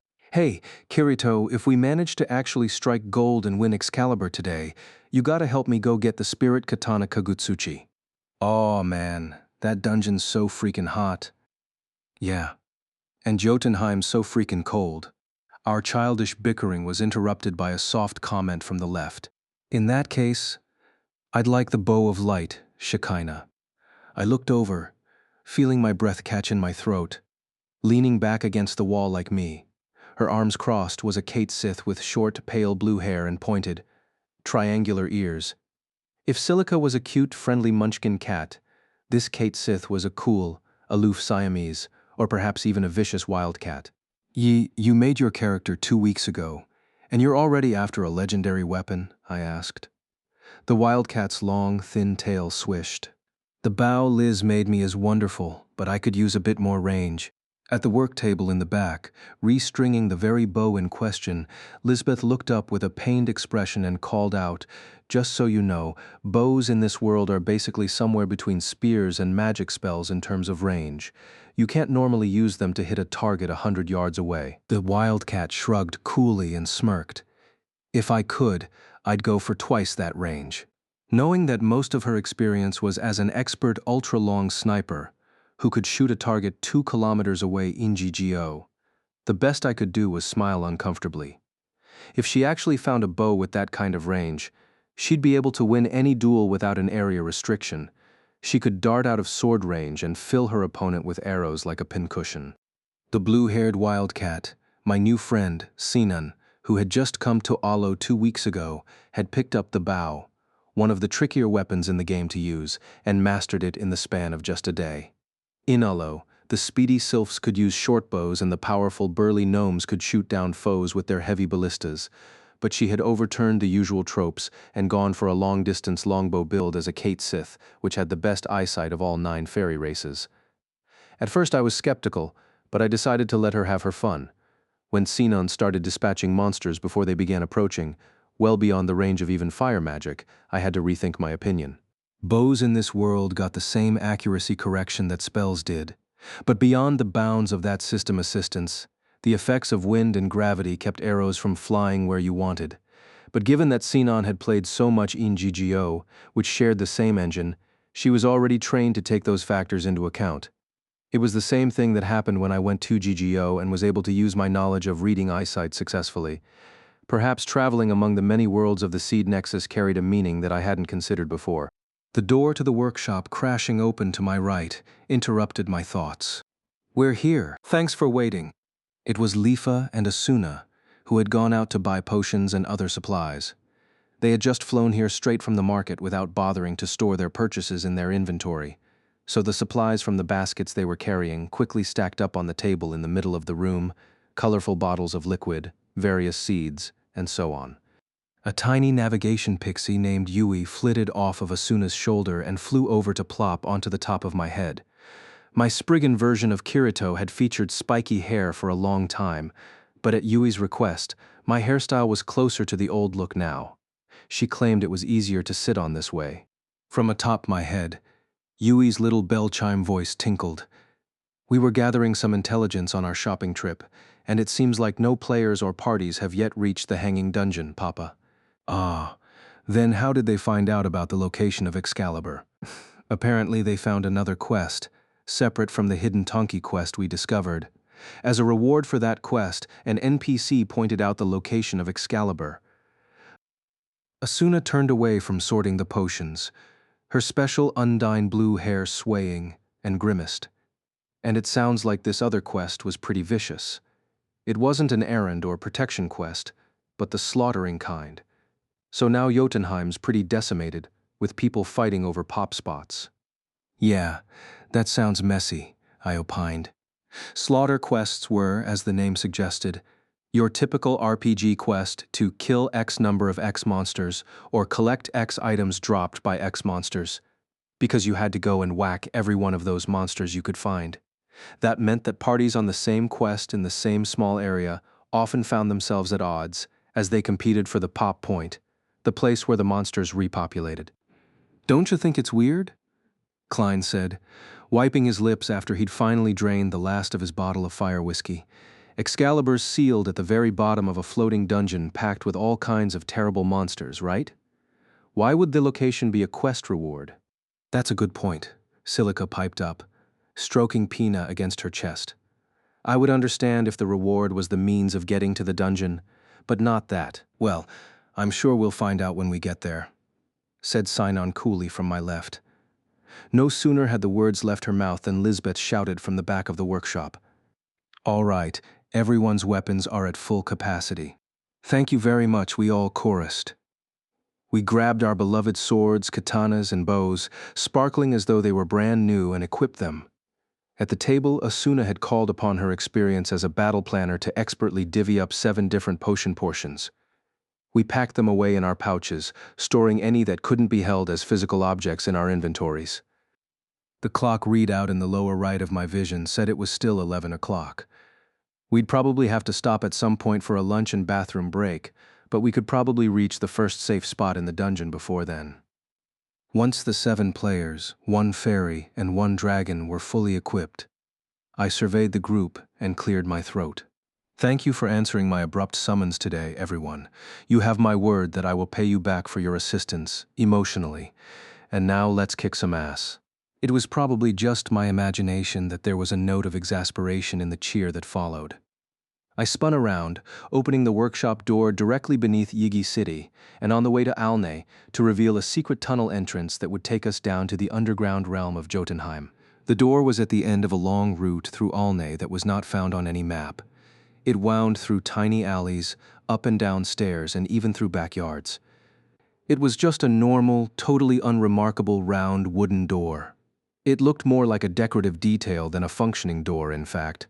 But when Lifa pulled a small copper key from her belt pouch and twisted it inside the lock, there was a dry click. The key had simply appeared in her inventory after Tonki flew us up to the bottom of the tunnel that led to this door. In other words, the door would not open unless you had come through it from the other side first. I pulled the round iron knocker, and the wooden door split into 2 sides, revealing a staircase leading down. The 7 of us filed in one at a time, and when Klein closed it at the end, it automatically locked itself again. Yikes, how many steps are on this thing? Moaned Lisbeth. I couldn't blame her. The stairs in the 6-foot-wide tunnel, lit only by the small pale lamps on the walls, continued down as far as the game engine would display. I'd say it takes us down about the length of an entire labyrinth tower from Aincrad, Asuna said from the lead position. Liz, Silica, and Klein all grimaced. I couldn't help but chuckle, and explained the benefit of the tunnel. Listen, first of all, if you want to get to Jotunheim via the normal route, you have to travel to one of the staircase dungeons a few miles away from Alnay, fight monsters all the way down, then defeat a boss at the end just to get there. It'll take a single party at least 2 hours to do that, But this is just 5 minutes of walking. If I were Lifa, I'd start a business charging 1,000 RRD per person to use these stairs. Big brother, you know that once you get down there, unless Tonki comes up to the platform, you'll just fall down into the hole in the middle of Jotunheim and die, Lifa said exasperatedly, and she was right. In the center of the vast cave that was Jotunheim was a bottomless pit about a mile across known as the Great Void. The hanging pyramid dungeon housing Excalibur jutted out of the earth directly over said Great Void. The stairs we were descending now led out in the air above the void, close to the dungeon. So jumping off the bottom of the staircase just meant you would fall into the void, die, and be respawned at the save point on the surface above. I cleared my throat loudly to cover up the greedy statement I'd just made, and formally intoned. Well, at any rate, I should think that you will thank each and every step with all of your heart as we descend, boys and girls. As if you built them, Sinon muttered from the spot in front of me. She was always quick with a sharp comment, but in this case, I was glad for it. Thanks for the feedback, I said, and grabbed the light blue tail waving in front of me by way of a handshake. FGIA. The wildcat archer leaped up with an incredible screech. She spun around and, running backward down the stairs, held up her hands as if she meant to scratch my face with her nails. The Kate Sith's triangular ears and tail were organs that humans didn't possess, of course. But somehow, they had a physical sensation when you played as one, apparently. When someone suddenly grabbed them, a player still getting used to the sensation would feel something very weird, according to Silica, which meant their reactions were always entertaining. The next time you do that, I'm shooting a fire arrow in each of your nostrils, Sinon snorted. Over her shoulder, Lifa, Liz, Silica, Asuna, and Yui all shook their heads in perfectly synchronized exasperation. Behind me, I heard Klein murmur in admiration. I gotta say, man, you know no fear. As expected, the party reached the end of the staircase tunnel that passed through the mantle of Alfheim in less than 5 minutes. A pale light appeared ahead. At the same time, the virtual air dropped in temperature. Tiny little ice crystals began to sparkle around our faces. A few seconds later, we breached the earth and caught sight of the entirety of Jotunheim. The stairs, carved into a massive tree root, continued out into open air until they stopped at a point 50 feet ahead. Hoo! Incredible. It was the first sight of Jotunheim for the two cats, Silica and Sinon. Even little Pina flapped her wings wildly atop Silica's head. The world below us was a cruel but beautiful realm of endless night, covered in thick snow and ice. The only light source was from the faint glow of mammoth crystal pillars extending from the earthy ceiling, carrying a dim remnant of the light from the surface. Here and there were deviant god castles and fortresses, lit by eerie fires of purple and green. At the center of the map, the span from the floor to the ceiling was over half a mile, so we couldn't see the countless deviant gods milling about from here. Directly below was the bottomless pit that sucked in all light, the void. When I tore my eyes away from that hole and looked forward, I was met by another stunning sight. Entangled in countless writhing roots coming straight through the earth from the world tree that loomed over all of Alfheim was a gigantic mass of sky-blue ice crystal jutting out like an upside-down pyramid. It was the hanging dungeon that was our destination. Its base was about 1,000 feet to a side, and the height of the crystal was about the same. From this distance, it was clear that the interior of the ice was carved out with many rooms and hallways, filled with large, prowling shadows. Lastly, I glanced down at the sharp tip of the pyramid at the very bottom. My Spriggan eyes, gifted with an advantage to night vision, could only make out the occasional tiny glint of golden light. But the richness of that light exerted a powerful pull of desire on me. It was the holy sword Excalibur, the most powerful of Elo's legendary weapons, sitting right there. Once we were done confirming the basics, Asuna raised her right hand and smoothly chanted some spell words. Our bodies were briefly shrouded in pale blue light, and a small icon turned on above the HP gauge in the top left of my vision. Soon the chill receded, and it felt like I was wearing a thick down jacket. She had buffed our resistance to cold. "Okay," Asuna said, and Lifa put her fingers to her mouth and whistled loudly. A few seconds later came a distant sound among the wind, moaning, "Quo." When I looked down, a white shadow was visible against the backdrop of the great void. From the sides of its main body, which was flat like a flounder or a rice ladle, were 4 sets of white wings that resembled fins. On the underside of the body hung a mass of tentacles like vines, and on the head were 3 black eyes to either side of a long nose. It was Tonki the deviant god who had evolved from its jelliphant look into this eerie and beautiful form. Tonki, Yui called out from Asuna's shoulder. The bizarre creature let out another long moan. With a flap of its powerful wings, it began to ascend in a spiral pattern. As it got closer, the sheer size of the beast caused those of us who hadn't seen him yet to back away. "No worries, he's an herbivore," I reassured them. Lifa turned around and beamed. "But when I brought him a fish from the surface earlier, he ate it in a single slurp. Oh. Klein and the others took another step back, but there wasn't much room left on the narrow staircase. Once Tonki was right in front of us, he examined the party with his still elephantine face, then extended his long trunk, and with the hairy tip, ruffled Klein's spiky hair. "Yubiorhu?" Klein exclaimed bizarrely. I pushed him. "He says to get on his back. It's all you." "Oh, yeah, but my Gramps had one piece of advice for me before he died. Never ride American cars or flying elephants. Last time we were at Dicey Cafe, you gave us his homemade dried persimmons. Get us some more, next time you visit him." I scolded and shoved him again. Klein's momentum took him a step onto Tonki's shoulder, which he quickly crossed to the flatter part of the back. Next was Sinon, who was always fearless, and Silica, who decided that her love of animals extended to cover Tonki as well. Lisbeth crossed next with a very unladylike shout, and then Lifa and Asuna, who were familiar with riding Tonki. Lastly, I scratched the root of his trunk and leaped onto the back of the 30-foot-long deviant god. "Okay, Tonki, take us to the entrance of the dungeon," Lifa called from her seat right behind his neck. Tonki lifted his long snout and trumpeted again, then started flapping his 8 wings in a pattern from front to rear, including the times I did it just for fun. This was my 5th ride on Tonki's back. I never spoke it out loud, but there was a thought that crossed my mind each and every time. It was, "Hey, what happens if you fall off?" said Lisbeth from behind me, giving voice to that exact thought.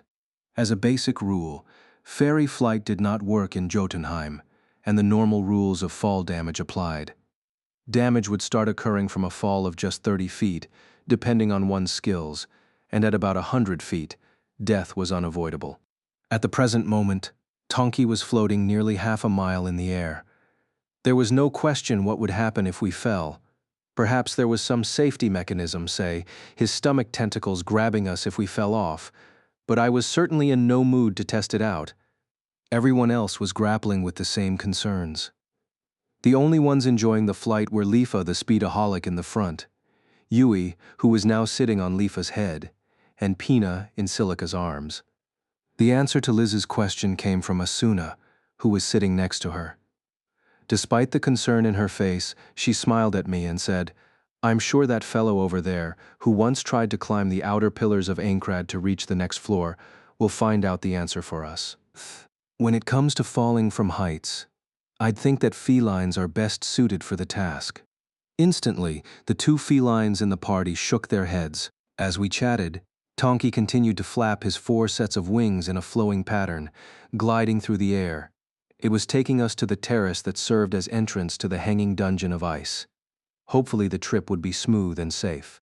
No sooner had the thought occurred to me than Tonki folded his wings and entered a precipitous dive. "Ah!" bellowed the 2 men in the group. "Eek!" screamed the women. "Yahoo-oo!" cheered Lifa. I gripped the thick hair covering the creature's back in an effort to fight against the terrific wind pressure. We were practically vertical. The ground far below was visibly coming closer. But why would he do this? The times we rode him before, he just made gentle, relaxing tours from the root staircase to the ice terrace. Was he getting sick of being used as a taxi? Or had the fish Lifa fed him last time given him a stomachache? My pointless questions aside, the texture of the ice-laden ground came into sharper detail as Tonki headed us toward the southern lip of the Great Void. It was the very spot where Lifa and I had rescued Tonki from a raid party of Undine hunters. Suddenly, extreme deceleration G-force hit my body, slamming me flat against the deviant god's back. Tonki spread his wings again, hitting the brakes on his speedy fall. Relieved that he at least wasn't going to toss his cargo flat against the ground, I straightened up. Now that his back was horizontal again, I had the presence of mind to survey the ground, which was now under 200 feet away. The surface was clearly detailed, unlike the previous aerial scale model view. Dead trees hung sharp icicles from their branches, rivers and lakes frozen solid. And, huh? It was Lifa, stretching forward to look over Tonki's head. She pointed at a spot on the ground and practically screamed, "Big brother, look at that." The other 5 and I obeyed, looking ahead and to the left, where she was pointing. Instantly, I caught sight of a quick succession of bright flashes in the darkness. A bit later came a tremendous, low-pitched rumble. It was the signature of a wide-area attack spell.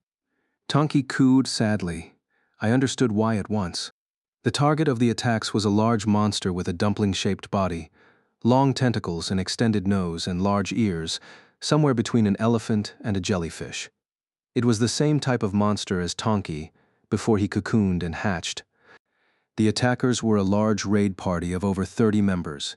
Based on the vibrant array of sizes and hair colors, they were clearly a mixed-race team. In that sense, it was a typical deviant god-hunting party. But what was shocking to us was that it wasn't just players attacking the Jellyphant. Standing 6 or 7 times taller than the tallest gnome was a humanoid shape, but with 4 arms and 3 stacked faces in a column. Its skin was as pale as steel, and the eyes burned red like hot coals. Just as unmistakable as the Jellyphant, this was one of the humanoid deviant gods who we saw trying to kill Tonki on our first encounter. Each arm held a crude sword like a rebar, and it was slamming the practically blunt weapons against the Jellyphant's back. When the hard surface cracked and liquid spilled forth, the players would attack those weak points with magic, arrows, and sword skills. What? What does that mean? Did someone tame that humanoid deviant god? Asuna gaped. Silica shook her head furiously and said, "That's impossible. Even with the skill maxed and a full boost from specialized equipment, the taming rate on deviant gods is 0%. Then that means," Klein grunted, spiking up his red hair to its proper height again, "they're just piggybacking?"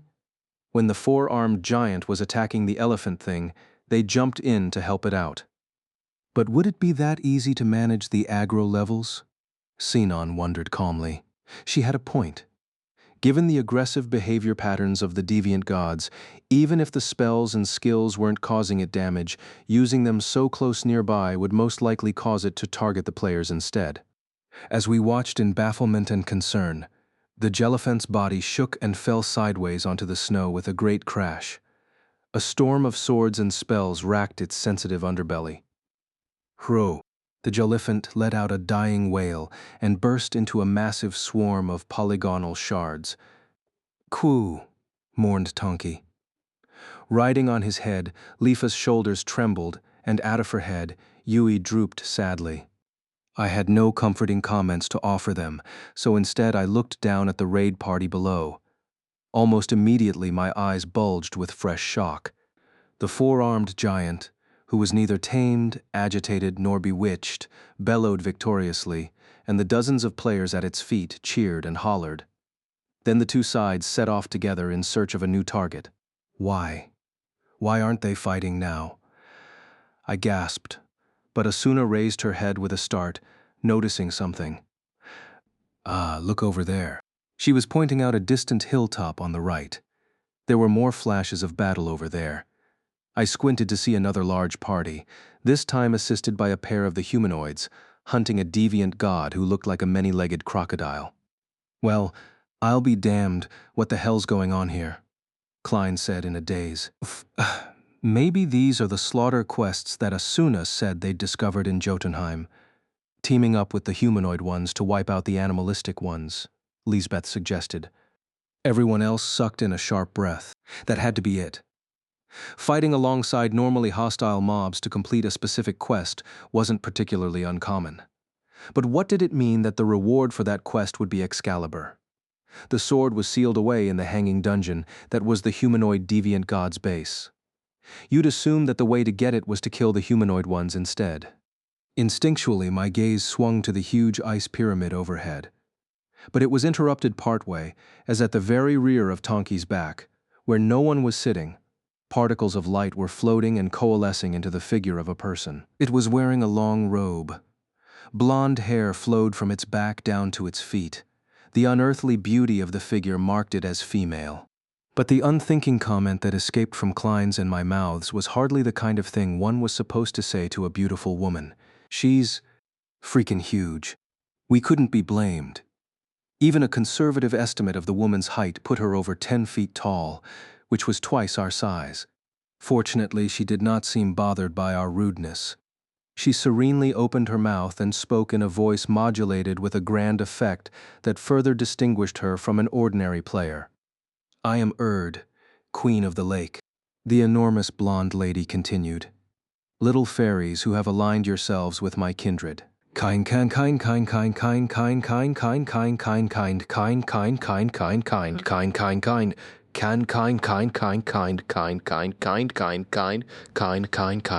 Kind.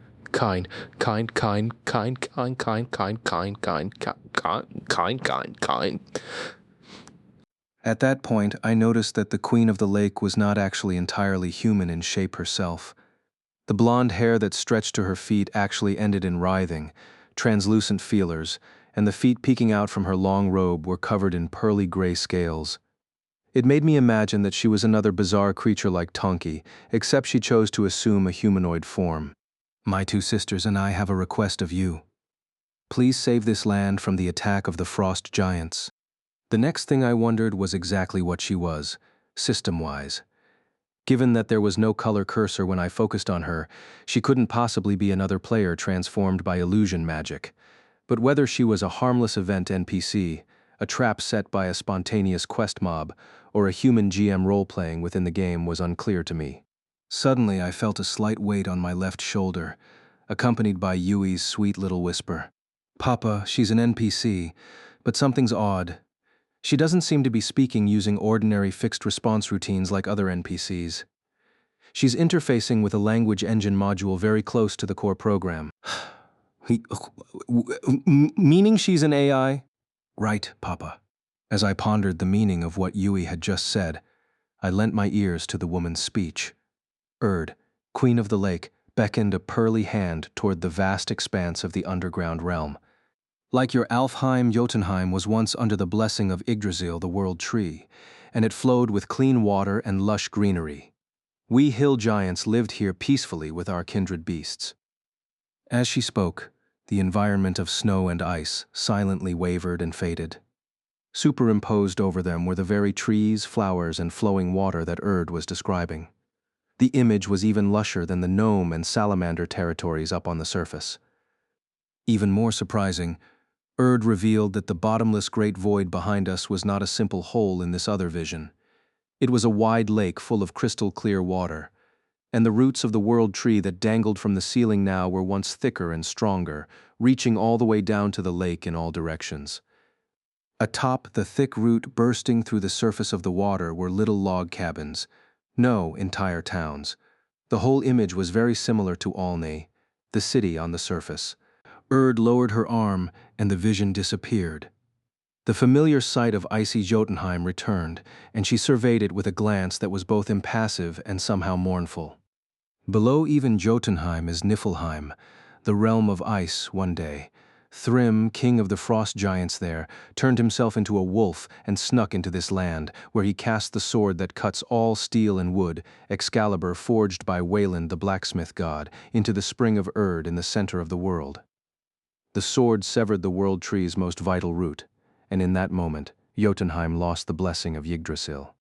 This time, Erd raised her left arm. The image screen appeared again, and I was silenced with wonder by the overwhelming sight contained within it. The roots of the world tree that stretched all around the spring of Erd suddenly rose and began to shrink upward toward the earth ceiling above. The towns resting upon them were shattered and destroyed in their entirety. Meanwhile, all the trees' leaves fell, the grasses dried up, and the light faded.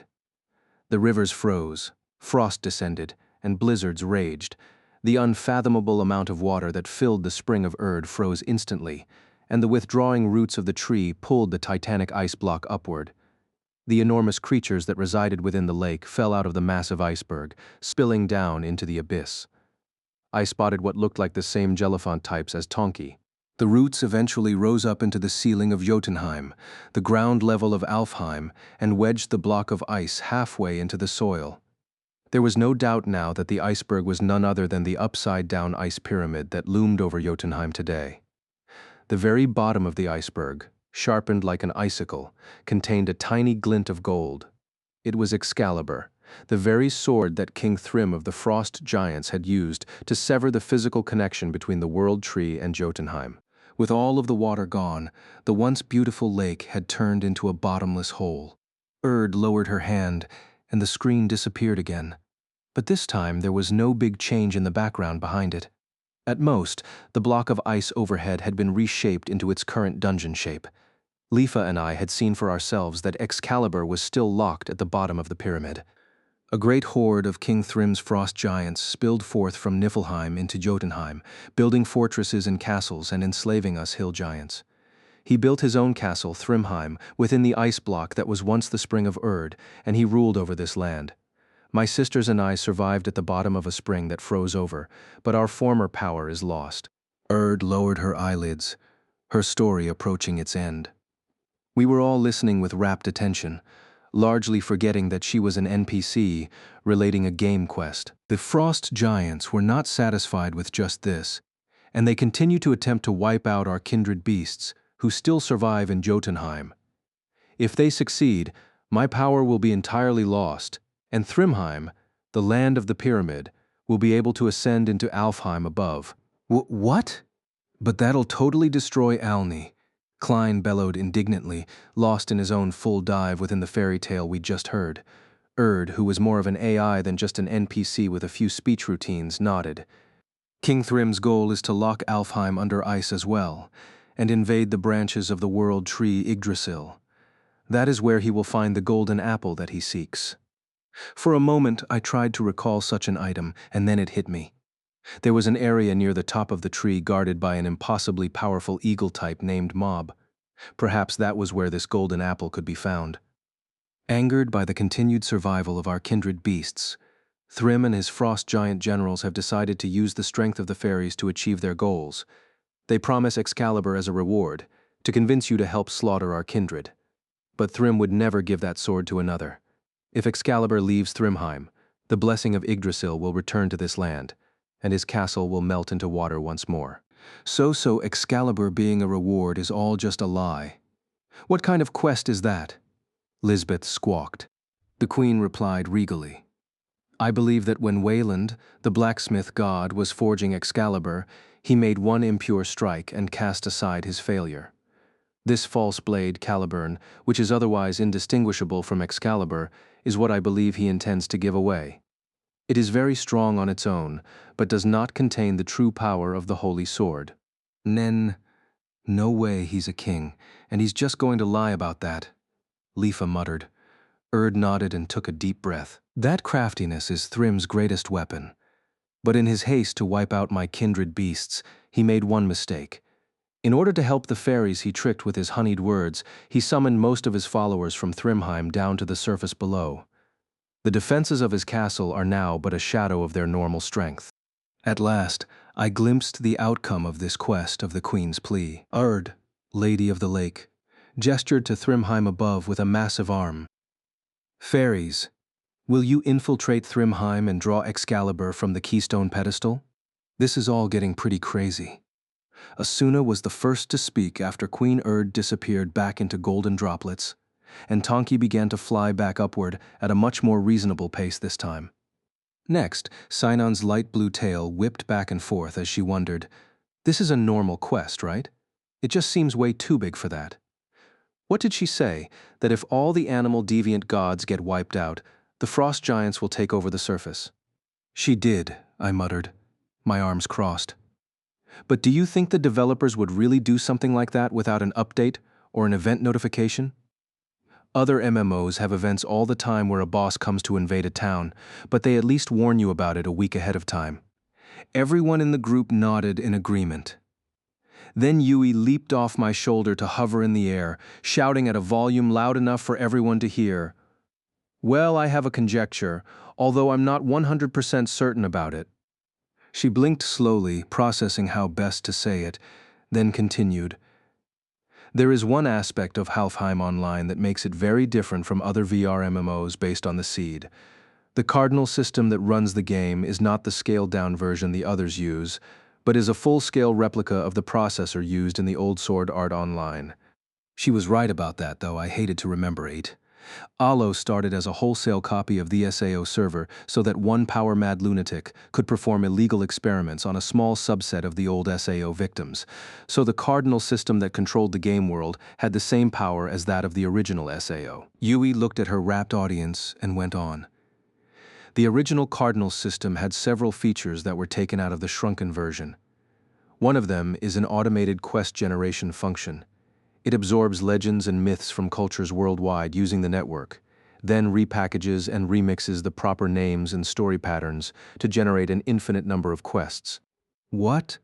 What hell? Klein gasped, his scraggly chin dropping open. You're saying that all those quests we busted our asses to beat in Aincrad were just generated out of thin air by the system?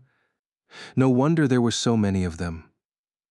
By the 75th floor, the quest database of the Intel agents had easily over 10,000 individual quests listed, said the former vice commander of the KOB, who had diligently taken on as many quests as she could to help line the coffers of the guild's operating budget. Meanwhile, Silica looked into the vacant distance and mumbled. Plus, the stories were weird sometimes. Around the 30th floor, I think, there was a quest to beat some weird ogre with a mask and a saw, and no matter how many times you killed it, the quest would always reappear on the bulletin board the next week. Wonder what legend that was based on. There were plenty of other examples I could think of, but I didn't want this to devolve into an Aincrad griping marathon all the way until we arrived at the Pyramid of Ice, so I steered us back to the original topic. So Yui, you're saying that the cardinal system automatically generated this quest? Based on the actions of that NPC, I believe it is highly likely. Perhaps the developers have caused the inactive quest generation function to start running again, she said, her face dark. But if that is the case, then it's quite possible that the effects of the quest will play out as the story goes. That ice dungeon could float up to Alfheim, Alni will fall, and those deviant gods will begin to pop into the surrounding areas. In fact, the little AI's lips shut for a moment, and her features took on a note of fear. According to my archived data, the Scandinavian mythology that forms the basis for this quest, Andalo as a whole includes an apocalyptic war. It won't just be an invasion of the frost giants from Jotunheim and Niflheim, but also flame giants from the realm of fire Muspelheim, even farther down, and they will burn down the world tree. Ragnarok, muttered Lifa, who loved myths and legends and had a number of books about them in her room back home. Her emerald green eyes shot open and she cried, "But I can't possibly believe that the game system would totally overwrite and destroy the maps that it's charged with managing." That was true, but Yui just shook her head. The original Cardinal system has the right to completely destroy the entire world map. After all, the final duty of the old Cardinal was to obliterate Aincrad. This time, I had no response. The next to speak was Sinan, who had been listening in silence until now. So let's say this Ragnarok really does happen. If it's not what the developers intended to have happen, can't they just rewind the server status? Oh yeah, that's right, Klein muttered, nodding. Rolling back a server by overwriting the current state with a backup version was something that happened from time to time, when programmer error or bugs caused players to gain undue advantages. Alfheim being reduced to a wasteland might not have any effect on individual players' levels or gear, but nobody actually wanted the entirety of the fairy realm to look like the burned land in the east of Salamander territory. However, Yui did not immediately confirm this suggestion. It will be possible if the developers manually backed up all data and saved them to physically isolated media, but if they're using Cardinal's automatic backup function, depending on the settings, the best they can recover will be player data, but not the original environment maps. Everyone was silent for 2 seconds. Then Klein abruptly shouted, "I've got it," and opened his window. Then he hung his head and shouted, Never mind. What was that about? Lisbeth asked, and the would-be samurai turned to her with a pitiful look on his face. I thought I'd just call a GM and ask to check if they realize what's going on. But it's outside of normal user support hours. Morning on a Sunday at the end of the year. I sighed and looked up into the darkness. The giant ice pyramid was just in front of us now. If that structure, 1,000 feet to a side, burst through the surface above, Alni would certainly panic. And worse, half of its population had moved to Yggdrasil City atop the World Tree, but the city was still quite busy on weekend nights, both as a base of operations for the high-level dungeons in the Alni Plains and as a central trading hub for the various ferry races. It was a very memorable city for me. I think we have no choice but to do this, big brother, Lifa said, holding up a large medallion dangling from her right hand. Queen Urd's gift to them was embedded with a large, exquisitely cut gemstone, but over 60% of the facets were pitch black and did not reflect the light. When the gem was entirely black and every last animal deviant god was hunted to extinction, Urd's power would be lost entirely. That moment would mark the beginning of King Thrim's invasion of Alfheim. Hort, I agree. After all, I gathered you here today so we could tackle that dungeon and get Excalibur. If their guard is down, even better. I opened my window and fiddled with my equipment mannequin. Hanging on my back were both my long swords special ordered from Lisbeth and a sword I earned from the 15th floor boss of the new Aincrad. Seeing that I was back to my two-sword ways again, Klein smirked and crowed, "All right, it's the last big quest of the year. Let's whoop some ass and get on the front page of MMO tomorrow." Sure. The reasons were a bit crass, but Lisbeth had no complaints this time. The whole group cheered in unison, and even Tonki beat his wings and crooned. As the flying deviant god picked up his ascent speed, he circled around the ice pyramid and sidled up to the entrance placed at the top. When Lifa was last to hop off onto the terrace, she rubbed his massive ear and said, "Wait for us here, Tonki. We're going to make sure you get your country back." The sylph girl turned and drew a gently curved longsword from her waist. With all of our weapons in hand, we faced the tall double doors of ice that greeted us. Normally you would have to fight the first guardian at this point, but as Urd said, the door opened right away today. We took on a formation of Klein, Lifa, and me in the front, Liz and Silica in the middle, and Asuna and Sinon bringing up the rear. The group headed across the icy floor into the giant palace of Thrymheim. The maximum limit of a single party in Allo was the slightly irregular number of 7. In most games it was 6 or 8, and no official reason had been given for the choice of 7. That meant the max for a raid party was 49, from 7 parties of 7. It was a good thing there was an automatic redistribution option for money, because dividing it among 7 members would be very annoying. When trying to construct a full party of just close friends, there were 5 of us always present: Asuna, Liz, Silica, Lifa, and me. We were all in high school, 4 of us in the same school, and 2 of us lived together, so it was easy to coordinate activities. For the 6th and 7th slot, it usually rotated between Klein, the adult worker, Agile, the cafe bar owner, Krishite, the busy government agent, and Lifa's real-life friend Recon, according to whoever was free at the moment. Recon was in school too, but in the battle for Yggdrasil months ago, Sakuya, the sylph leader, had taken a shine to his bravery, and he was now permanently stationed in Swilvane as a staff member in her mansion. We could only hang out with him when Aincrad was hovering over sylph territory. In this case, we were happily able to welcome the archer, more like sniper, Sinon from my time in Jigo, but that still left one problem with our party arrangement. We didn't have enough magic. Our only member who regularly used magic skills was Asuna the Undine, and because half of her ability was put into the rapier skill, she had only mastered support and healing spells. Lifa was a magic warrior too, but all she could use was in battle obstruction spells and light heals. Silica had some magic skill too, but she was primarily support, and Liz's specialty was of course blacksmithing. A third of Agil's skills were mercantile, and Klein and I were muscleheads who put everything into close combat. Not one of us was any good at attacking spells. When our seventh slot was filled with either Recon, who played a very odd sylph build of daggers and high-level dark magic, or Krishite, whose ice magic attacks commanded even the respect of his racial leader, our attack strategies were much richer and varied. So if there was one weakness in this particular lineup, it was the lack of magical firepower. But that couldn't be helped. We were transfers from SAO, a game of swords without any kind of real magic.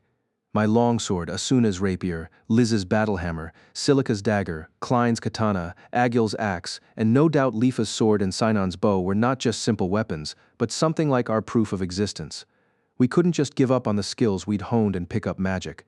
Whether it was inefficient or not, we stuck to our physical damage-heavy combat style because that was where our pride lay, until now. But even then, there were times when we faced a truly sticky situation. This is a sticky situation, big brother.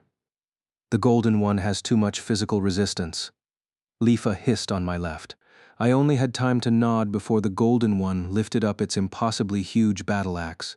2 seconds to shockwave. 1-0, called out Yui from atop my head, as loud as her tiny body could muster. At the countdown, the 5 members in the front and middle rows leaped to either side.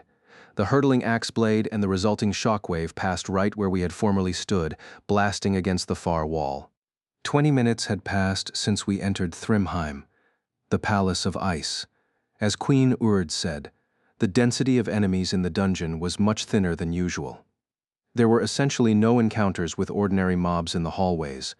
The mid-bosses on each floor were half gone, but the staircase guardians on the way to the next floor were still present, and the unfair, overwhelming power that once drove us off on a previous attempt was still on display. Still, we somehow managed to defeat the Cyclops-type boss of the first floor that had crushed us before, and we raced through the second floor to the next boss chamber.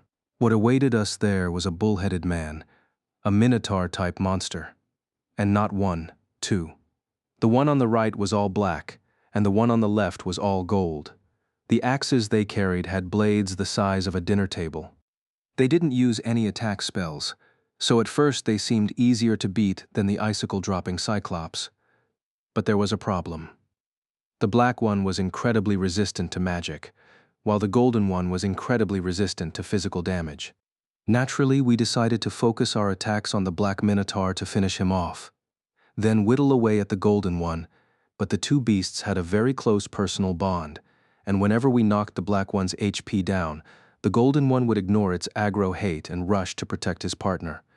In the meantime, the Black Minotaur would curl into a ball and use some kind of meditation power to rapidly heal his HP. After the first time, we considered blasting the Golden Minotaur while the Black one meditated, but his physical resistance was so high that we could barely put a scratch on him. Meanwhile, we could dodge the insta-kill attacks, but the splash damage of their area effects was tearing huge chunks of HP away from us, and it was clear that Asuna's heals on their own would not hold up over an extended battle. Kirito, at this pace I'm going to run out of MP within 150 seconds. Asuna cried from the back. I held out my right-hand sword by way of response. In these battles of attrition, a healer running out of MP signaled the doom of the party. The dreaded wipe. If at least one person survived, the remain lights could be collected and revived one by one, but that took quite a lot of time and effort, and if we wiped out, we'd all start over from the save point in Alni. The problem was whether we had enough time to suffer a setback like that. Lifa sensed my concerns and whispered, "The medallion's over 70% black now. We don't have time to die and try again." "Got it," I said, and sucked in a deep breath. If this were the old Aincrad, I'd give an order to retreat. Betting on probabilities, there was not an option. Butalo was not a game of death. Whether the Cardinal system burned all of Alfheim to the ground or not, our only goal here was to enjoy the game. Part of that was trusting in the ability of my companions and myself. At this rate, there's just one thing we can do, I shouted, dodging the Golden Minotaur's axe and checking on the Black One's gauge as it recovered HP toward the rear. One way or another, we have to beat down the Golden One with concentrated sword skills. Sword skills, the one feature that truly made so when the developers of Alo put in the Aincrad update this past May, they also included the old sword skill system, but there were a few new modifications. One of them was the addition of elemental damage. Now, high-level sword skills inflicted not just physical damage like a normal attack, but one of the magic properties of fire, water, earth, wind, darkness, or light. That should ensure that the physically resistant Golden Minotaur would take damage. This was risky, of course. With the long combination attack sword skills, there was naturally a long delay period afterward. One direct hit from that battle axe while immobilized, and we would be dead. A wide-range swiping attack would completely obliterate the front and middle rows. But my companions took that into account and agreed immediately. "Hell yeah, that's what I've been waiting for," Kiri, my boy, bellowed Klein, holding his katana aloft on the right wing. On the left, Lifa held her longsword at her waist. Behind me, I could sense Liz and Silica assume positions with their mace and dagger. "Give us bubbles on my count, Silica. 2, 1, now," I shouted, timing the Golden Minotaur. Silica cried, "Pina, bubble breath." Normally, even a master beast tamer's orders to a pet were not successful all the time, but I had never once seen Pina ignore an order from Silica. As expected, the little dragon fluttering above her head opened its tiny mouth and blew a rainbow stream of bubbles. They flew through the air and popped right at the nose of the Golden Minotaur as it was about to unleash an axe attack. The magic weak boss fell under a bewitchment effect, just for a second, but long enough to stop it in its tracks. "Go," I screamed. Every weapon, aside from Asuna's, glowed and began to fly forth in a variety of colors. Why had Akihiko Kayaba, creator of the floating castle Aincrad, implemented the system of unique skills that veered so far from the normal bounds of the game? I felt as though I still hadn't discovered the full truth of his intent. If it were just the holy sword skill that he kept to himself, that would make sense. As the leader of the Knights of the Blood, strongest guild in the game, and holy paladin whose cross shield had blocked every sword drawn against him, he would have been the greatest and deadliest final boss of any RPG in history, once he'd executed his stunning 95th floor role reversal as planned. That moment would be the very incarnation of the paradox of an MMORPG, in which the players wrote the main story. Aincrad was an incarnating radius, which was supposed to mean an embodying world. In order to carry out his goal of creating a new world, he had to continue being the almighty paladin, even if that meant relying on the unfair advantages of the Holy Sword, immortality, and system assistance. But in that case, Holy Sword was the only unique skill the game needed. In an MMO, there was no need for a lone hero to fight the big baddie. Such a hero could not exist. Of course, differences in player skill were inevitable, but there had to be a basic foundation of fairness to prop up the game. Yet he gave players the dual blade skill, as well as several other unique skills, most likely. He must have known that granting powers outside of the rules would tilt the balance of game resources and twist the story the world should have followed. In fact, if I hadn't had dual blades when I challenged Heathcliff to a duel for Asuna's right to leave the guild, he would have won without using the system's help. If I hadn't noticed that instant of wrongness, I wouldn't have discovered Heathcliff's identity there on the 75th floor. But because he gave me that unique skill, the story that he envisioned ended 3/4 of the way through. On the rare occasion that I used 2 swords in ALO, a little part of my brain always returned to the question, why? At the same time, there was a tiny twinge of guilt. Of course, I had no regrets about defeating Heathcliff, being able to beat him on the 75th floor. If I hadn't beaten the game then, the number of victims from his crime would surely have risen. Perhaps people I cared about would have been among them, perhaps even me. But I still couldn't eliminate that thought. That wonder if it was really the right decision. Should I have continued climbing to the 100th floor of Aincrad and fought Heathcliff the Demon King there? No, not should I have. It was my own desire and personal fixation to do so. It was the worst kind of egotism, and why I always hesitated to use my dual blades in Alfheim. But at the very least, there were no unique skills in ALO. The wise new developers of the game combed through the vast number of sword skills by hand. Removing those few with suspicious effects from the system, rumors said it was 10 in all, so I couldn't use my original dual blade skills like double circular or starburst stream anymore. As a matter of fact, I'd 99% succeeded at recreating the movements of those skills without the system's assistance, but they were sadly pointless here. Recreating those skills by hand didn't provide the magic effects that I needed to hurt this Golden Minotaur. But using a one-handed sword skill with two swords equipped carried one distinct advantage. Something Lifa claimed was 100 times worse than using an illegally weighted bamboo shinai. Pina's bubble breath stopped the golden minotaur from unleashing a major attack, stunning it for 1 second.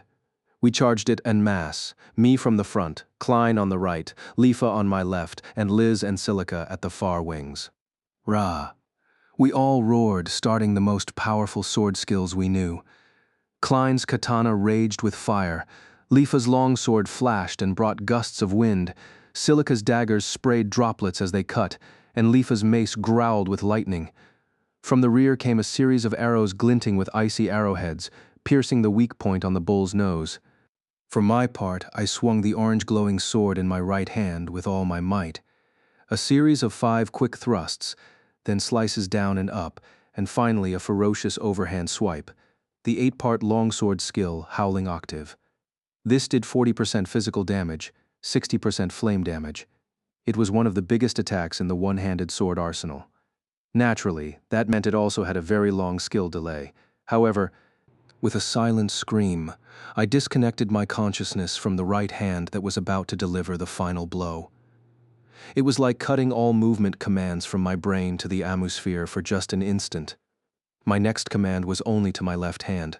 The system assistance carried my right hand through its final overhead swing, but at the same time, my left hand pulled its sword back. That blade shone with a brilliant blue glow. The right-hand sword drove deep into the giant minotaur's exposed belly. This was the point where the delay would kick in, freezing my avatar. But the parallel left-hand sword skill overwrote that delay. A horizontal swipe leaped out and dug into his right flank. It was an extremely bizarre sensation to feel the two sides of my body, no, my brain, acting independent of the other. But if I tried to combine them into one, the skill would stop.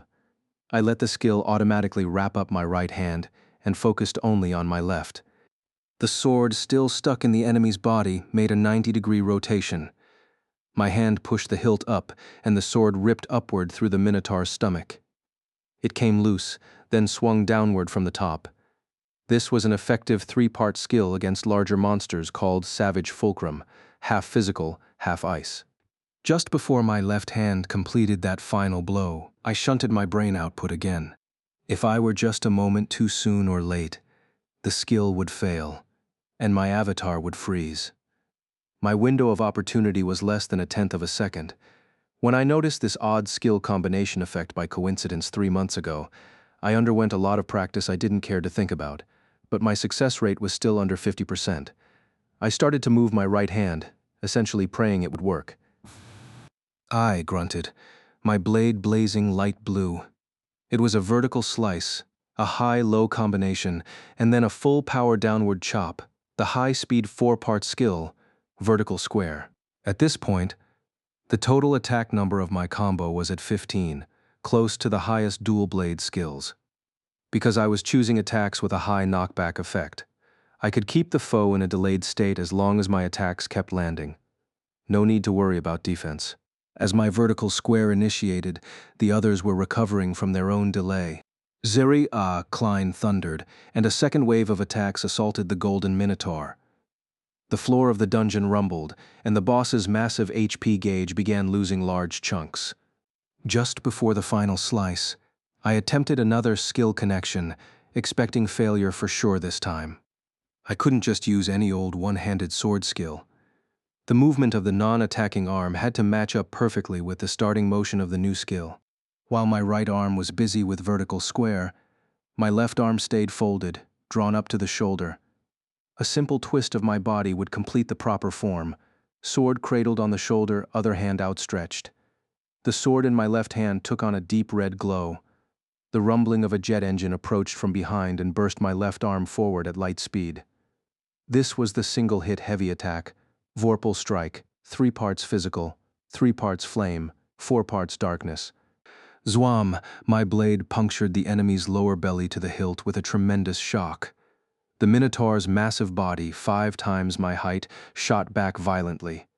The second round of Team Sword skills was finishing up. This time I was going to suffer a long skill delay with the others. The Golden Minotaur's HP gauge descended toward the left edge of the bar, turning red and stopped at just 2% left. The bullhead with massive horns grinned fiercely. The enemy recovered from its delay first and swung its mammoth axe backward for a horizontal slice. The high-speed rotating swing meant instant death for anyone caught within it. My mind commanded me to flee backward, but my body wouldn't obey. The axe glowed wickedly, and a whirlwind flared from his feet. Yeah! A piercing scream erupted. A blue blur shot past my right side. The rapier jabbed 5 times at eye-blurring speed. The high-level rapier skill with the quickest release. Neutron. The damage, 20% physical and 80% holy, silently stole the very last of the Golden Minotaur's HP before it could swing its axe. The deviant god stopped still. Beyond him, the Black Minotaur lifted its axe gleefully, its HP fully recovered through meditation. But the next moment, the partner who had been keeping him safe emitted a high-pitched shriek and with a hard shattering sound, burst into pieces. Huh? The Black Minotaur seemed to be thinking, eyes bulging. Meanwhile, the 7 of us had recovered from our delays and turned to this fresh target.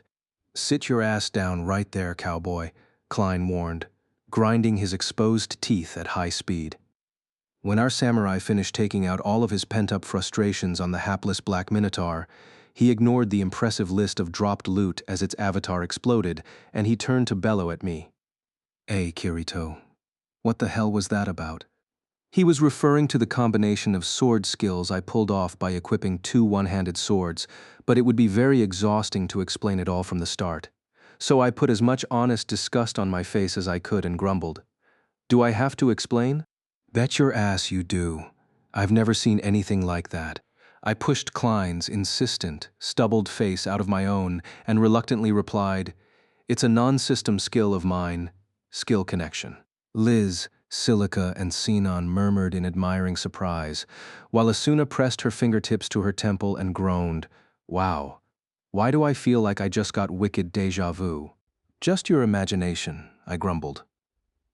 I reached over and gave a pat on the back to our healer, whose blazing attack from the back row had saved us in the nick of time. But there's no time to sit around and relax. How much time do we have left, Lifa? Oh, right. Lifa loudly sheathed her sword and lifted the medallion hanging about her neck. Even from several steps away, it was clear that the gemstone in it had lost most of its light. At this rate, we might have an hour left, but not 2. I see. You said this is a 4-level dungeon, Yui? The little pixie riding on my head promptly answered, Yes, the 3rd floor is about 70% the size of the 2nd, and the 4th is essentially just the boss chamber. Thanks. I reached out and rubbed her tiny head with a finger as I considered the situation. Right now, on the map of Jotunheim far below, the players undertaking the Frost Giant faction quest would be picking up steam in their extermination of the animal-type deviant gods. If anything, the number of players involved would only increase over time, not decrease. Factoring that into account, we'd be lucky to still have a full hour. The final boss, likely King Thrym himself, might take 30 minutes to finish, which meant we had another 30 minutes at best to clear out the 3rd and 4th floors. If we had a bit more time, I might have entertained the idea of explaining the full situation to the players down on the ground, so they would abandon their quest and help us out. But we didn't have time to go back down there now. I wanted to send messages to friendly leaders like Sakuya and Alicia Rue for backup. But by the time they arranged parties in their distant mountain homes, reached the Alni Highlands, finished the staircase dungeon, and finally reached Jotunheim, it would already be nightfall. In other words, our only option was for the 7 of us to face nearly impossible odds. Otherwise, it was quite possible that Cardinal's automatic quest generation system already had a massive quest campaign for Ragnarok prepared, in the event that we failed Queen Urd's quest and Thrymheim ascended to destroy Alfheim. If that were true, Cardinal had most certainly inherited the twisted personality of its creator. But in any case, well, I don't know much about this deviant god king or whatever, but our only choice is to rush him and win, Lisbeth shouted, slapping me on the back. The rest of the party chorused in agreement. I had to wonder from where these people got their recklessness. Everyone's HP and MP fully recovered? Let's go clean out that 3rd floor then. We all roared again and charged for the icy staircase at the very back of the boss chamber. As Yui said, the 3rd floor was clearly smaller than the one above, That made sense, as we were descending an inverted pyramid, but that meant the halls were smaller and more crowded. In a normal dungeon crawl, we'd get lost and deal with traps here and there, but I had a navigation pixie who would put any other intelligent nav system to shame. For this one special occasion, we lifted our ban on Yui reading the map data, so she could offer us the fastest possible route through the floor. All of the puzzles with levels, gears, and foot switches were a breeze when you knew exactly what to do. If any impartial observer had been watching us, they'd assume we were doing a speed run. Even with 2 minor boss fights on the way, we reached the 3rd floor boss in just 18 minutes. The creature was an extremely unpleasant giant, nearly twice the size of the Cyclops and Minotaurs, with dozens of centipede-like legs on its elongated lower half, but its physical resistance was nothing serious. In exchange, it had whopping attack power, and both Klein and I had our HP in the red several times as we kept pulling aggro. Knowing that if either of us died it was the end of our run, the 9 minutes of battle were practically ulcer-inducing. But with the help of Liz, Silica, Sinon, and Pina severing the giant's legs one by one, I was able to use my skill connection to do a long combo on the immobilized boss to finish it off. As we headed toward the staircase in the back, ready to barrel onto the 4th floor and pound King Thrym back to Niflheim, one particular feature gave us pause. It was a cage against the wall, made from narrow icicles. Beyond the bars of ice that hung from ceiling to floor like stalactites was a humanoid figure. It was not giant-sized. As the person was crumpled on the ground, it was hard to tell, but it seemed to be about Asuna, the Undine's height. The prisoner's skin was as white as freshly fallen snow. The long, flowing hair was a deep golden brown. The bust volume peeking out from the meager cloth covering her body was, not to be politically incorrect, on a class far above all 5 women present. Crude ice shackles bound her soft limbs as well. As we stopped still, stunned by this sight, the kidnapped woman lying face down twitched, then raised her head, rattling blue chains. Like her hair, her eyes were also golden brown, assuming she was a player. Her facial features were so finely chiseled that she was either astronomically lucky or astronomically rich enough to keep buying accounts until she got a face this beautiful. On top of that, there was a Scandinavian regality to her beauty that was quite rare for this game. The woman blinked, long lashes trembling, and said in a frail voice, "Please free me from this place." The samurai lurched toward the ice cage, but I grabbed him by the back of his bandana and pulled hard. "It's a trap." "That's a trap. Totally a trap." The latter 2 comments were from Sinon and Liz. Klein turned back around, his back arched. He scratched his head with a very doubtful look on his face. Yeah, it's a trap. I guess," he mumbled reluctantly. I prompted Yui to explain, and the pixie instantly obliged. She's an NPC. She is connected to the same language engine module as Erd. But there's one difference. This person has an HP gauge enabled. Normally, Quest NPCs had no need for an HP gauge and couldn't be harmed. The only exceptions were the targets of escort quests or absolute trap. Definitely a trap. "I think it's a trap," offered Asuna, Silica, and Lifa in unison. Klein made a truly bizarre face with his eyebrows hanging, eyes bulging, and mouth puckered. I clapped him on the shoulder.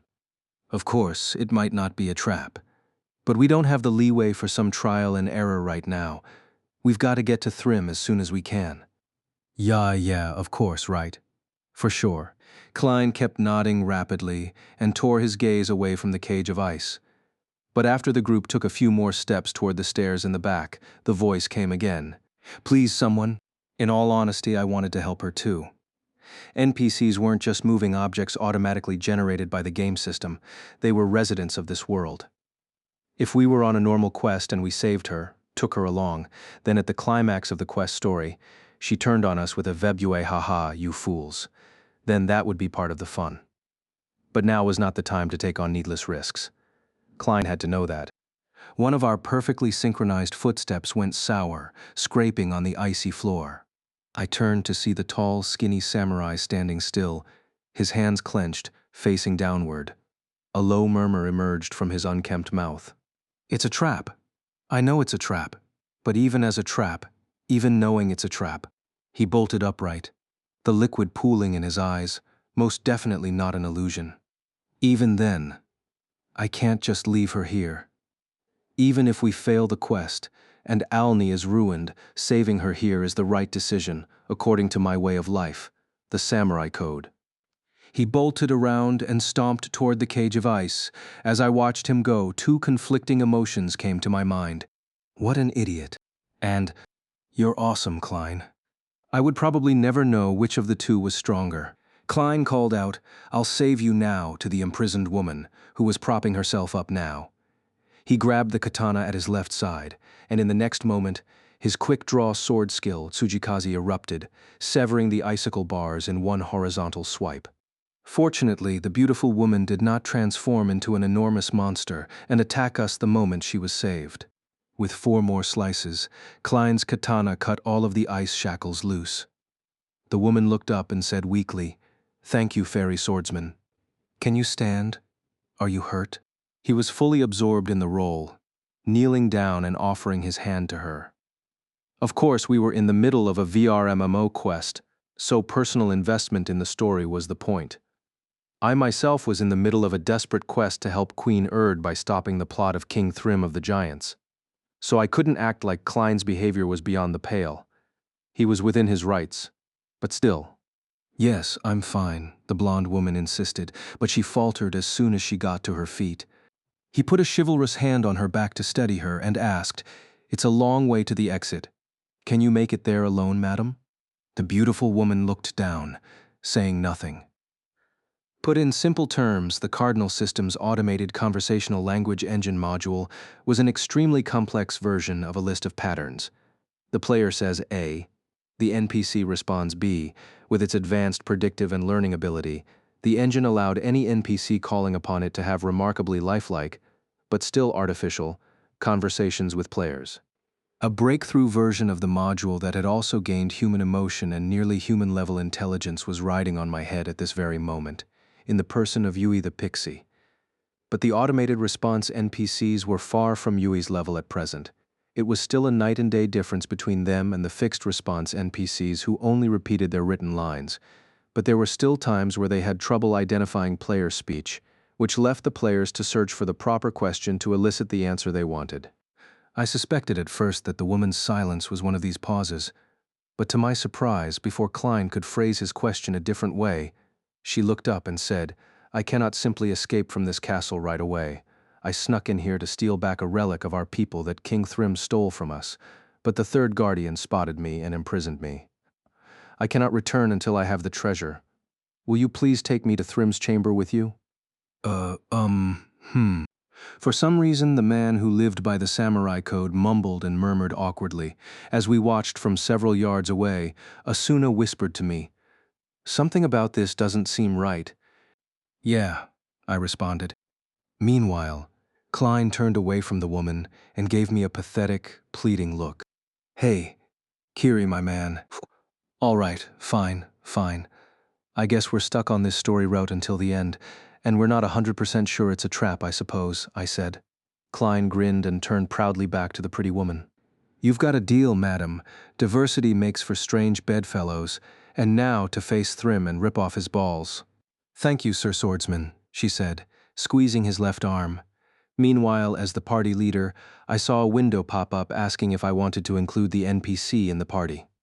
"Don't get your sayings mixed up, or Yui will learn them by accident," I grumbled, and hit the eyes button.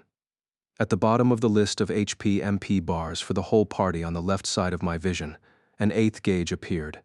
The woman's name was Freja. The name struck me as familiar for some reason. Both of her numbers were significant, but it was the MP in particular that was astronomical. She had to be a mage type. If she stays with the party the whole while, that would be really helpful, I thought, glancing at the medallion hanging around Lifa's neck. The many-faceted gemstone was covered with black over 90% of its surface. As we predicted before, that left us with maybe half an hour. I sucked in a deep breath to give a speech. "Based on the construction of the dungeon, we'll probably be heading right into the final boss's chamber once we're down those stairs. He's going to be tougher than the others, but we have no choice but to face him without any tricks. At first we'll focus on defense, until we get a hang of the boss's attack patterns, and I'll give the signal to fight back. And be careful, because his attacks are bound to change when his gauge goes yellow, and then again in the red.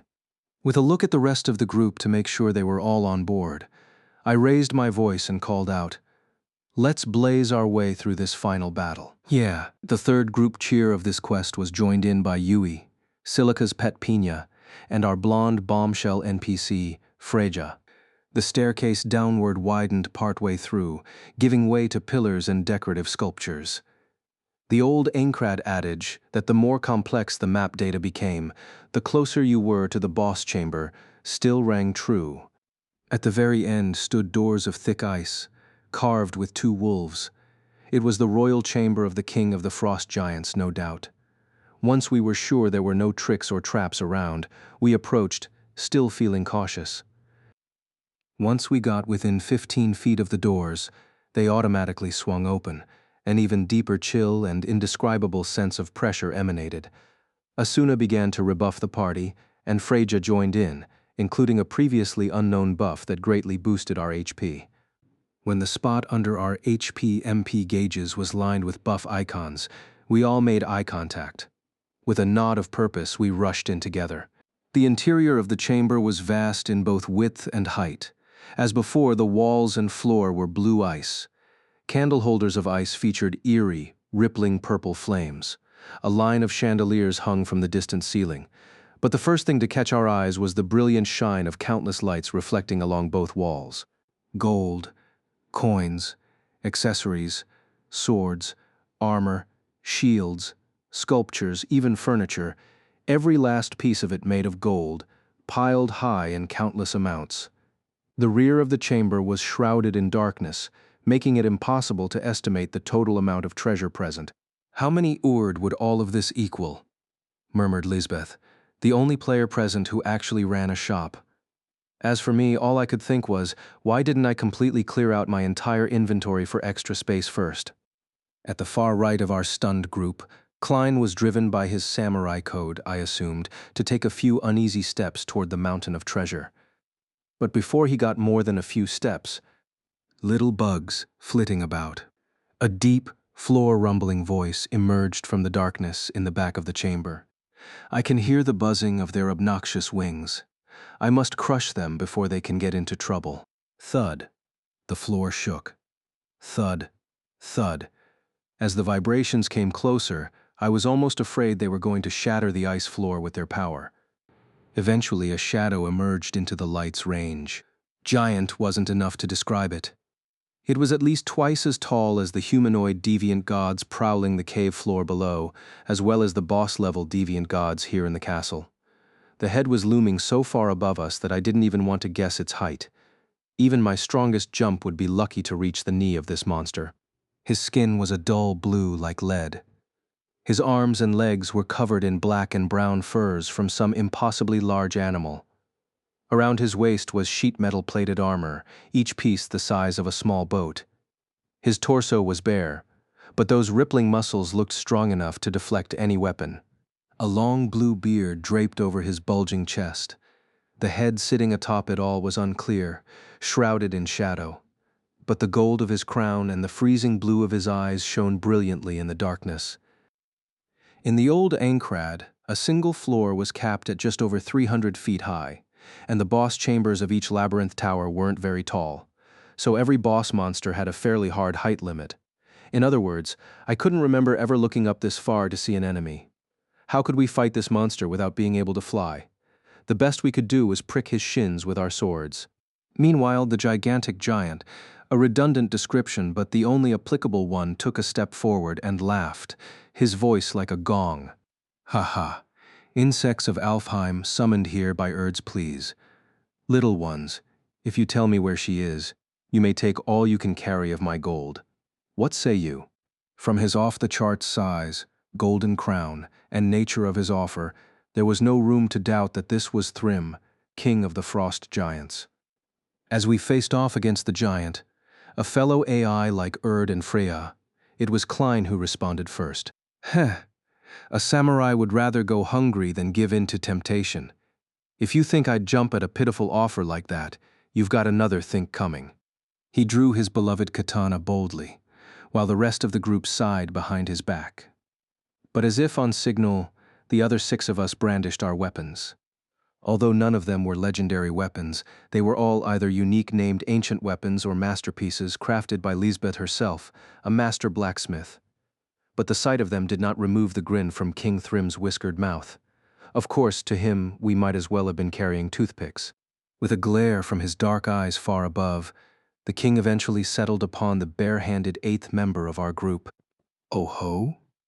Is that you there, Freyja? Since you are out of your cage, I suspect you must have agreed to be my bride at last," his cracked bell of a voice told. "Be bride?" Klein yelped. "Indeed. This girl was brought into the palace to be my bride, but on the night before the ceremony, I caught her sniffing around my treasure. I placed her in an icy cell for punishment. Ha, ha. Things are getting a bit more complicated. I gotta figure this out." The blonde beauty named Freyja claimed earlier that she had snuck into this castle to take back a treasure that he had stolen from her people. But thinking realistically, it would be nearly impossible to sneak into a floating palace with only one entrance. So she pretended she would be Thrym's bride and passed right through the entrance, then snuck into the royal chamber at night in an attempt to steal the treasure. The guards then spotted her and chained her to that prison cell. If this was true, it lowered the chance that she would backstab us in the middle of the fight. But something still didn't add up with the story. It was too complex and tricky for an optional subroute, and which of the 9 fairy races in Alfheim was her people? What was the stolen treasure? I noted that we should have asked these questions when we recruited her to join us, then remembered that we hadn't had the time for that to start with. Meanwhile, at the front left of the group, Lifa pulled my sleeve and whispered, "Big brother, I think I read about this in a book, the story of Thrym and Freyja and a stolen treasure. Let's see, how did it go?" But before Lifa could recall the details, Freyja herself stood up and shouted, "Who would ever be your wife? Instead, I shall battle you with Sir Swordsman and his companions and take back what was stolen."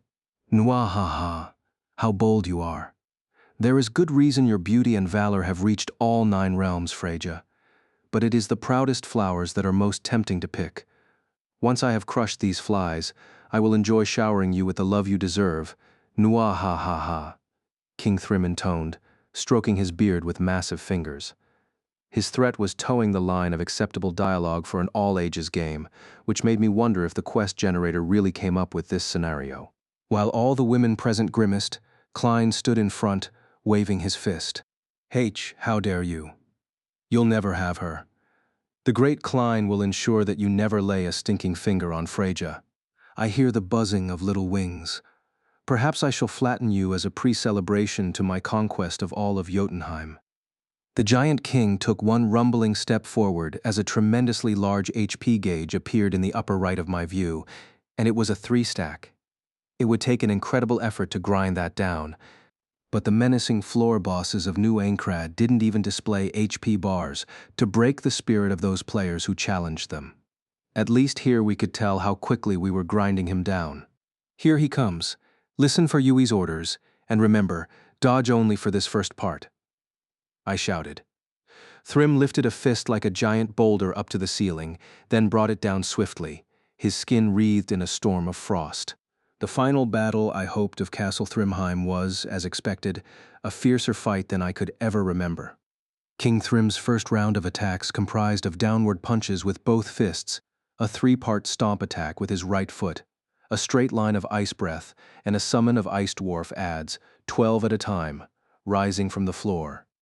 The most troublesome of these were the dwarves, but the stunning accuracy of Sinon's arrows in finding the weak points from the back row cleaned them up in no time.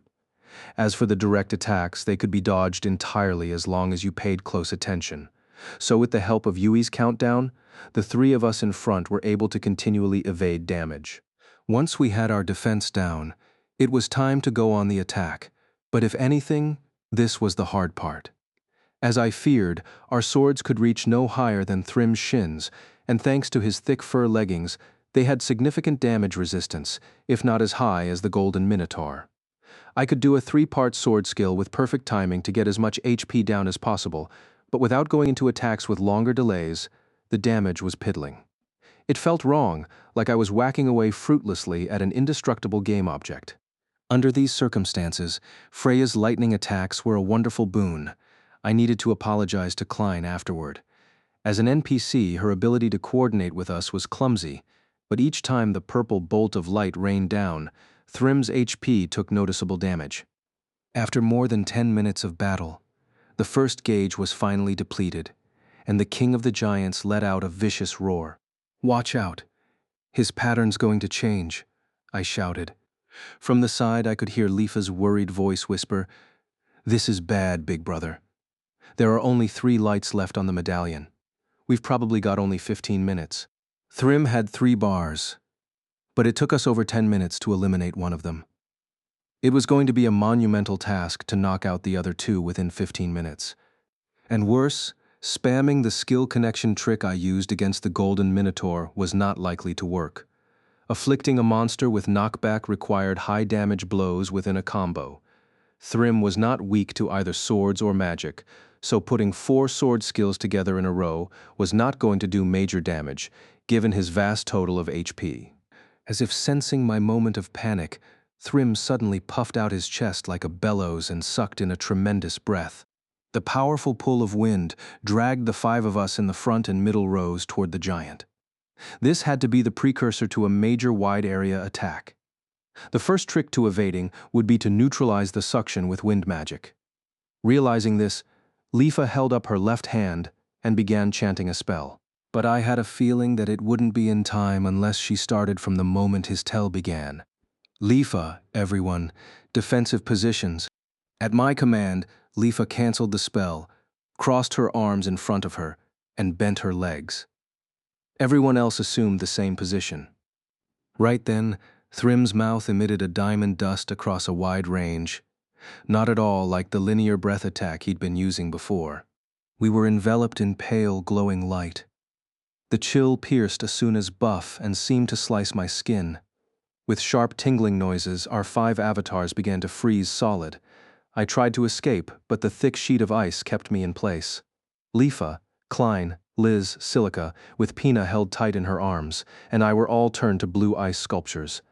At this stage, my HP bar was still full, but that was little relief. The longer an attack like this took, the worse the damage we would suffer.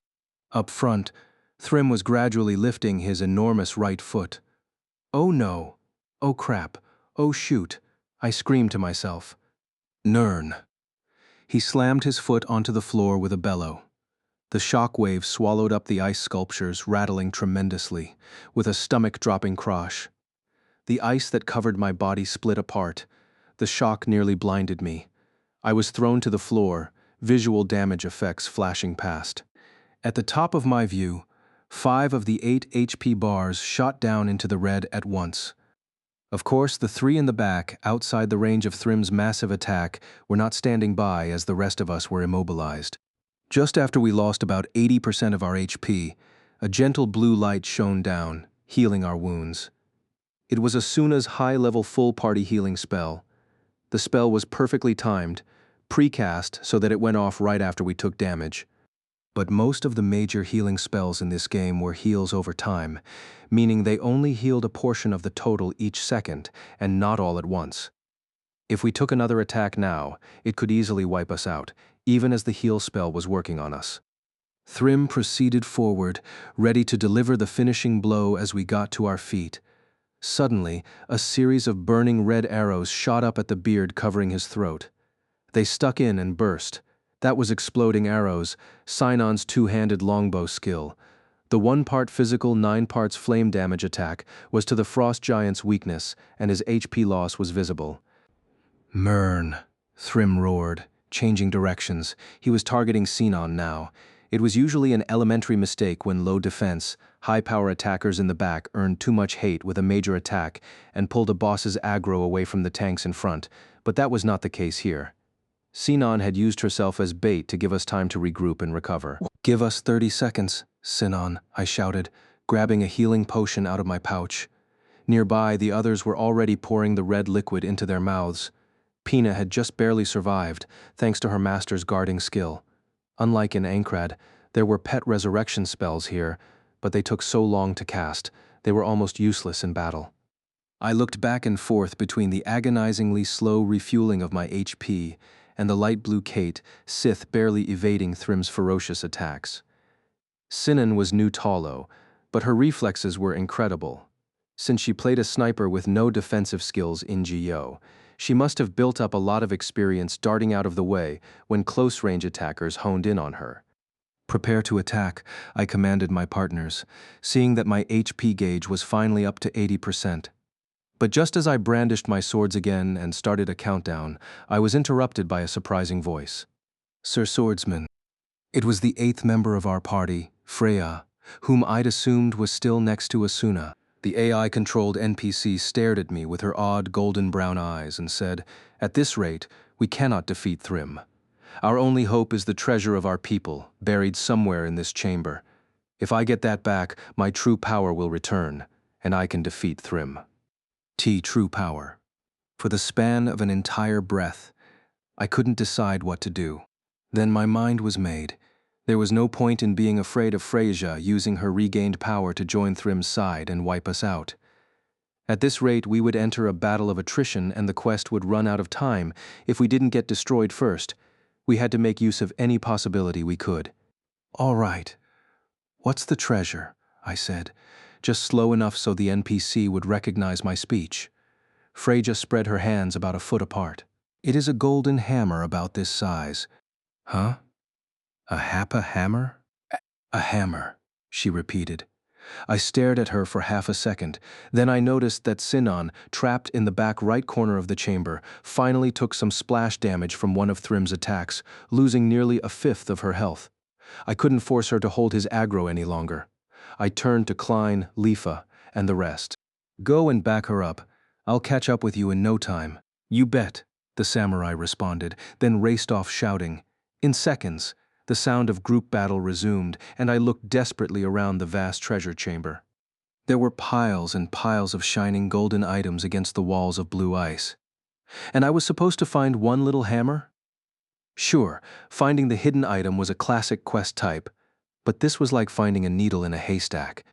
The quest had to have been designed for a raid party of at least 30 members. There was no way to find a single item out of all these without an excess of members like that. "Yui," I said, turning a wishful eye to the navigation pixie, but all she did was shake her head. "It won't work, Papa. Map data don't include the locations of key items. I believe it was probably randomly generated when we entered the room. The only way to determine which one is the key is to give it to Freya." "Great, I wrung out my brain so hard, steam might as well have shot out of my ears, but this time no idea was forthcoming. It seemed as though my only hope was to start digging through a nearby pile and hope I hit the jackpot. Just then, Lifa looked over and shouted from the distant battle. "Big brother, use a lightning-type skill." "L? Light?" I was taken aback for a moment, but the next instant, I swung the sword in my right hand up high. Since I had only learned the very basics of illusion magic, there was only one way for me to produce lightning damage. "Saya!" I launched forward, doing a front flip in the air, and plunged the sword downward as I fell, holding it backhand. It was Lightning Fall, one of the few heavy hitting area attacks in the one-handed sword category. 3 parts physical, 7 parts lightning. My blade plunged deep into the ground, accompanied by the dry crack of thunder. Purplish sparks raced in every direction from that point. I rose at once and did a quick spin, cutting across all the piles of objects with my eyes. I saw it deep in the mountain of gold, a quickly pulsing purple light, answering the call of my blast. I clenched my teeth and raced for the top left corner of the room. With Thrym's massive throne to my right, I dove completely into the mountain of treasure, ripping aside priceless items and hurling them behind me as I went. "Is this it?" A few seconds later, I reached out to what was one of the less impressive items in the treasure chamber. It was a small hammer with a golden hilt and a platinum head embedded with jewels. The moment I grabbed and lifted it, my avatar sank with a phenomenal weight. I roared and hoisted it up, turning to shout, "Freyja, here!" And with that built-up momentum, I hurled it overhand. Then I panicked. What if this was interpreted as my attacking a friendly NPC? Fortunately, the curvaceous blonde simply held up a slender hand and caught the deadly heavy hammer with ease. But the next moment, she crouched down into a ball, most likely due to the weight. Her long, wavy hair fanned out, and the exposed white skin of her back trembled. Wait, was that bad? Did I give her the wrong thing? At that point, I heard Freja's low-pitched murmur. Wing. There was a little crackle of electricity in the air. Flowing. I am overflowing. It struck me as an odd thing for a young, beautiful witch to say. Maybe the Cardinal System's language module made mistakes sometimes. But her voice was off, too. The glazed, husky voice from before was now deeper, cracking. Biz, biz, pee. Zap. The sparks were growing fiercer. Her golden brown hair rose up into the air, the hem of the thin white dress flapping upward. I am overflowing with power. The third scream no longer belonged to the old Freja in any way. I was beyond a fishy feeling at this point, and in full-on open-mouthed shock as the muscles of the beautiful woman's limbs and back bulged like ropes. Her white dress exploded into shreds and vanished. No doubt making use of his secret ability hypersenses, Klein turned away from the battle on the other side of the room at that very moment. When he caught sight of his beloved Freja's utterly nude form, his eyes bulged, then his jaw dropped. I couldn't blame him. As the lightning crackled all over Freja, she began to grow. 10 feet 15, it wouldn't stop. Now her arms and legs were the size of tree trunks, her bust even brawnier than Thrym's. The hammer in her right hand had grown to match the size of its owner. It was already too large for even a heavy gnome warrior to wield, and it sprayed lightning in all directions. And then Klein and I spotted the detail that delivered the greatest, nastiest shock yet. From the downturned face's rugged cheeks and chin fell a long, very long golden beard. She's a dude. Two male screams echoed on opposite ends of the room. The captive beauty who had spurred Klein's samurai code into motion was nowhere to be seen now. The new giant with the stunning, rippling muscles looked like nothing other than a bodybuilder in his 40s. Rah! The giant dude unleashed a roar that rattled the entire chamber. He took a rumbling step toward the distant King Thrym with a thick leather boot that had appeared out of nowhere. With dread, I looked over to the left to check the 8th name at the bottom of the list of party members, below all the HP and MP bars. While it had read Freja less than a minute ago, there was now a different name in its place. Our new companion's name, Thor. Even I, with my total lack of mythological knowledge, had heard that name before. One of the most famous of Norse gods alongside Odin and the trickster Loki was Thor, god of thunder. The sight of him swinging a hammer that caused lightning to strike down giants was a visual motif found often enough in movies and games. From what Lifa told me later, there was indeed a story in Norse mythology about Thor going to take his hammer back from King Thrym of the Giants. In the story, Thor is disguised as the goddess Freja and offers to be Thrym's wife. At the celebration, despite losing his cover several times, his true identity stays hidden through Loki's clever explanations, and when he finally gets his hammer back, he crushes Thrym and all of his giants one by one, a story as comedic as it was brutal. So it was most likely that Cardinal had collected that myth and rearranged it a bit to attach it to the quest as an optional sub-story. In other words, if someone present actually knew the story, they would have realized as soon as the name appeared that Freja was not a secret agent of Thrym's. I was still grateful to Klein's honest instincts and samurai code for saving her at the cell, regardless of how he felt after learning of Freja's true identity. Rur, cowardly giant, you shall now pay for the theft of my precious Mjolnir. Thor, the god of thunder, held up the massive golden hammer in his right hand and charged across the thick floor so hard he seemed likely to break through it. Thrym, the Frost King, blew into his hands, producing a battle axe of ice. He swung the weapon and shot back. Treacherous god, you will rue this deviant lie. I will cut off your beard and send it back to Asgard when I'm done with you. Now that I thought about it, Thrym believed that Freja was a real goddess and was looking forward to their marriage. He might have been the villain, but he had a right to be angry. In the center of the chamber, the two bearded giants of gold and blue met, Golden hammer and icy battle axe clashing, the impact caused the entire castle to shudder. Meanwhile, the rest of us were still grappling with the shock of Frasia's growth and sex change. At the back of the room, Sinon finished up her healing and called out to the group. Let's all attack while Thor's holding his attention. She was absolutely right. There was no guarantee that Thor would be helping us to the very end of the battle. I swung my swords and shouted, "All-out attack! Use all the sword skills you can." The 7 of us leaped as one, bearing down on Thrym from every direction. Nrah! I felt as though something was sparkling from the ends of Klein's eyes as he charged with his katana overhead, and a particularly fierce battle cry. But my warrior's mercy made me pretend not to see it. Ignoring the skill delay, we assaulted Thrym's legs with every sword skill of 3 or more hits we could. Asuna had switched out her wand for a rapier and was tattooing his Achilles tendon. Next to her, Lisbeth was beating the tip of a toe with her mace. Grrr. Thrym grunted in pain, wobbled, and fell to a knee. A yellow effect was spinning around his crown. He was stunned. "That's it," I cried, and we all unleashed our biggest combos. Brilliant flashes of light enveloped his naked torso. From overhead fell a furious rain of orange arrows. Return to the depths from which you came, giant king," roared Thor, bringing down his hammer right onto Thrym's head. The crown cracked and flew off, and the boss, who had seemed completely untouchable, fell face first onto the ground.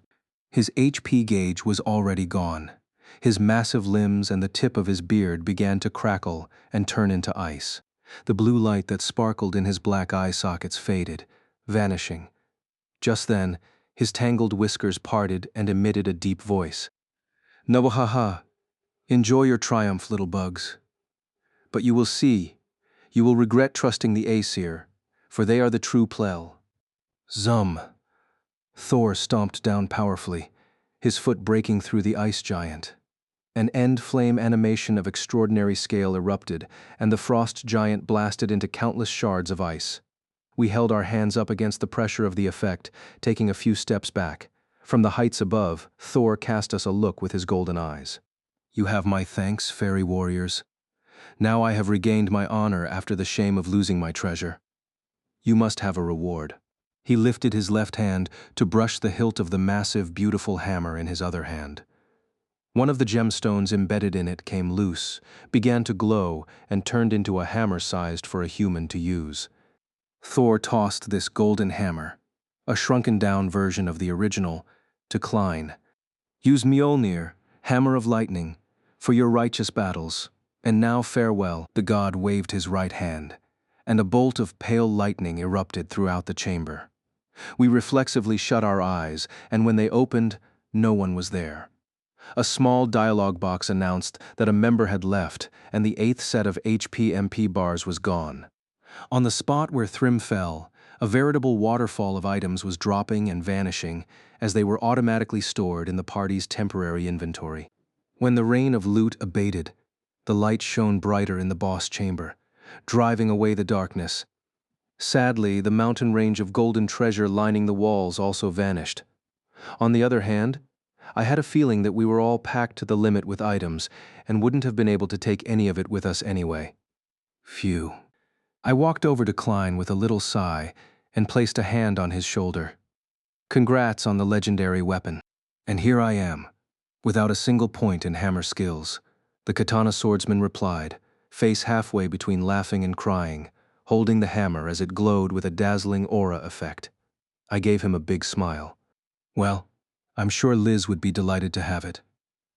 "Oh wait, she'll probably melt it down for ingots." "Hey, even I wouldn't be that wasteful," Lisbeth retorted. With a straight face, Asuna pointed out. "But Liz, I hear you get an incredible number of orichalcum ingots if you melt down a legendary." "What, really?" Hey, I haven't said I'm giving it to her yet." Klein wailed, clutching the hammer. A wave of laughs broke out from the group. But at that very instant, a roar broke out that shook me to the core, the ice floor rattling and swaying. Silica screamed, her triangle ears down. Next to her tail twisted into Anne's shape, Sinon shouted, "We're moving." No, floating. I came to a belated realization. The palace of Thrymheim was rising bit by bit, shuddering like a living being. But why no, unless. Lifa looked at the medallion around her neck and yelped, "Be big brother. The quest is still going." "What? What?" wailed Klein. I shared his feeling. I assumed that beating Thrym, head of the Frost Giants, would be the end of the quest, but then I recalled the exact words of Urd, Queen of the Lake, when she gave us the mission. Infiltrate Thrymheim and draw Excalibur from the plinth, not beat Thrym. In other words, that horrendous boss was only a single hurdle along the way. "The last light is blinking," Lifa nearly screamed. Yui responded, "Papa, there's a downward staircase being generated behind the throne." No time for a response. I took off running for the royal throne. It looked like a chair, but as Thrym's personal seat, it was really more like a shack. If it weren't such an emergency, we might have fun trying to see who could climb onto the seat portion. But on this occasion, I just ran around the left side, around the back. As Yui said, there was a small staircase leading downward in the ice floor. It was much too small for a frost giant, but just large enough for a single human, fairy to pass through. I plunged into the dark opening as the footsteps of my companions drew closer. My mind worked furiously as I dove down the stairs, skipping 3 steps at a time. If we failed Urd's quest, meaning that the players down on the ground below succeeded in their slaughter quest, the ice palace of Thrymheim would rise up to the city of Alnay above. But Thrym, the very king who sought to invade Alfheim, was no longer around. Maybe he would just come back to life as if nothing had ever happened. But given the Cardinal System's fixation on details, I couldn't imagine it going ahead with such a forceful story progression. Meanwhile, as if she were reading my mind, Lifa's voice came over my shoulder as we ran down the stairs. "Listen, big brother. I only remember a few vague details, but I'm pretty sure that in the original Norse myth, Thrym wasn't actually the master of Thrymheim." "Wait, what?" "But the name—" "Yeah, I know. But in the myth, it was THTH. While Lifa tried to pronounce the name, Yui must have connected to the outer net and run a search because she filled in Thjazi. In the myth, it was not actually Thrym who desired the golden apple Urd mentioned, but Thjazi, and within Elo it seems that the NPC actually offering the slaughter quest in question is one Archduke Thjazi, found in the largest castle in Jotunheim. Meaning the replacement was already there from the start. So if Thrymheim ascended to Alnay, this Thjazi guy would probably come up and assume the throne above as the true last boss. I couldn't help but feel that Cardinal was actually trying to have the city destroyed and the Alnay Highlands conquered, but I had no intention of giving up now. Not because I wanted Excalibur that badly, but because I owed it to our friend Tonki. And if I happened to get a legendary sword out of the deal, I wasn't going to complain. Meanwhile, the vibrations running through the castle were getting fiercer. At times there was a palpable shift in speed, making it clear that the palace was carving its way through the soil of Jotunheim. I held my breath and practically fell down the spiral staircase. I was running so fast. "Papa, the exit is in 5 seconds." "Okay," I shouted, racing pell-mell for the bright light coming into view. It was an octahedral space carved into the ice. In other words, like 2 pyramids placed base to base. Essentially, it was a burial chamber. The walls were very thin, such that the lower parts of them offered a clear view of the map of Jotunheim below. Around us was a fall of rocks and crystals coming loose from the ceiling of the cave. The spiral staircase went through the center of the burial chamber and down to the deepest point. And at the end, a deep, pure gleam of golden light. It was the very same light I'd seen with Lifa when we first rode Tonki up to escape from Jotunheim, twinkling away at the base of the inverted pyramid of ice. After an entire year, I'd finally come to it. The staircase ended at last, and the 7 of us filed down to form a semicircle around it. At the center of the circular floor was an ice pedestal about 20 inches to a side.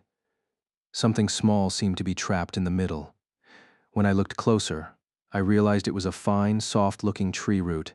Countless delicate little fibers wound around each other, forming one thick root. But after a point, the 2-inch-wide root was cleanly severed. The cause of the cut was a thin, sharp blade, detailed with delicate runes, a sword. The shining golden sword stretched straight upward, such that half of it was exposed out of the ice pedestal. It had a finely shaped knuckle guard and a hilt of smooth black leather. A large rainbow gemstone shone on the pommel. I had once seen a sword exactly like this. In fact, I had held it myself. The man who treated Aloe like a tool for his own ambitions had tried to generate it using GM privileges to cut me apart, but those privileges had already transferred to me, so I created the sword instead, and tossed it to him so we could finish our fight. At the time, creating the world's strongest sword with a single command filled me with revulsion. I felt like I could never undo that action unless I someday sought that blade through the proper means. Yes, it might largely have been through coincidence, but the time had finally come. Sorry about the wait. I silently told the sword, and took a step forward to grab the hilt of the legendary blade, the holy sword Excalibur. I tugged at it with all of my strength, but the sword was totally immobile, as if fused with the pedestal with the very pyramid castle itself. I got a two-handed grip, braced my feet against the ground, and heaved with all of my body. Hurringa. The result was the same. A nasty chill trickled down my back. Unlike Sao Ng Go-O, numerical stats like strength and agility weren't displayed in Aloe. The requirements for equipping any weapon or armor were vague, no more detailed than ambiguous stages like easy to use to a little tricky, to not really under control, to difficult even to lift.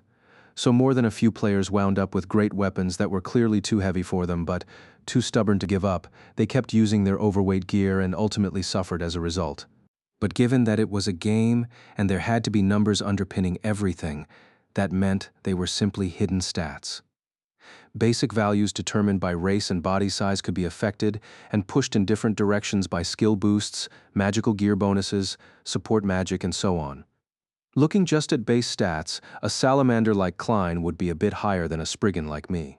But as he used a katana and relied on sharpness and accuracy in his cuts, he leaned toward agility effects with his skills and gear.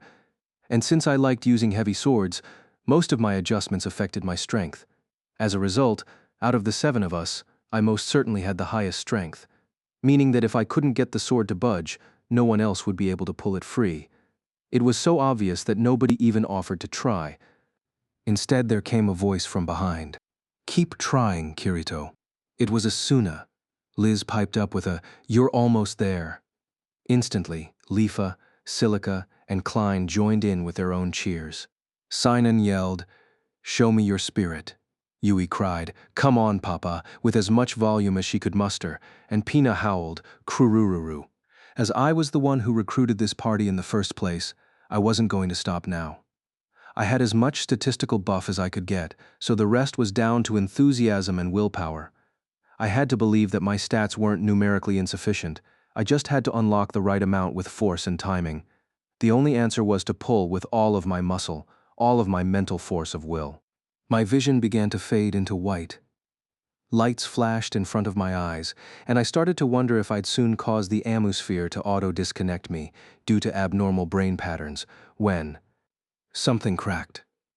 I felt a faint vibration in my hands. "Ah!" someone shouted. A powerful light began surging through the pedestal at my feet, blotting out my vision with gold. Next, a crashing deeper and more tremendous than any sound effect I'd ever heard pierced my ears. My body stretched backward, and amid shards of ice that shot in all directions, the sword in my right hand traced a brilliant golden arc in the air. My 6 companions reached out to steady me as my body flew backward. I looked up, struggling with the tremendous weight of the sword, and met their downward glances. Their mouths twisted and broke into smiles, ready to unleash raucous cheers if it weren't for what happened an instant later. The little tree root was freed from the ice pedestal. It rose up into the air and began to stretch, to grow. The fine little hairs spread downward before my eyes. A fresh growth emerged from the severed end of the root, racing directly upward. A powerful roar was approaching from above. I looked up to see that something was rushing down through the hole we'd come from, disintegrating the spiral staircase as it went. It was more roots, the roots of the world tree that were holding Thrymheim in place. The thick roots tore through the chamber to touch the much smaller one, freed from the pedestal. They wound together and fused, Then, as if all the shaking we'd felt so far was just a precursor, a true shock wave rippled through Thrymheim. Hoo, it's gonna split apart. Klein roared, and we all grabbed hold of one another as a million tiny cracks spread through the ice walls around us. There was a series of ear-splitting explosions. Pieces of the thick ice walls as large as a horse carriage broke free left and right, plummeting downward toward the great void below. Thrymheim itself is collapsing. We must escape, Papa, Yui bleated overhead. I looked to my right at Asuna, and she looked back. Together we chorused, but there's no staircase. The spiral staircase we descended into the chamber had just been destroyed without a trace by the onslaught of the massive roots of the world tree. And even if we raced at top speed back the way we came, the best we could do was return to that open terrace. What about clinging to the roots? Sinon asked, keeping cool despite the chaos. She looked up and shrugged. Actually, never mind. The roots affixed into the soil above stretched down halfway through the chamber. But even the little capillary roots closest to the circular disc we were standing on were a good 30 feet away. We couldn't jump that far. Hey, World Tree. This isn't very thoughtful of you, Lisbeth shouted, brandishing a fist upward. But she was talking to a tree.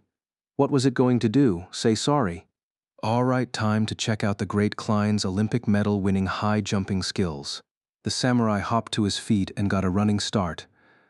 But the circular platform wasn't even 20 feet across. No, you idiot, don't. But I couldn't stop him. Klein launched himself into a beautiful Fosbury flop of about 7 feet high. Given the meager running start he had, it was actually quite impressive, but still far short of the roots. He traced a hard parabola in the air and crashed into the center of the floor. The shock of that impact, or so we all believed, caused a fresh series of cracks to spider through the walls. The bottom of the chamber, the very bottom tip of Thrymheim, separated from the rest of the palace at last. K. Klein, you idiot, cursed Silica, who hated roller coasters, and 7 players, 1 pixie and 1 pet entered free fall atop a small circular cylinder of ice. If it were a slapstick manga, we could all sit down and enjoy a cup of tea during the scene, but falling from heights in a VR MMO was actually quite terrifying. Sure, we got to fly among the clouds in Alfheim, but that was thanks to our trusty wings. A player in a flightless situation such as a dungeon would get quite the scare from a jump of even 15 feet. Even I didn't like to do them. So the 7 of us all clung to the circle of ice, screaming for all we were worth. In the air around us, other massive chunks of ice that came loose at the same time as us were colliding violently and bursting into smaller pieces. Up above, massive Thrymheim seemed to be breaking into pieces, each crack freeing more of the world tree's roots to swing loose. At last, I hesitantly peered over the edge of the circle to what lay below. 3,000 feet below, less than that by now, loomed the surface of Jotunheim, the great void yawning wide. The disk we were riding on was heading straight for the center of the hole. I wonder what's down there, Sinon wondered. Maybe it's like Erd said, and it goes down to Niflheim. I managed to respond. I hope it's not too cold. I bet it's absolutely freezing. It's the home of the frost giants. The conversation gave me a bit of willpower at last, so with Excalibur still clutched in my hands, I turned left to ask Lifa, how goes the slaughter quest? The sylph girl, her ponytail sticking straight upward with the acceleration of the fall, instantly stopped screaming. I suspected she might have been shrieking with delight and glanced at the medallion around her neck. Oh, we made it in time, big brother. There's still 1 light left. Oh, good. She beamed wholeheartedly, spreading her arms wide to hug me, and I rubbed her head. Since the world tree was regaining its former state, that meant that Queen Erd and her kindred would be regaining their power, and the humanoid deviant gods would no longer hunt them. That would mean that even if we fell into the great void and died partway, or plunged all the way down to Niflheim, our sacrifice wouldn't be in vain. The only worry on my mind was Excalibur, held tight in my hands. The big question was if I could actually earn the right to own the sword if I hadn't yet completed the quest. I probably needed to meet up with Erd alive and ensure that the quest completion switch was flipped. Behind Lifa's back, I tried to open my window and stash Excalibur inside anyway. As I suspected, the sword resisted my attempt to stick it into the menu. Hey, I got the sword in my hands legitimately. That's all that matters. If I don't get to keep it, well, this gaudy, golden legendary look isn't really my style to begin with. I told myself a weak sour grape's defense. Suddenly, Lifa pulled back from her grip around my neck. I heard something. Huh? I put all of my concentration into listening, but all I heard was the rushing of the wind. The ground level was much closer now. We had maybe 60 seconds at best before we smashed, plummeted into the void. There it was again, she cried, and managed to carefully stand up on the falling disc. Hey, be caref. I started to shout when I heard it. It sounded like a distant wailing quack. I looked around with a start. Beyond the falling chunks of ice around us, in the distant southern sky, a small white light was approaching. As it swung closer, I made out a fish-like body, 4 pairs of wings, and a long nose. Tonki, Lifa called, her hands around her mouth. It wailed in response again. That sealed it. It was Tonki, the flying deviant god who delivered us to the entrance of Thrymheim. Now it seemed all too obvious. He gave us a ride there, so it made sense he would pick us up, if only he would hurry. This way, Liz cried, and Asuna waved too. Silica timidly looked up from Pina's feathers, where her face had been buried, and Sinon swung her tail in annoyance. Still sprawled out in the same position that he had landed from his ultra-high jump, Klein finally looked up, grinned, and gave a thumbs up. Heh heh. I knew this would happen, knew that guy would come and save us at the last second. Liar. I thought furiously, and I suspected everyone else joined me on that one. In fact, we'd all forgotten about him. The dutiful, heroic deviant god glided closer and closer, with plenty of time to scoop all of us up before we crashed. Because of all the falling ice around the disc, Tonki couldn't sidle up directly next to us. Instead, he pulled into a hover about 5 yards away. But even a heavily weighted player could make that jump. Lifa was the first to effortlessly leap over onto Tonki's back, practically humming as she did so. She held out both hands toward us and shouted, "Silica." Silica nodded, clutched Pina's legs with both hands, and made an awkward running start before she jumped. Pina was left essentially dangling Silica below her, and she flapped her wings to boost the airborne time. That was a privilege only a tamer with a flying pet could boast. She flew over and landed safely in Lifa's arms. Next to leap was Lisbeth with a bold tra, and Asuna following with a graceful long jump. Sinon even showed off with a double spin before landing near Tonki's tail. Klein looked at me nervously, and I waved him onward. All right. Get ready to see my beautiful, he started, preparing his timing. I whacked him on the back. The jump at the end of his flailing head start was coming up a bit short, but Tonki reached out his trunk and caught Klein in midair. Who? Oh my God, he screamed. I ignored him and looked down below. Beyond the translucent disk of ice, the great void threatened to swallow my entire view. I looked forward, started a quick run, then came to a horrifying realization. I couldn't jump, or to be precise, I couldn't jump 5 yards with the tremendous weight of the holy sword, Excalibur clenched in my arms.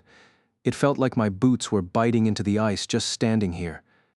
Over on Tonki's back, everyone else seemed to pick up on my concern. Kirito came their impassioned cries.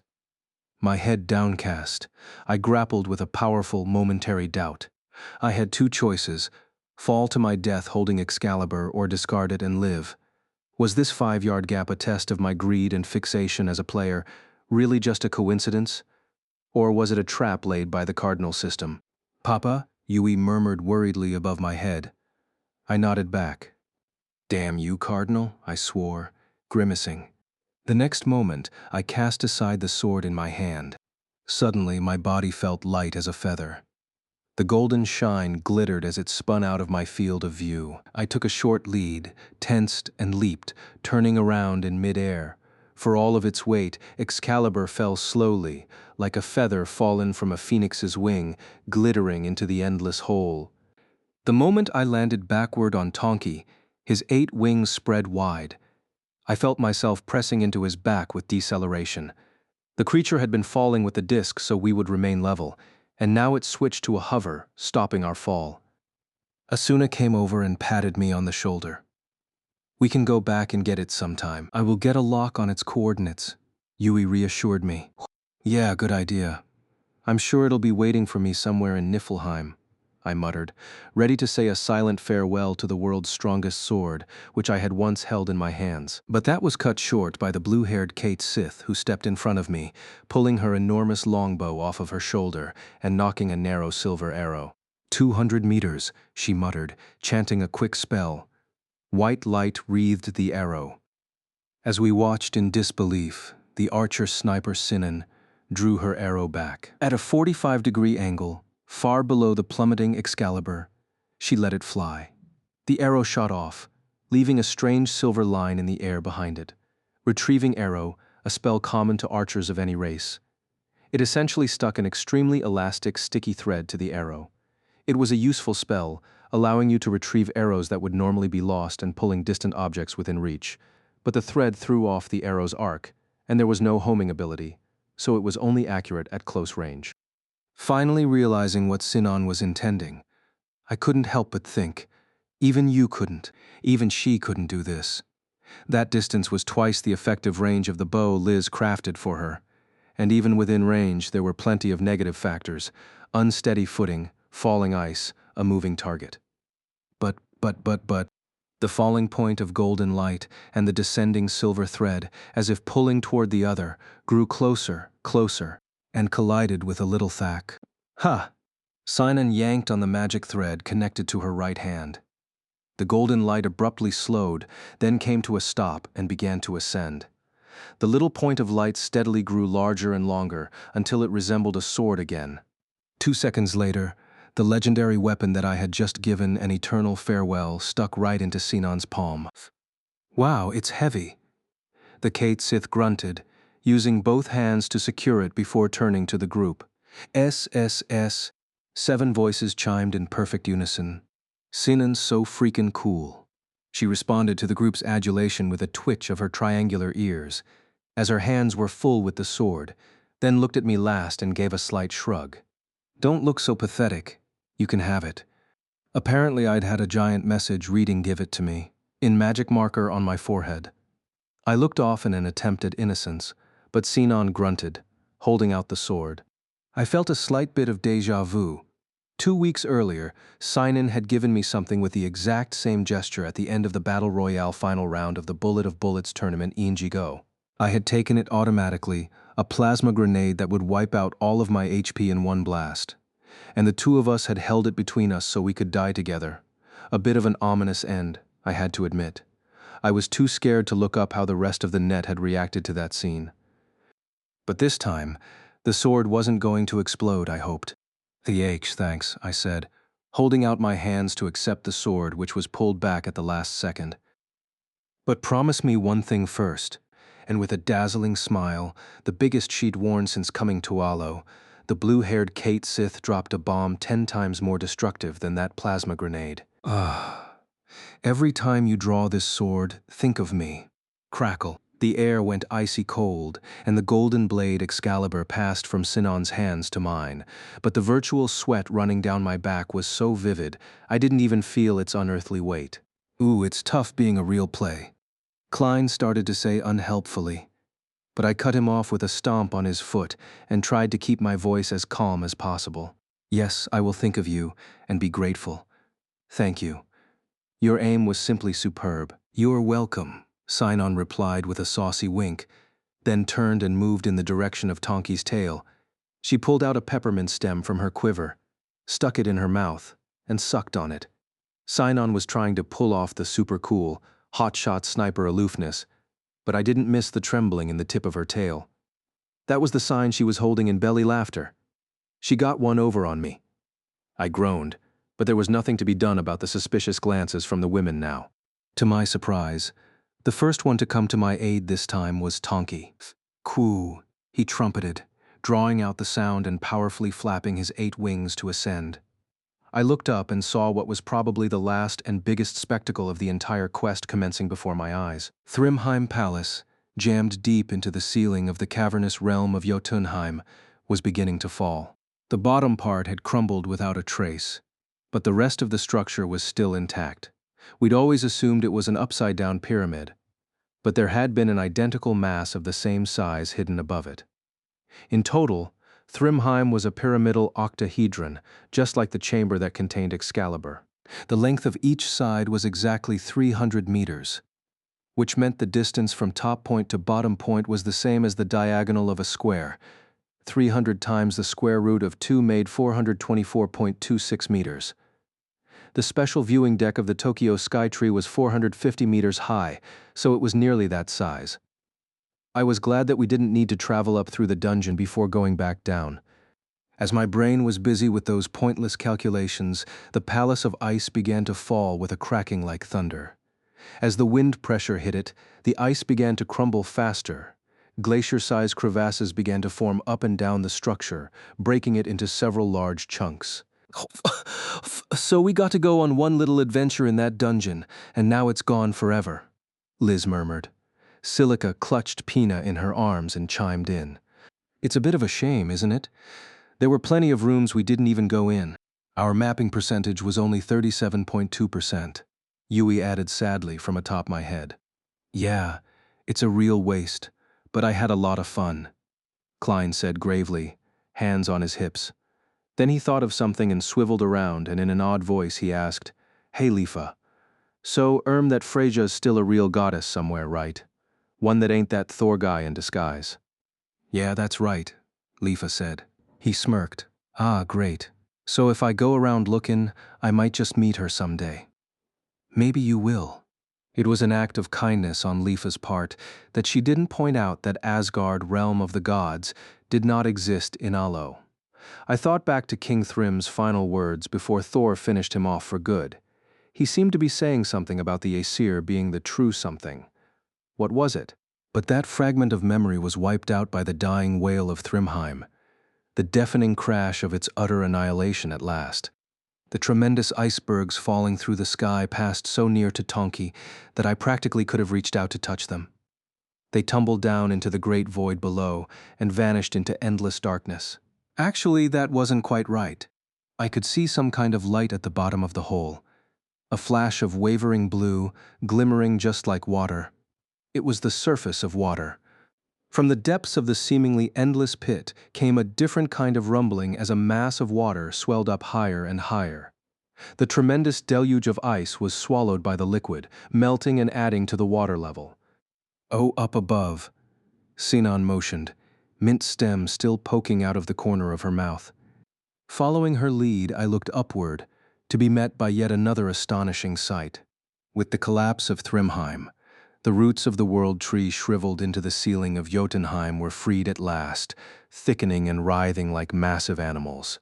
They tangled together and stretched downward, in search of something. It was like a giant had just dropped a mass of wooden stakes.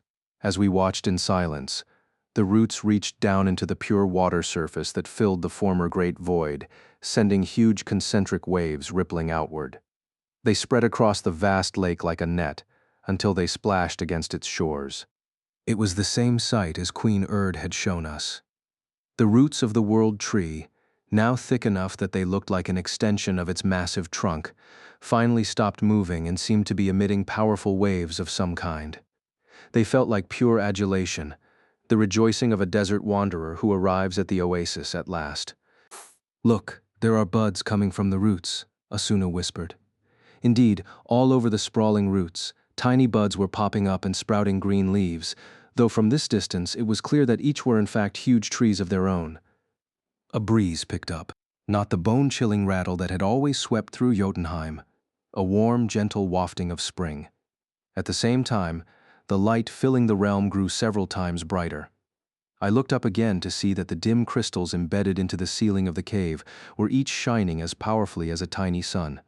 Kissed by the breeze and the light, the snow choking the ground and thick ice covering the brooks and rivers began to melt before our eyes, replaced by fresh green buds on the damp black earth. The deviant god fortresses and castles here and there were quickly covered in greenery and turned into ruins. Quoo!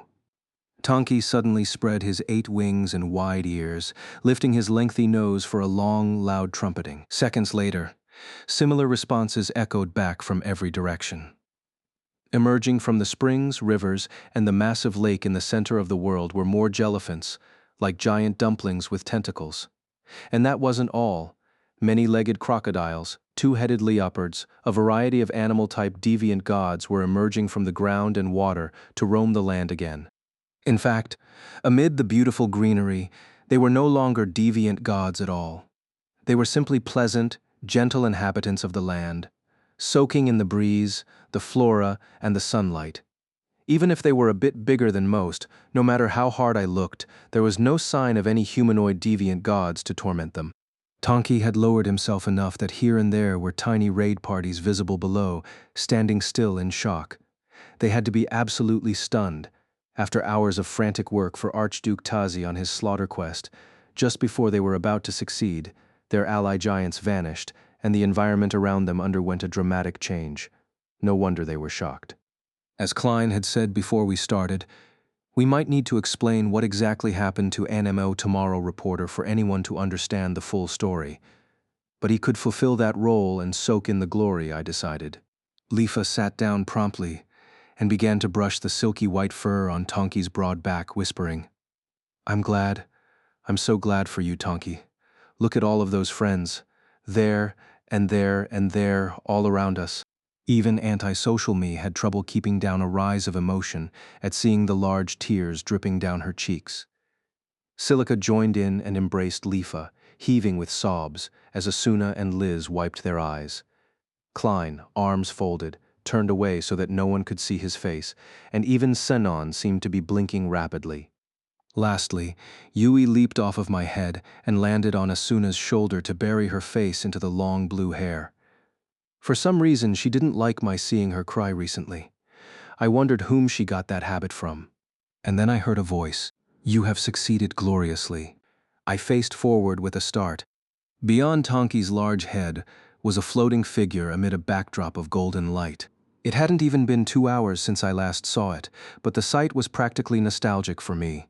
It was none other than the 10-foot-tall blonde bombshell, Erd, Queen of the Lake, the source of our quest. But unlike last time, where she was faint and translucent, now she was clearly full-bodied and real. She must have escaped from the spring that she'd been hiding in to keep away from Thrym's grasp. The pearly scales on her limbs, the golden hair that ended in tentacle tips, and the light green robe that covered her body were all glittering in the fresh new light. Her mysterious turquoise eyes narrowed serenely. Erd spoke again. With the removal of Excalibur blade that cuts all steel and wood, the spirit root severed from Yggdrasil has returned to its mother tree. The tree's blessing fills the land again, and Jotunheim has regained its proper form. This is all thanks to you. Aw, shucks. If it weren't for Thor, I doubt we'd have ever beaten Thrym, I mumbled, and Erd nodded. I felt the lightning god's power as well. But be cautious, fairies. The Aesir may be the enemies of the frost giants, but that does not make them your friends. Thrym was trying to say something like that himself. What does that? Lifa asked, wiping her tears away as she got to her feet. But the cardinal system didn't seem to understand the vague question, and Erd silently ignored it, rising slightly. My sisters wish to thank you as well. Erd's right side rippled like water, and a figure emerged. It was slightly smaller than her older sister, but still tall enough to tower over us. Her hair was blonde as well, but a bit shorter than Erd's. Her robe was a deep blue. If Erd's features were regal, hers were refined. My name is Verdandi. Thank you, fairy warriors. It is like a dream to witness Jotunheim green and verdant once again, she whispered blissfully. Verdandi waved a willowy hand, and a wave of items and sacks of Erd fell before our eyes, flowing into our temporary item storage. As a party of 7, we had plenty of room, but I was starting to worry about hitting even that limit.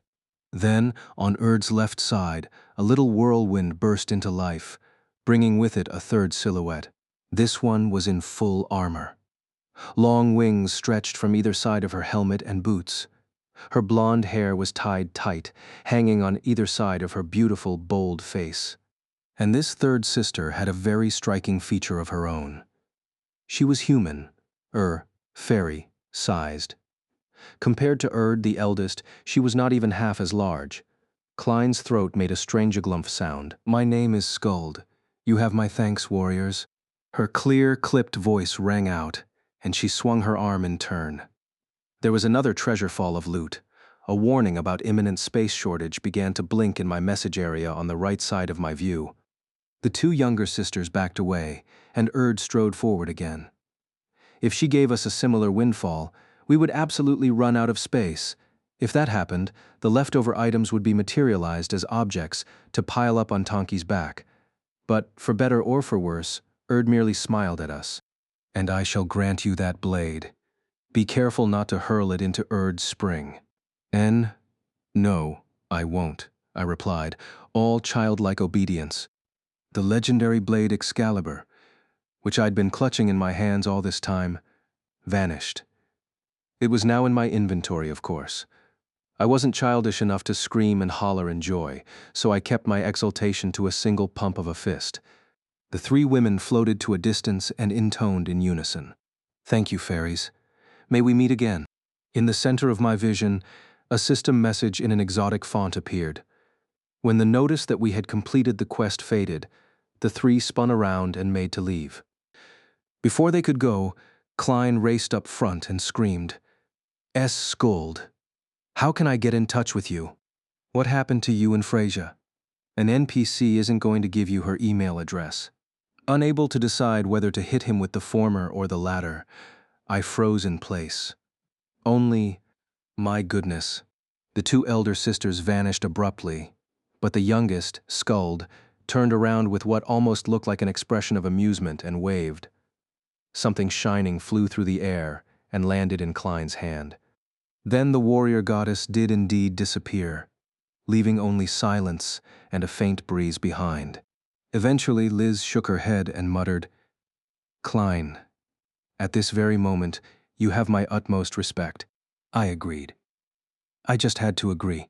In any case, our grand quest, starting spontaneously on the morning of December 28, 2025, ended just like that, shortly after noon. "Hey, you feel like having a party/year-end celebration?"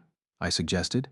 Looking tired, Asuna smiled back at me and said, "I'm in." "Me too," said Yui on her shoulder, thrusting her tiny hand into the air. I wasn't sure whether to hold our spontaneous celebration in the forest cabin on the 22nd floor of New Aincrad or in a real-life location.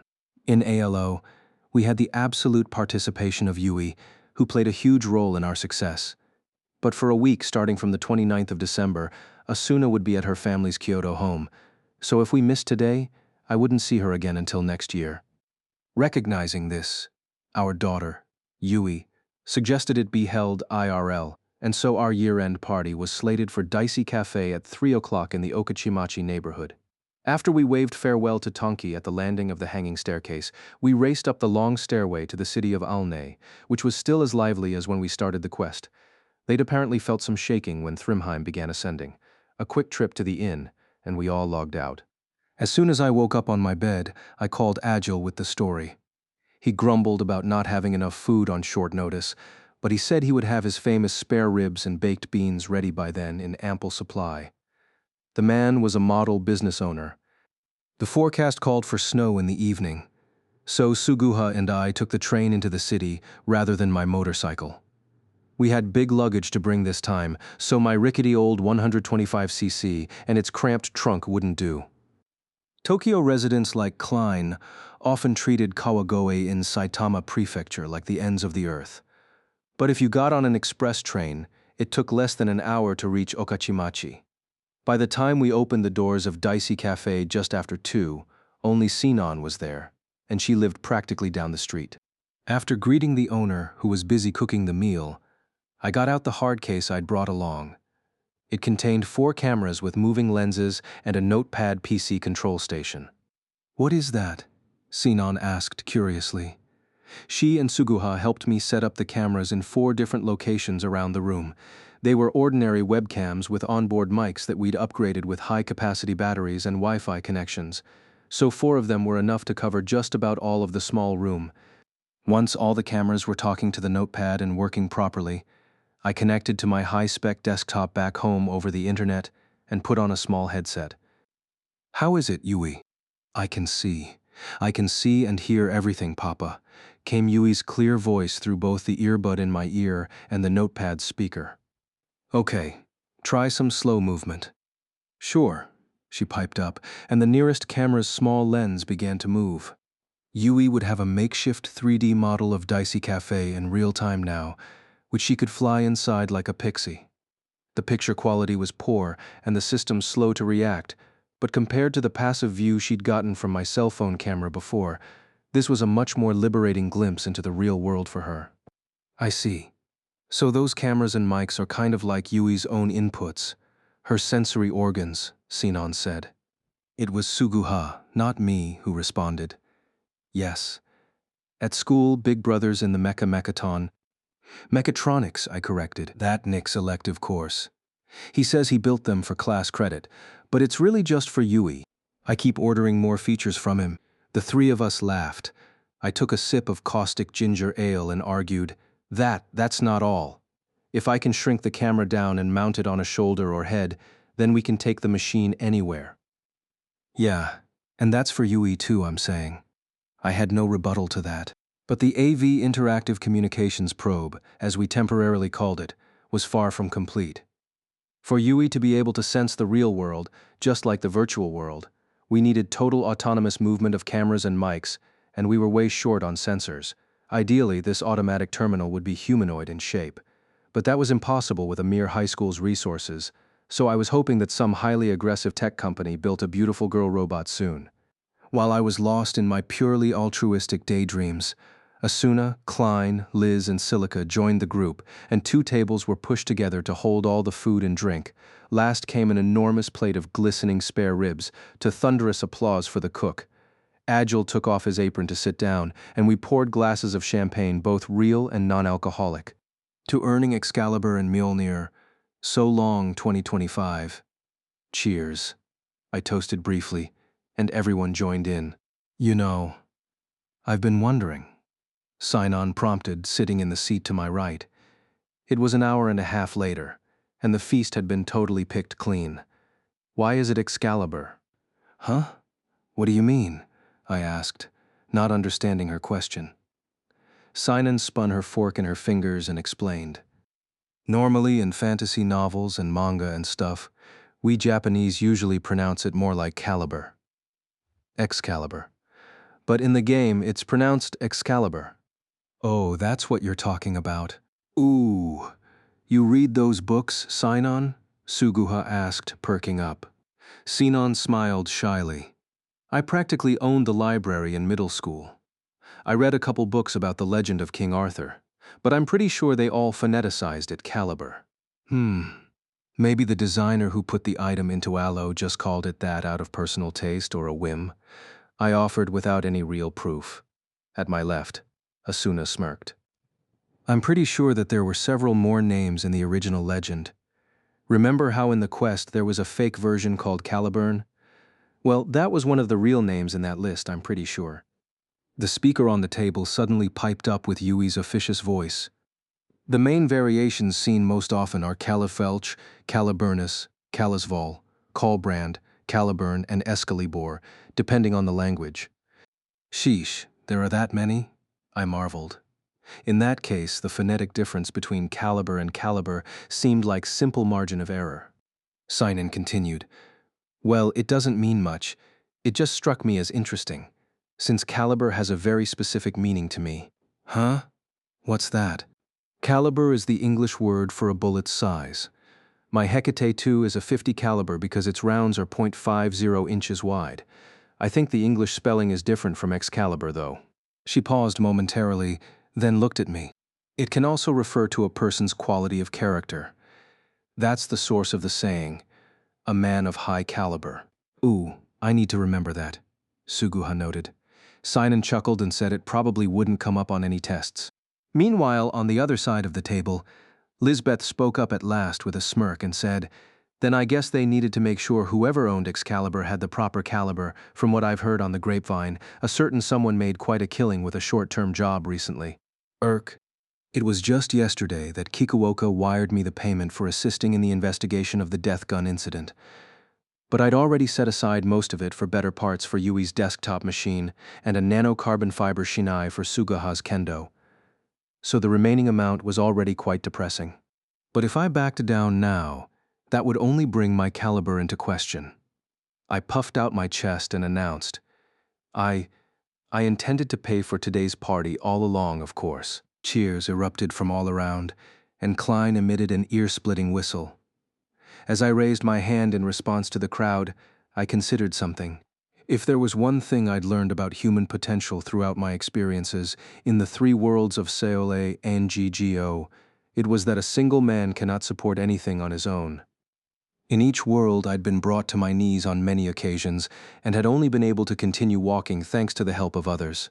Today's spontaneous adventure was the perfect example of that, so I was certain that my caliber, our caliber, was only as wide as when the entire group held hands in a circle and stretched as far as we could. I would not use that golden sword for just my own gain. With that oath in mind, I reached down for my glass on the table to lead another toast. Game of death. It was not a term with a clearly defined meaning. If it meant a sport with physical risk, that could apply to ultimate fighting, rock climbing, or motorsports. There was probably just one criterion that separated those dangerous sports from a game of death. In a game of death, fatality was listed in the rules as the penalty for failure. Not as the result of unintended consequences forced death, as a punishment for player error, defeat, or breaking of the rules. Murder. If that was your definition, then the world's first VR MMORPG, Sword Art Online, had just turned into a game of death. Not more than 20 minutes ago, the game's creator and ruler, Akihiko Kayaba, had stated as much in undeniable clarity. If your hit points fell to 0, if you lost, he would kill you. If you tried to remove the nerve gear, if you broke the rules, he would kill you. It didn't feel real. It couldn't. Countless questions swam through my mind. Is that really possible?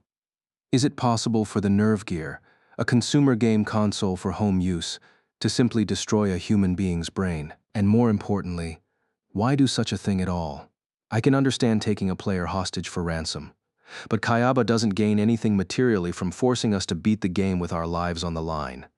On the contrary, he's lost his standing as a game designer and quantum physicist and descended into being the worst criminal in history. It made no sense. There was no logical sense, but on an instinctual level I did understand. Everything Kayaba said was truth. The floating castle Aincrad, setting Ovso, had gone from a fantasy world full of excitement and wonder to a deadly cage with 10,000 souls trapped inside. What Kayaba said at the end of his tutorial, "This very situation is my ultimate goal," was the truth. The deranged genius had built the nerve gear itself to make this game real. It was my belief in that fact that had me, level 1 swordsman Kirito, running at top speed. All alone, through a vast grassland. Leaving my first and only friend here behind. To ensure my own survival, Aincrad was built of 100 thin floors, stacked on top of one another in one mass. The floors were larger on the bottom and smaller as you went up toward the top, so the entire structure was broadly conical in shape. The first floor was the biggest in the game, at over 6 miles across. The biggest city on the floor, known as the main city, was called the Town of Beginnings, and it spread across the southern end in a half-circle that was over half a mile wide. Tall castle walls surrounded the town, preventing monsters from ever attacking. The interior of the town was protected by an anti-criminal code that ensured no player could lose a single pixel of their HP, the measure of their true life remaining. Put another way, that meant you were safe if you stayed in the Town of Beginnings, and you could not die. But the very instant that Akihiko Kayaba finished his welcoming tutorial, I made up my mind to leave the city. There were several reasons why. I didn't know if the code would continue functioning forever. I wanted to avoid the infighting and distrust that were sure to develop among players, and the MMO gamer instincts that went down to my very core caused me to fixate on leveling up. In a strange twist of fate, I loved games of death in fiction, and I'd lived vicariously through many in books, comics, and movies from all over the world. The actual subject of the games varied, but they all seemed to share a common theory. In deadly games, there had to be a trade-off between safety and liberation. There was no danger to your life if you stayed in the safe area at the very start, but unless you risked danger to proceed forward, you would never be free from there. Of course, I wasn't possessed by some heroic desire to defeat 100 floors of bosses and beat the game myself, but I was certain that out of the 10,000 players trapped in the game, at least 1,000 were of that ilk. Whether alone or in groups, they would leave town, kill the weaker monsters around them, and begin earning experience points, leveling up, gaining better equipment, and becoming stronger. That was where the second bit of theory came in. In a game of death, the player's enemies weren't just the rules, traps, and monsters. Other players could be your enemy. I had never come across one that didn't turn out that way.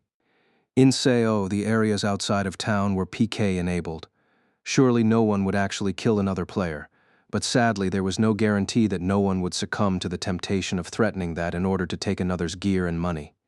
Just the thought of a potential enemy with stats and gear completely overshadowing my own made my mouth turn bitter with actual fear and anxiety. For that reason, I couldn't take the option to rely on the safety offered by town life and abandon the possibility of strengthening myself.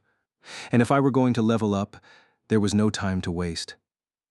I knew that the safest grasslands around the town would soon be jammed full of those players who chose action over safety. Sao's monster pop rate was limited, such that only a certain number would spawn over a certain period of time.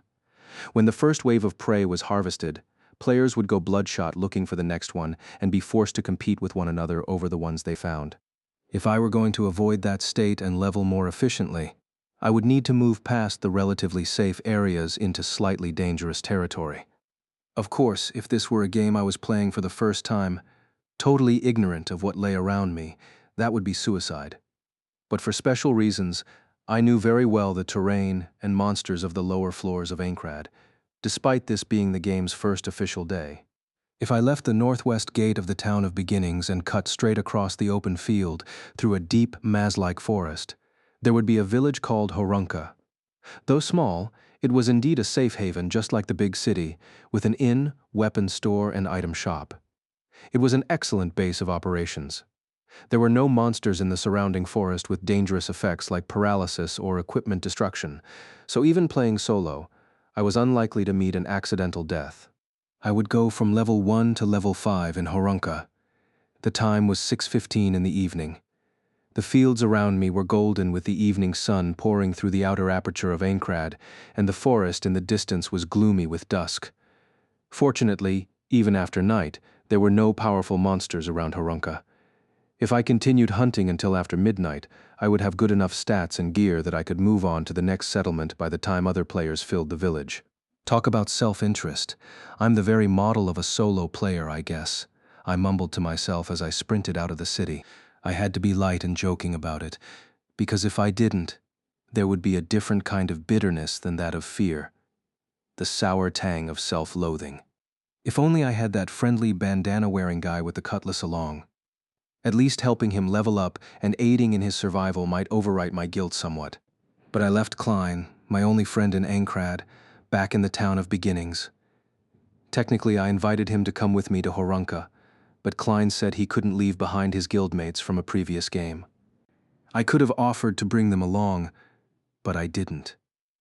Unlike the boars and caterpillars that even level 1 players could handle with ease outside the city, the forest ahead was full of more dangerous hornets and carnivorous plants. If you didn't know how to react to their special attacks, you could easily run out of HP and actually die.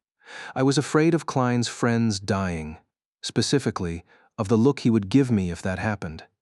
I didn't want something bad to happen. I didn't want to be hurt.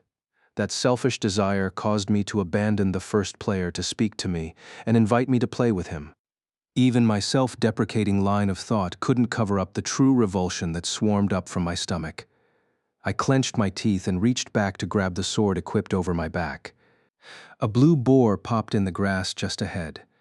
They were non-aggressive monsters, so I planned to just ignore them and race through the grassland. but a sudden impulse drove me to draw my simple starter sword and unleash the one-hit sword skill, slant on it, reacting to being targeted. The boar glared back at me and scratched the ground with its front right hoof, the animation for a charge attack. If I faltered now and stopped the skill, I'd suffer major damage. Both calm and irritated at myself, I stared down the foe and aimed the skill for the back of its neck, the monster's weak point. My sword glowed a faint sky blue, and with a sharp sound effect, my avatar moved, half automatically. As it did for all sword skills, the system assistance largely helped me do the slashing motion on its own. Careful not to interfere with the timing of the movement, I intentionally sped up my launch foot and right hand to add power to the attack. I once spent nearly 10 days in town firing off the skill against a combat dummy to practice that trick. My level 1 stats and starter gear were as weak as it got, of course, but with that little power boost and a critical hit on a weak point, the slant would take the blue hog, officially called a frenzied boar, almost all the way down. My slash caught the charging boar fiercely on its mane, boldly knocking the 4-foot-long beast backward. Gree! The creature squealed, bounced on the ground, and stopped unnaturally in midair. Sposh! There was a burst of sound and light. The boar emitted a blue light and dispersed into countless tiny polygonal shards. I didn't even bother to look at the readouts of experience points and dropped ingredient items as I charged right through the cloud of visual effects without slowing. There was no feeling of triumph. I thrust my sword back into the scabbard and ran toward the dark, approaching forest as fast as my agility stat would allow. I made my way through the forest paths as quickly as I could, careful to avoid the reaction ranges of the monsters within, and made it to the village of Horunka just before the sun disappeared entirely. Between the homes and shops there were only 10 buildings in all, which I scanned quickly from the entrance. All the color cursors that popped into view had the NPC tag on them. I was the first to arrive, which made sense. I pretty much sprinted off without a single word to anyone the moment that Kayaba's tutorial speech ended. First, I headed for the weapon shop facing the cramped center clearing. Before the tutorial, when Seo was still a normal game, I had beaten a few monsters with Klein, so I had a number of ingredient items in my inventory. I wasn't the crafting type, so I sold them all to the NPC storekeeper. I then used what little coal I had to buy a brown leather half-coat with pretty good defense. I hit the instant equip button without hesitation. The sturdy leather gear appeared with a brief glowing effect over my white linen starter shirt and thick gray vest. Bolstered by a feeling of slight relief, I took a glance at the large full mirror on the wall of the shop. It's me. The old shopkeep behind the counter lifted an eyebrow curiously as he polished a dagger sheath, then went back to his work. The avatar in the mirror, aside from height and gender, was completely different from the old Kirito I'd so painstakingly fashioned. He was gaunt and thin, without a trace of manliness to his features. Black bangs hung low, and his eyes were black. In fact, they were dark. It was my own real self, recreated in virtual form in startling detail. The idea of this avatar wearing the same flashy metal armor the old Kirito had worn sent a pulse of horrifying rejection through my entire body. Fortunately, even light leather armor in Seo provided the necessary defense for a speed-minded swordsman. I couldn't play a tank that attracted all the enemy's attacks, but a tank build was pointless to a solo player anyway. As long as circumstances permitted, I would continue wearing leather, as plain as possible. With that in mind, I left the weapon shop. I only upgraded my leather coat with no shield and still held my starter sword. Next, I raced into the item shop and bought all the healing and antidote potions I could, until my cash balance read 0. There was a reason I didn't buy a new weapon. The bronze sword, the only one-handed sword sold at this village's shop, was more powerful than my starter small sword, but it ran out of durability faster and was weak to the corrosive effects of the plant enemies ahead. For hunting larger numbers, my small sword was better, but I couldn't rely on the weak blade for long. I left the item shop and sprinted for the house at the very back of the village. An NPC stirring a pot in the kitchen, the very picture of a village wife, turned to me and said, "Good evening, traveling swordsman. You must be tired. I would offer you food, but I have none right now. All I can give you is a cup of water." In a loud, clear voice, to make sure the system recognized my statement, I said, "That is fine." I could have just said sure or yes, but I preferred to play the role a bit more seriously. However, if I'd been more polite and said, "Don't mind me," she would take me at my word literally and not offer anything. The NPC poured water from a pitcher into an old cup and set it down on the table before me. I sat down in the chair and downed it in one go. The woman smiled briefly, then turned back to the pot. The fact that something was bubbling away in there, yet she claimed she had no food, was a hint. As I waited, eventually the sound of a child coughing came from the closed door to an adjacent room. The woman slumped sadly. After several more seconds, a golden question mark appeared over her head at last. It was the sign of a quest. I promptly asked, "Is there a problem?" That was one of the many acceptance phrases for NPC quests. The woman turned slowly toward me, the question mark flashing. "Traveling swordsman, it is my daughter." Her daughter was very sick, so she tried herbs from the market, the contents of the stew, but that did not help, so her only choice was to try a medicine harvested from the ovule of the carnivorous plants in the western forest. But as the plants were dangerous and the flowering ones were rather rare, she couldn't harvest it herself. And could you see your way to helping, traveling swordsman, because then she might just part ways with her ancestor's sword, which had been passed down for generations. I sat and patiently waited out the very long speech, punctuated by various gestures. The quest wouldn't continue unless I listened to the whole thing, and with the way the daughter coughed in the background, it was hard to be rude.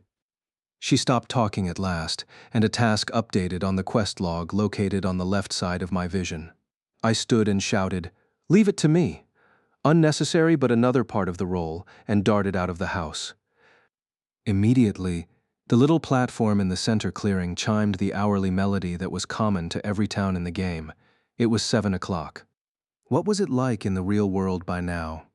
It had to be chaos. As my real body lay on my bed with the nerve gear attached, I was sure either my mother, or sister, or both were sitting next to me. What were they feeling now? Shock? Doubt? Fear? Or grief? But the fact that I was still alive in Aincrad meant that at the very least, neither of them had tried to rip the nerve gear off. That meant that, for now, they believed in Akihiko Kayaba's warning and in my eventual return.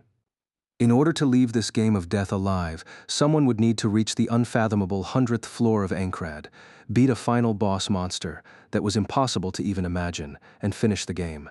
Of course, I didn't entertain the idea that I would do that. Not at all. What I should do, what I could do, was simply struggle with all my might to survive. First, I needed to be stronger. While I was on this floor, at the very least, I needed to be able to protect my own life, no matter how many monsters or antagonistic players attacked. I could think about what to do next after that. "I'm sorry for worrying you, Mom. I'm sorry, Sugu. I know you hate these VR games, and look what's happened now." Even I was surprised by the words that tumbled through my lips. I hadn't called my little sister by that nickname in 3 years or more. If I got back alive, I'd look her in the face and called her Sugu once more. With that decision made for no real reason, I headed through the village gate and into the eerie night forest. There was no sky inside Aincrad, only the surface of the next floor up, looming 300 feet above at all times. So the only way to see the sun directly was during a brief time in the morning and evening. The same rule applied for the moon. But that didn't mean that it was dark during the day and pitch black at night. The VR game took advantage of its virtual nature to provide proper sky-based lighting to allow for acceptable eyesight at all times. Even in the forest at night, there was just enough pale light around one's feet to allow you to run without falling. But that was a separate issue from the psychological creepiness of it all. No matter how cautious you were, there was always that cyclical fear that something might be just behind you. Of course now I wished for the security of party members, but it was too late to go back, both in terms of distance and the game system. A level 1 player started off with 2 skill slots. I used the first on one-handed swords at the very start of the game right after 1 o'clock, and was planning to think hard about what to use on the other one. But after Kayaba's nightmare opening speech and leaving the town of beginnings, the fun of weighing my options was lost. There were certain invaluable necessary skills to playing solo. The most important were search and hiding. Both greatly increased one's survival, but the former aided in hunting effectiveness, while the latter was slightly less useful in this forest, for certain reasons. So I chose search first and decided to add hiding when my next slot opened up. But both of those skills were not very useful in a party, where the added numbers and eyes provided the safety. So by choosing search, I had basically locked myself into playing solo. Perhaps I would one day regret that choice, but for now it was the right one. As I ran along, I noticed a small color cursor pop into existence. The search skill increased my detection range, so I couldn't see the owner of the cursor yet. The cursor was red, indicating a monster, but the shade was a bit darker, more of a magenta. The depth of red was a rough indication of the relative strength of the enemy. Those monsters who were well beyond any reasonable attempt to fight would be a dark crimson, darker than blood, and the monsters so weak you'd hardly get any XP for killing them would be a pale pink that was practically white. An enemy about the same level would appear pure red. The cursor in my view now was slightly darker than red. The monster's name was Little Nepenthes. For being little, the ambulatory carnivorous plant was nearly 5 feet tall. It was level 3, which explained why the cursor looked purplish to a level 1 player. This was not a foe to be overlooked, but I wasn't going to be cowed either. A thin yellow border, the sign of a quest target mob, bound the cursor. I stopped short, made sure there were no other mobs around, then resumed running straight at the Little Nepenthes. Monsters without eyes like this one were basically impossible to hit with a back attack. I stepped off the path and around an old tree, and it came into view. As the name suggested, it had a torso like a pitcher plant, supported at the base by a multitude of wriggling, writhing roots. On either side were vines with sharp leaves, and the mouth at the top was opening and closing hungrily, dripping sour saliva. "No luck," I muttered. Every once in a while, one of these monsters would have a flower blooming on top. The little Nepenthes ovulae I needed for the quest in Horunka would only drop from those flowering Nepenthes, and the spawn rate for the flowering kind was less than 1%. But if you kept beating the normal Nepenthes, the flower rate would rise. So fighting them wasn't a waste of time. There was just one thing to be wary of. At the same rate as the flowering type was another rare Nepenthes spawn with a round fruit. That was a trap if you attacked. It would explode with a tremendous blast and shoot out foul-smelling smoke. The smoke was not poisonous or corrosive, but it would draw distant Nepenthes down upon you. If the area was farmed out, that didn't mean much, but with the forest basically untouched right now, it would spell disaster. I squinted and made sure the enemy had no fruit, then drew my sword. The Nepenthes noticed me, and the 2 vines rose up in a display of intimidation. This mob would swipe with its dagger-like vines and expel a corrosive liquid from its mouth. That was more variety than the blue boars who simply charged blindly, but compared to humanoid mobs like kobolds and goblins who used sword skills of their own, it was still pretty easy. And most importantly, it was designed for attack and had weak defense.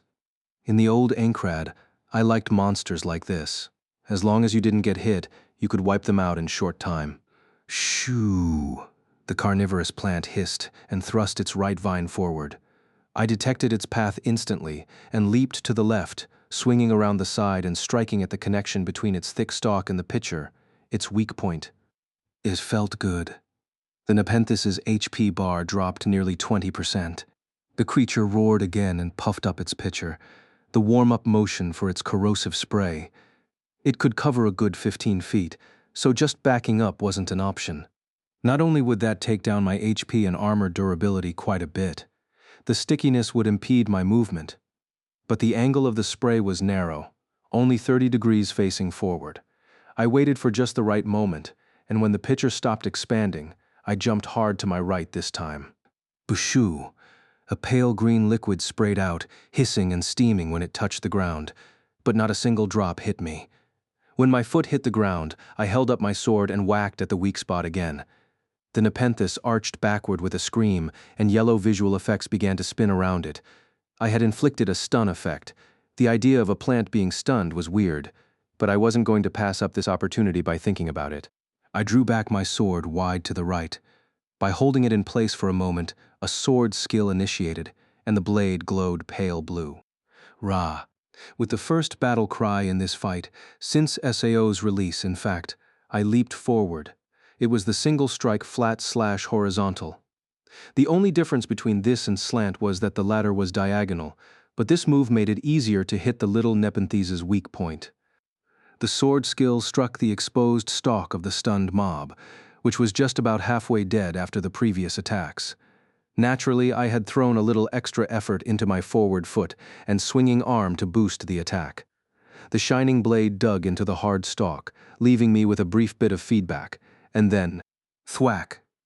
The pitcher was cut loose from the stalk and flew into the air.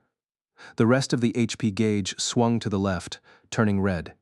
As it hit 0, the little Nepenthes' body turned blue and froze. It exploded. I came to a stop in the follow-up pose of the skill. Sword held out in front of me. About twice as much XP flooded in as for beating the boar. The time of battle was about 40 seconds. If I maintained that pace, I'd get quite an effective head start. Naked blade still in hand. I looked around the area. A few more little Nepenthes cursors popped up at the edge of my detection range. Still no players. I had to hunt as much as I possibly could before others showed up here. I had to attempt to dry up the whole area's spawn rate myself. It was quite an egotistical idea, but there was no concept more paradoxical than a charitable solo player. I settled on my target without emotion and resumed running through the deep forest. In the next 15 minutes, I dispatched over 10 little Nepenthes. Sadly, no flowering mobs had appeared yet. In this type of quest, which gamers called real luck dependent, meaning they came down to whether you were personally lucky or not, I couldn't remember ever being showered with good fortune. To my irritation, somewhere out there in the world, there were players who scored ultra-rare drops with a success rate less than 0.01%, or succeeded in upgrading a weapon 10 times in a row, or even managed to get close with a girl in the game. There was no way to compete with those lucky SOBs aside from sheer persistence and experimentation. In regards to scoring rare drops, of course I had no intention of hitting on every girl I saw. In fact, after Kayaba's godly act of turning all in-game avatars into their owner's actual appearance, I was certain that the number of girls in Ankrad had dropped dramatically. That saved me the trouble of wondering if every girl I saw was secretly a guy, but it had to be a real trial for those players who chose a starting name and gear because they wanted to roleplay as a female. For their sake, I hoped that Kayaba had prepared a name-changing item or quest somewhere within the game. This mental diversion was brought about by a bit of confidence as I finished off my 11th Nepenthes. Just then, I heard a pleasant fanfare. A golden light shone all around my body, including the experience I'd earned hunting boars with Klein before the game turned deadly. I had finally reached the threshold for a level up. If I were playing in a party, I'd hear a rousing round of grats for the feat. Instead, all I heard was the rustling of the breeze among the leaves as I put the sword back into my sheath. I swiped downward with my right index and middle fingers to bring up the menu window. Over in my status tab, I put one of the 3 stat points I earned into strength, and the other 2 into agility. Without magic spells INSAO, these were the only 2 stats I could see, so there wasn't much point contemplating my options. In exchange, there was a great number of battle and crafting skills to choose from, so when I started earning more skill slots, that's where the really big choices would come in. But for right now, I had to focus on surviving the next hour. I needed to level up until I had built up a good safety margin before I could stop and consider the future. Done with my level up, I closed the window and heard 2 abrupt, dry pops. I leaped backward and put my hand on my hilt. I'd been so absorbed in my menu that I failed to pay attention to my surroundings. A terrible newbie mistake. Cursing my own lack of discipline, I assumed battle stance and saw a humanoid monster, one that shouldn't actually spawn in this forest. No, it was a human, and not even an NPC. A player. It was a man, slightly taller than me. He wore the light leather armor, and buckler sold in Horunka. Like mine, his weapon was the small sword, but he wasn't holding it. His empty hands were held together in front of him, and his mouth hung open. Meaning the pops were actually from this man. No boy, clapping to congratulate me on the level up. I let out a little breath and lowered my hand. The boy smiled awkwardly and bowed. Sorry for startling you. I should have said something first. No, it's my bad. I overreacted. Sorry, I mumbled and put my hands into my pockets for lack of anything else to do with them. The boy's smile widened in relief, his features giving him a first impression of being earnest and serious. He put his right hand up to his right eye for some reason, then realized what he was doing and self-consciously dropped his hand. I guessed he wore glasses in the real world. See, congrats on leveling up. That was quick, he said, and I automatically shrugged. I felt awkward, like he'd somehow sensed I was just thinking about if I had been in a party at this moment. I shook my head. No, it wasn't that fast. If anything, you're pretty quick here too. I thought I had another 2 or 3 hours before anyone arrived at this forest. Ha ha ha, I thought I was first too. The road here's pretty tricky to remember. And with that, I finally came to a belated realization. He was just like me, not in terms of weapons or gender, not in the fact that we were both SAO players and prisoners of this game of death. This boy knew the game like I did, the location of Harunka, the reason not to buy a bronze sword, and where the most little Nepenthes spawned, meaning he was a former beta tester, just like I was. Today was November 6th, 2022, the first official day of Sword Art Online, the world's first VR MMO. But 3 months earlier, they'd run an experimental beta test with 1,000 players, chosen by lottery.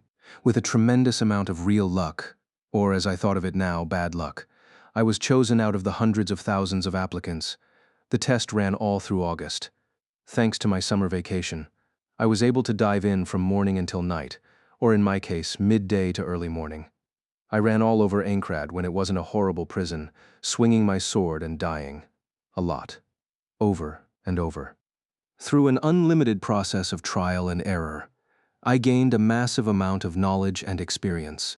Little paths and shortcuts not listed on the map. The locations of towns and villages and the wares on sale there.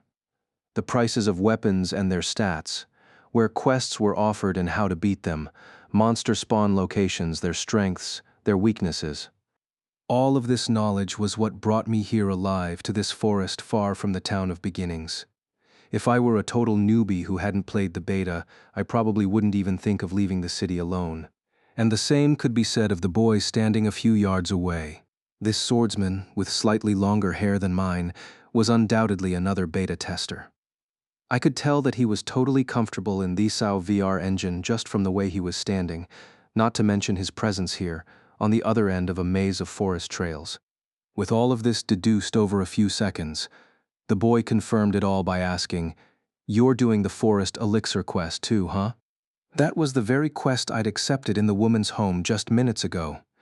There was no way to deny it now. I nodded, and he put his hand up to his non-existent glasses, grinning. Anybody using one-handed swords has got to do that quest. Once you get that nail blade as a reward, it'll take you all the way to the 3rd floor labyrinth. Even if it doesn't look that impressive, I added, and he laughed. When he was done, he paused for a moment, then spoke. It wasn't what I was expecting to hear. Since we're both here, want to work on the quest together? But I thought it was a solo-only quest. I responded automatically. Quests were divided into those that could be finished with a party and those that couldn't, and the forest elixir was the latter. Since only a single little Nepenthes ovule would drop from a single mob, a party would need to hunt down multiple items to finish as a group. But the boy seemed to expect that answer. He grinned. Yeah, but the flowering kind gets more likely, the more normal ones you kill. It'll be more effective than the two of us working separately. In theory, he was right. As a solo player, you could only go after solitary monsters, but as a duo, we could handle 2 at a time. It would shorten the amount of time needed to pick out a proper target, allow us to kill them faster, and increase the probability of coming across a flowered mob as we went. I was just about to agree with his plan when I stopped my avatar short. Just over an hour ago, I'd left Friendly Klein behind. Did I really have the right to go forming a new party, just after I'd abandoned my first friend here? But the boy interpreted my hesitation in a different way, and quickly added, we don't have to form a party. You were here first, so you can get the first key item. If we keep going with the probability boost, I'm sure the second will show up in short order, so you can just go along with me until then. Oh, right. Well, if you don't mind, I said awkwardly. If we formed a party to fight, any key items we earned would go not into our individual inventories but to a temporary shared storage, which would make it possible for him to claim the item and run off. He probably thought I was concerned about that. I hadn't been thinking that far ahead, but it wasn't worth correcting him. The boy smiled again, walked closer, and held out his hand. That's great. Well, here's to working with you. I'm Copel. As a fellow beta tester, I might have actually known him back then, but the name wasn't familiar to me. He could certainly be using a different name now, and the color cursor didn't display his official character name, so it might not even be his real name. I could have used an alias as well, but I wasn't very good at coming up with names. In every online game I played, I always used the same handle, clumsily adapted from my real name, so I wasn't clever enough to come up with another one on the spot. Hiya. I'm Kirito. Copel reacted oddly to my introduction. Kirito, wait. Have I heard that? It seemed that he knew of me in the beta test, if not directly. I sensed incoming danger and immediately interrupted. You're thinking of someone else. Simon, let's hunt. We've got to earn 2 ovules before the other players catch up. Yeah, that's right. Let's do this. And with that, Copel and I raced off toward a pair of little Nepenthes clumped together. Copel's battle instincts were impressive, just as I'd expected from another tester. He understood the right range for a sword, the monster's various tells, and how to use a sword skill. From my perspective, he was a bit too passive and defensive in his style, but given the circumstances, I couldn't blame him. We naturally assumed a pattern of teamwork in which Copel drew aggro first, and I led an all-out assault on the enemy's weak point.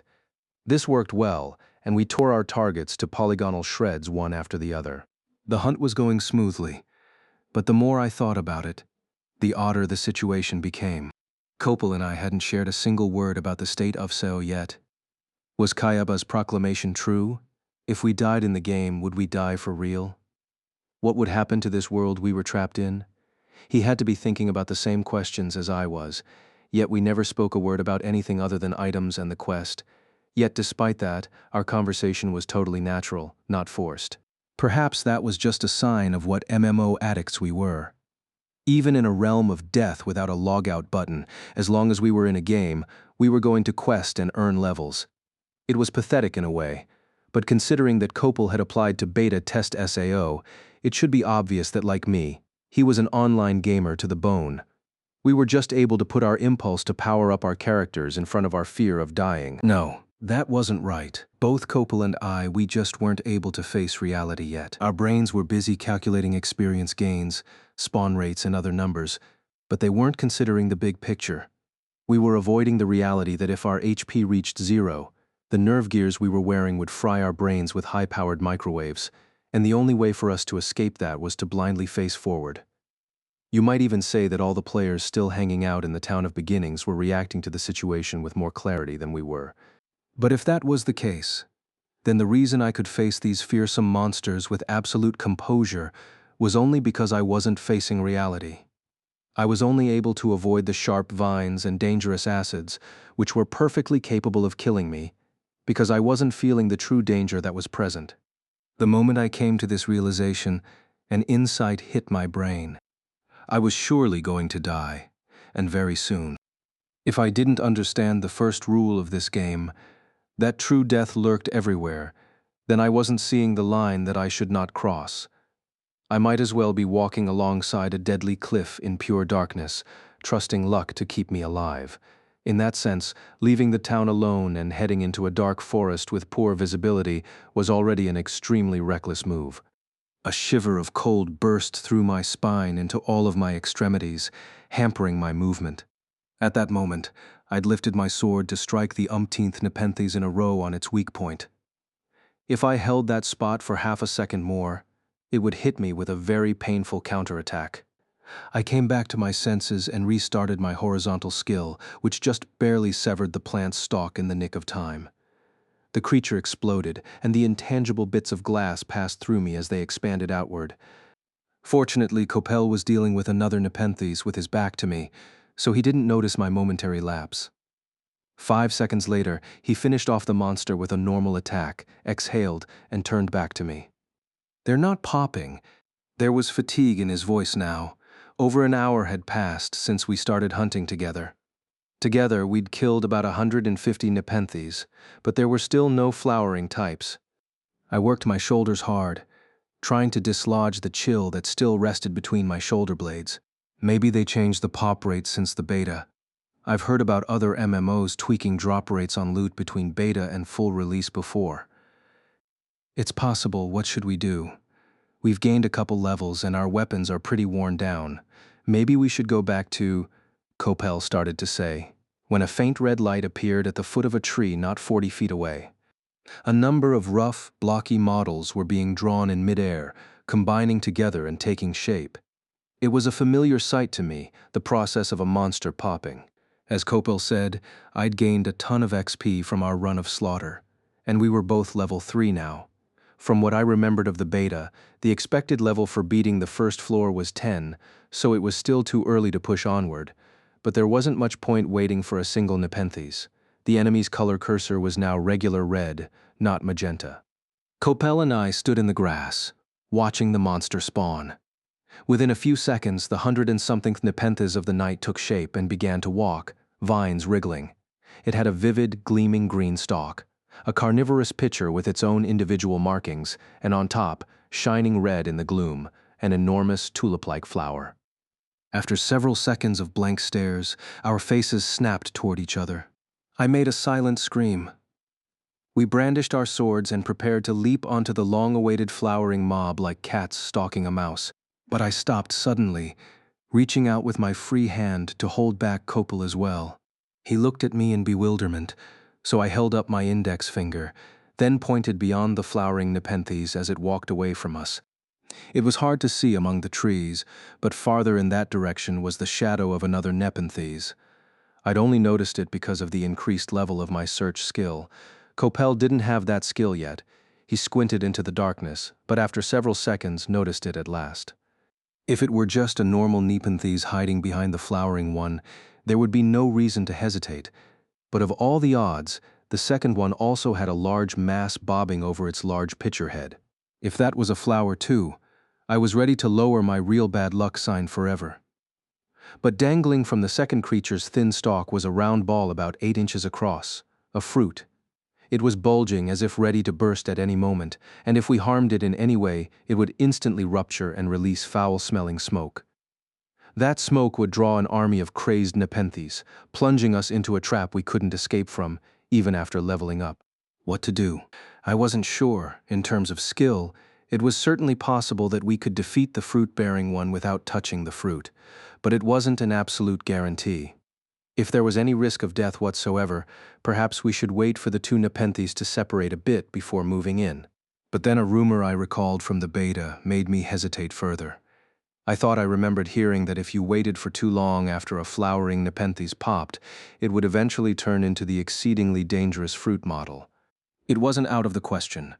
In fact, it sounded quite likely. If we stood here and watched, the petals on the flowering Nepenthes 50 feet away might begin to fall, eventually leaving us with two fruit-bearing monsters on our hands. What to do? I murmured without thinking. The fact that I didn't have an immediate answer was proof that I didn't have that clear line between danger and safety established yet. If I wasn't sure, the reasonable decision was to pull back. But I couldn't even trust my sense of reason at this point.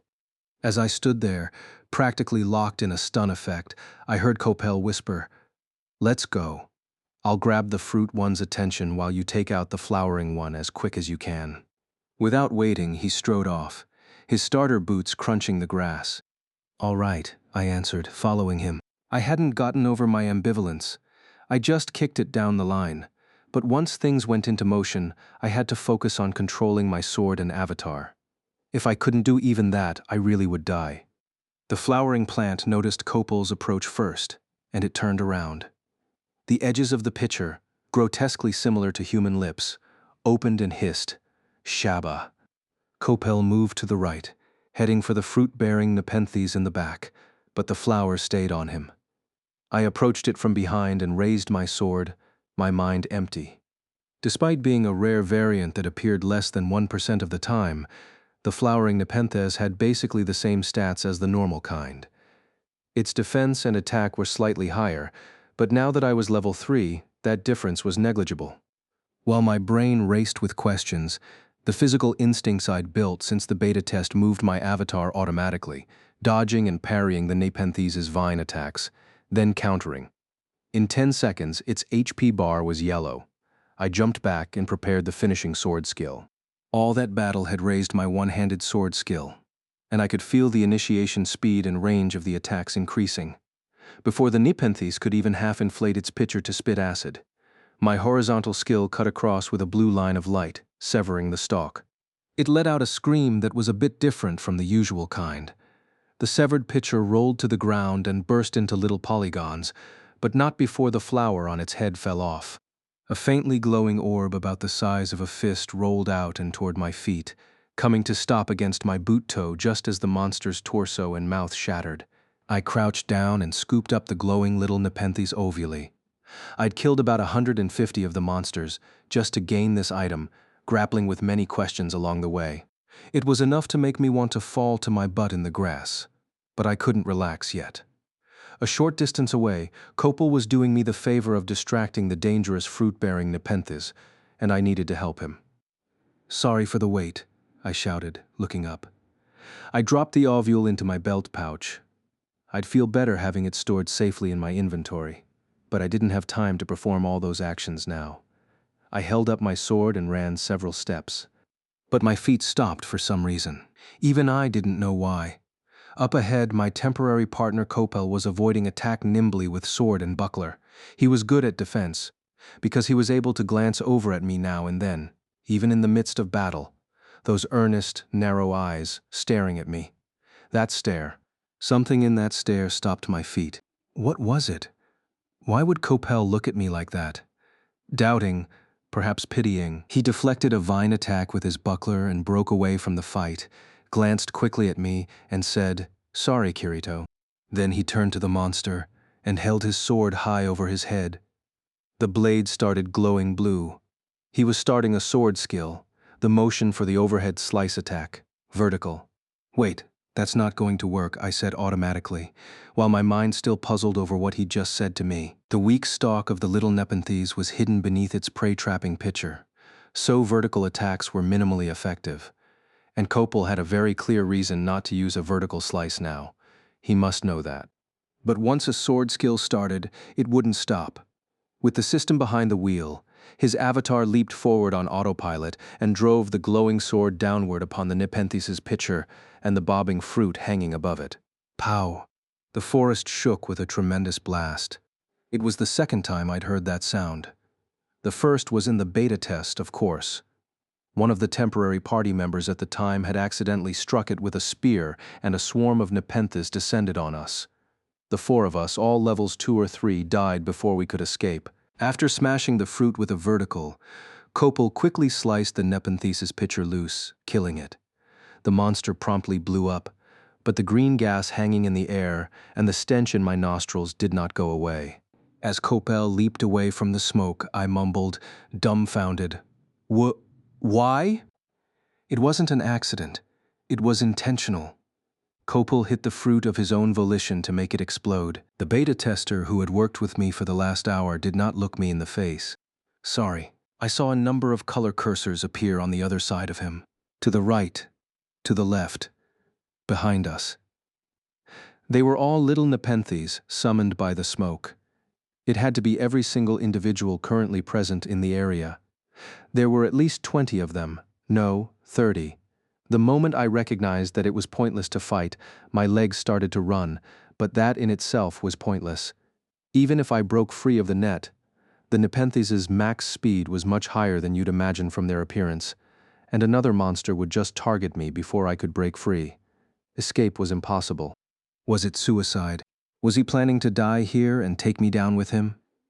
Had the threat of true death driven this man to try resigning from the game altogether? It was all I could think about as I stood stock still. But my guess was incorrect. Kopel put his sword back into the scabbard on his left side, not looking at me anymore, and started running into the nearby brush. His stride was steady, full of intent. He hadn't given up on life. But it's pointless, I said. All air and no voice. The swarm of little nepenthes was coming in from every direction. It would be difficult to slip through them or fight your way out, and even if you succeeded, another foe would just hold you back. In fact, if he was going to run, why would Kopel use vertical on it at all? Was he planning to die, then got frightened by the swarm and decided to make one last struggle? As my half-numb brain tried to grapple with all this, I watched Kopel leap into a small overgrowth of brush. His avatar was covered by the thick leaves, but his color cursor disappeared. He wasn't more than 70 feet away, but his cursor vanished from view. For a moment, I wondered if he'd used a teleport crystal, but that was impossible. They were incredibly expensive, unaffordable at this stage, and they weren't sold on the first floor or dropped by any monsters here. Which left just one answer. It was the effect of the hiding skill. His cursor disappeared from the view of players, and he no longer attracted the attention of monsters. Kopel's second skill slot wasn't open. He used it on the hiding skill. That was how he snuck up on me before our first meeting without me detecting him. As the mass of monsters thundered closer and closer, I finally, and very belatedly, realized the truth. Kopel wasn't attempting suicide or fleeing in fear. He was trying to kill me. That was why he struck the fruit and drew all those nepenthes here. He could use his hiding skill to escape the danger. All 30-plus monsters would be left to concentrate solely on me. It was an orthodox trick, an MPK, monster player kill. Knowing that made his motive much clearer, to steal my gear and the little nepenthes ovuli I put in my pouch. If I died, all items I had equipped or in my pouch dropped on the spot. Once the swarm of nepenthes left, he could scoop up the ovule, return to the village, and complete the quest. I see, I mumbled. Meanwhile, the beasts themselves were finally coming into view. Kopel, you weren't hiding from the reality of the situation, just the opposite. You recognized this game of death and took your place as a player. You decided to lie, cheat, and steal your way to survival. Strangely, I felt no anger or enmity toward him. My mind was strangely calm, despite being put in a deadly trap. Perhaps that was partially because I'd already recognized a hole in Kopel's plan. Kopel, I'm guessing you didn't know. I said to the brush, though I had no way to tell if he could hear me or not. It's your first time taking hiding, right? It's a useful skill, but it's not all-powerful. The thing is, it doesn't work very well on monsters who rely on senses other than sight, such as the little nepenthes.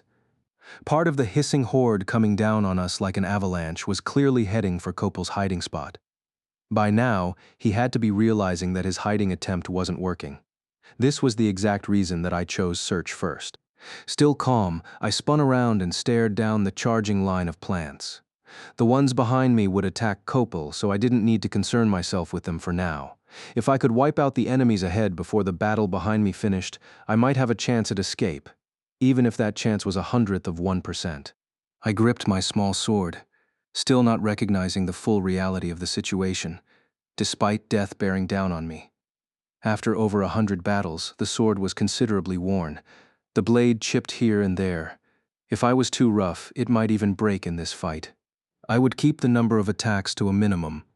I would only use horizontal, boosted by my movements, so that I hit each enemy on its weak point and killed it in one hit. If I couldn't manage that, I was sure to end up dying due to a broken weapon, a truly miserable end. Behind me, I heard monster roars, the clashing of attacks, and Kopel screaming something. But I didn't pay attention. Every one of my nerves was fixed on the enemies ahead. What happened over the next few minutes? It couldn't have been more than 10. I couldn't fully remember afterward. I lost all higher thinking. All that existed was the enemy before me, my sword and the body swinging it, the movement signals my brain was emitting. I tracked the monster's trajectories, evaded with minimal movement, and countered with my sword skill. It was the same thing I'd done in every other battle, only executed with perfect precision. There were no auto-homing magic attacks in Seo. So theoretically, if a player had good enough decision-making and response time, he could evade every single attack. But I wasn't that skilled of a player, and there were too many enemies, so I couldn't dodge everything. The vines coming from all directions nicked my limbs, and the deluges of corrosive spit put holes in my new leather coat. Each hit took down my HP bar, bringing virtual and real death one step closer. But I dodged all the direct hits just in time and kept swinging my sword. If I got knocked into a delay of even half a second by a direct hit, I would be battered about continuously until I died. Either they would eventually whittle my HP down to 0 first, or they'd knock me still and wipe me out in an instant. I'd been in this kind of desperate situation countless times in the beta test, and in all the other MMOs I'd played before this. Each time, after a brief struggle, I'd let my HP drain away, grumbling about the experience penalty, or hoping I didn't lose my weapon. If I really wanted a taste of reality here, I should try that now. At least then I'd find out if Kayaba was telling the truth or just playing a very nasty, tasteless prank. I thought I heard a little voice whispering that suggestion into my ear. But I ignored it, continuing to use slant and horizontal on the endless stream of nepenthes. Because I didn't want to die? Of course I didn't. But there was another motive that drove me to fight. Something different. Something that twisted my mouth into a fierce grimace, or even a smile. This is it. This was I spent at least 200 hours diving into the beta test, but I never saw the true nature of the game. I wasn't fighting in the true sense. My sword wasn't an item of the weapon classification, and my body wasn't simply a movable object. There was a place you could reach only when those things were combined with the mind, when in a situation of extremes. I had only glimpsed the entrance to that world from a distance. I wanted to know what came next. I wanted to go further. Ruah? I howled, leaped. The horizontal even outstripped the light, blasting 2 consecutive nepenthes' pitchers skyward. Then, from far behind me, I heard a sharp, nasty crash, a brief blasting apart of a body. It was not anything like the sound of a monster exploding. It was the death sound of a player. Beset upon by at least a dozen of the monsters, Copel had finally perished. I just barely stopped myself from turning to look, and made sure to quickly finish the last 2 in my vicinity. Only then did I turn around. Having finished off their first target, the nepenthes were looking at me with bloodthirsty interest. There were 7 of them. Copel must have killed at least 5 of them. I was certain that the lack of a scream from him was a sign of his beta tester pride. GG, I said. The standard compliment for a player of a game well played, and I held my sword out. Perhaps escape was an option by then, but the thought didn't even enter into my head. Among the 7 nepenthes bearing down on me, of all the irony, one of them had a bright red flower blooming atop its carnivorous pitcher. If Copel had kept working hard, rather than trying to MPK me, he could have soon earned his own ovule. But that lesson was lost on him. Choice and result, that was all there was.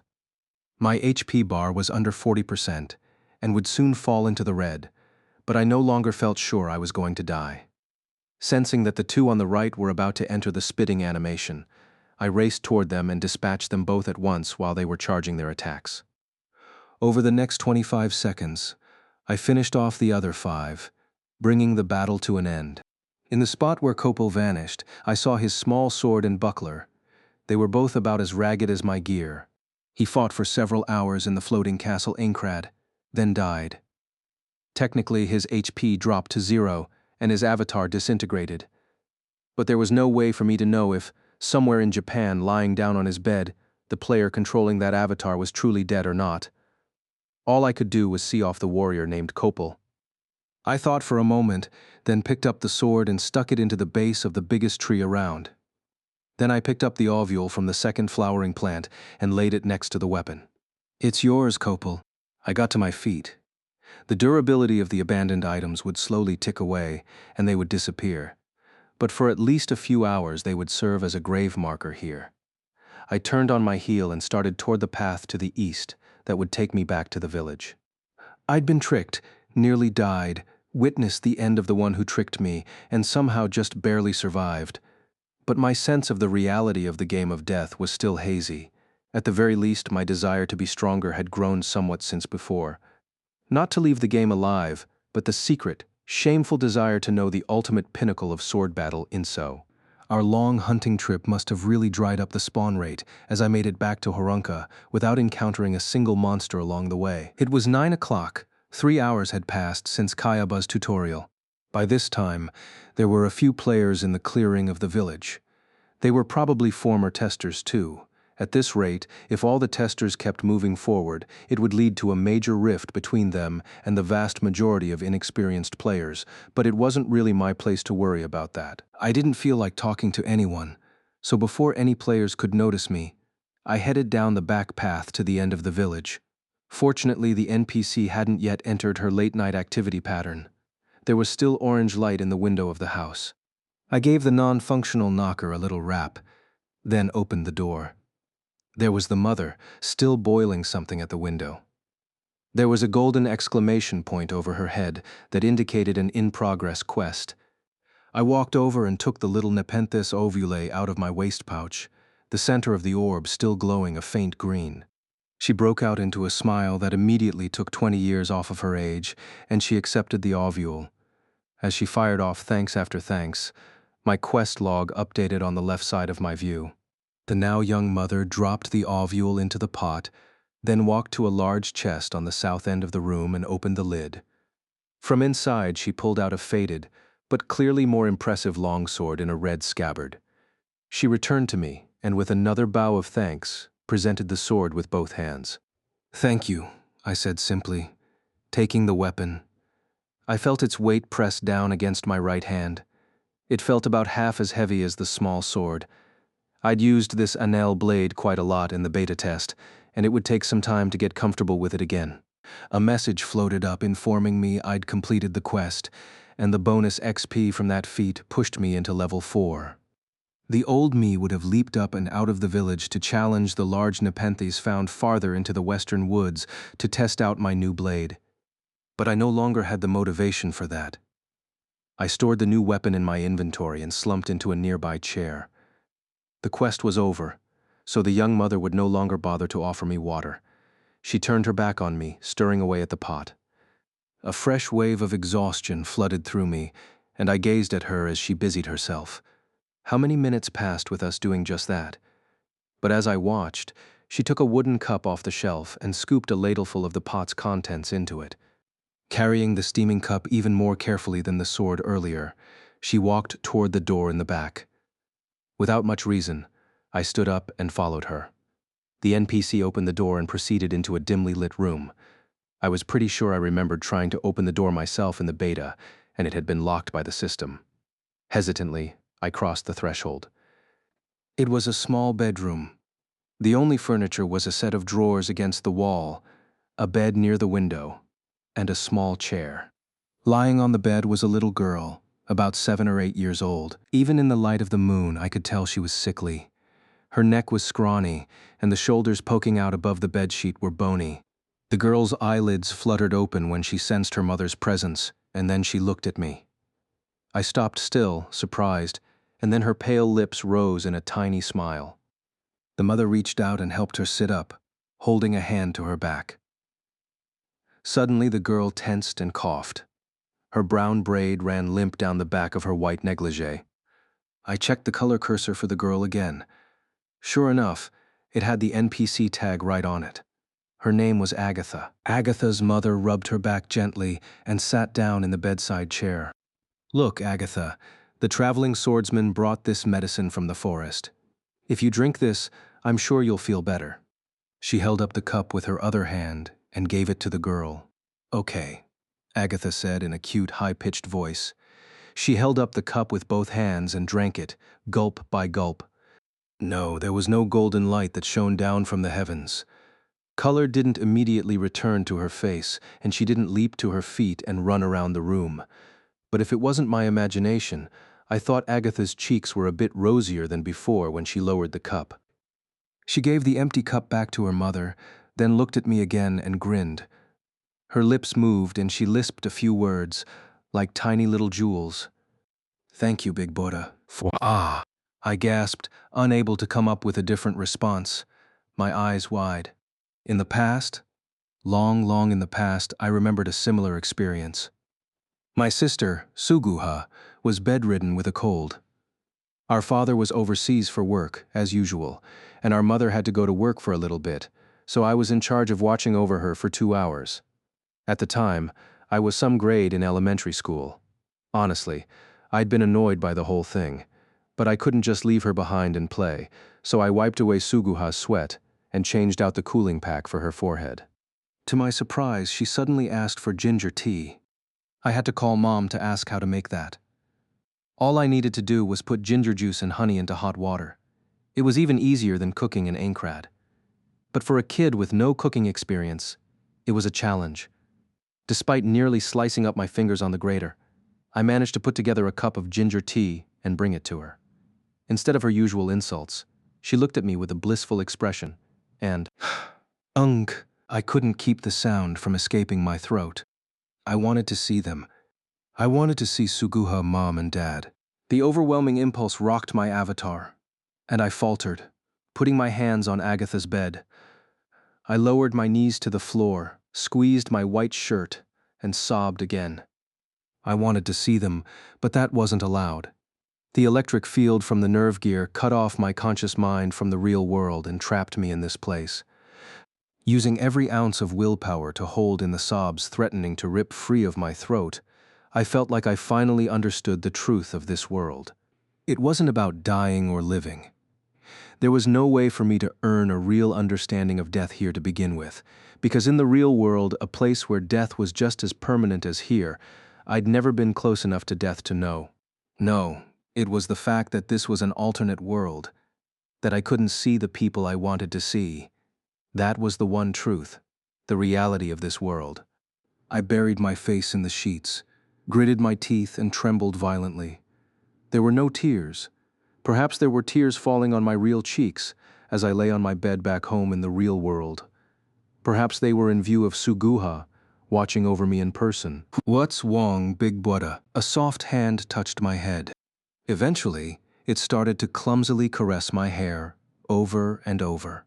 Until the moment my crying ended, the little hand never stopped moving.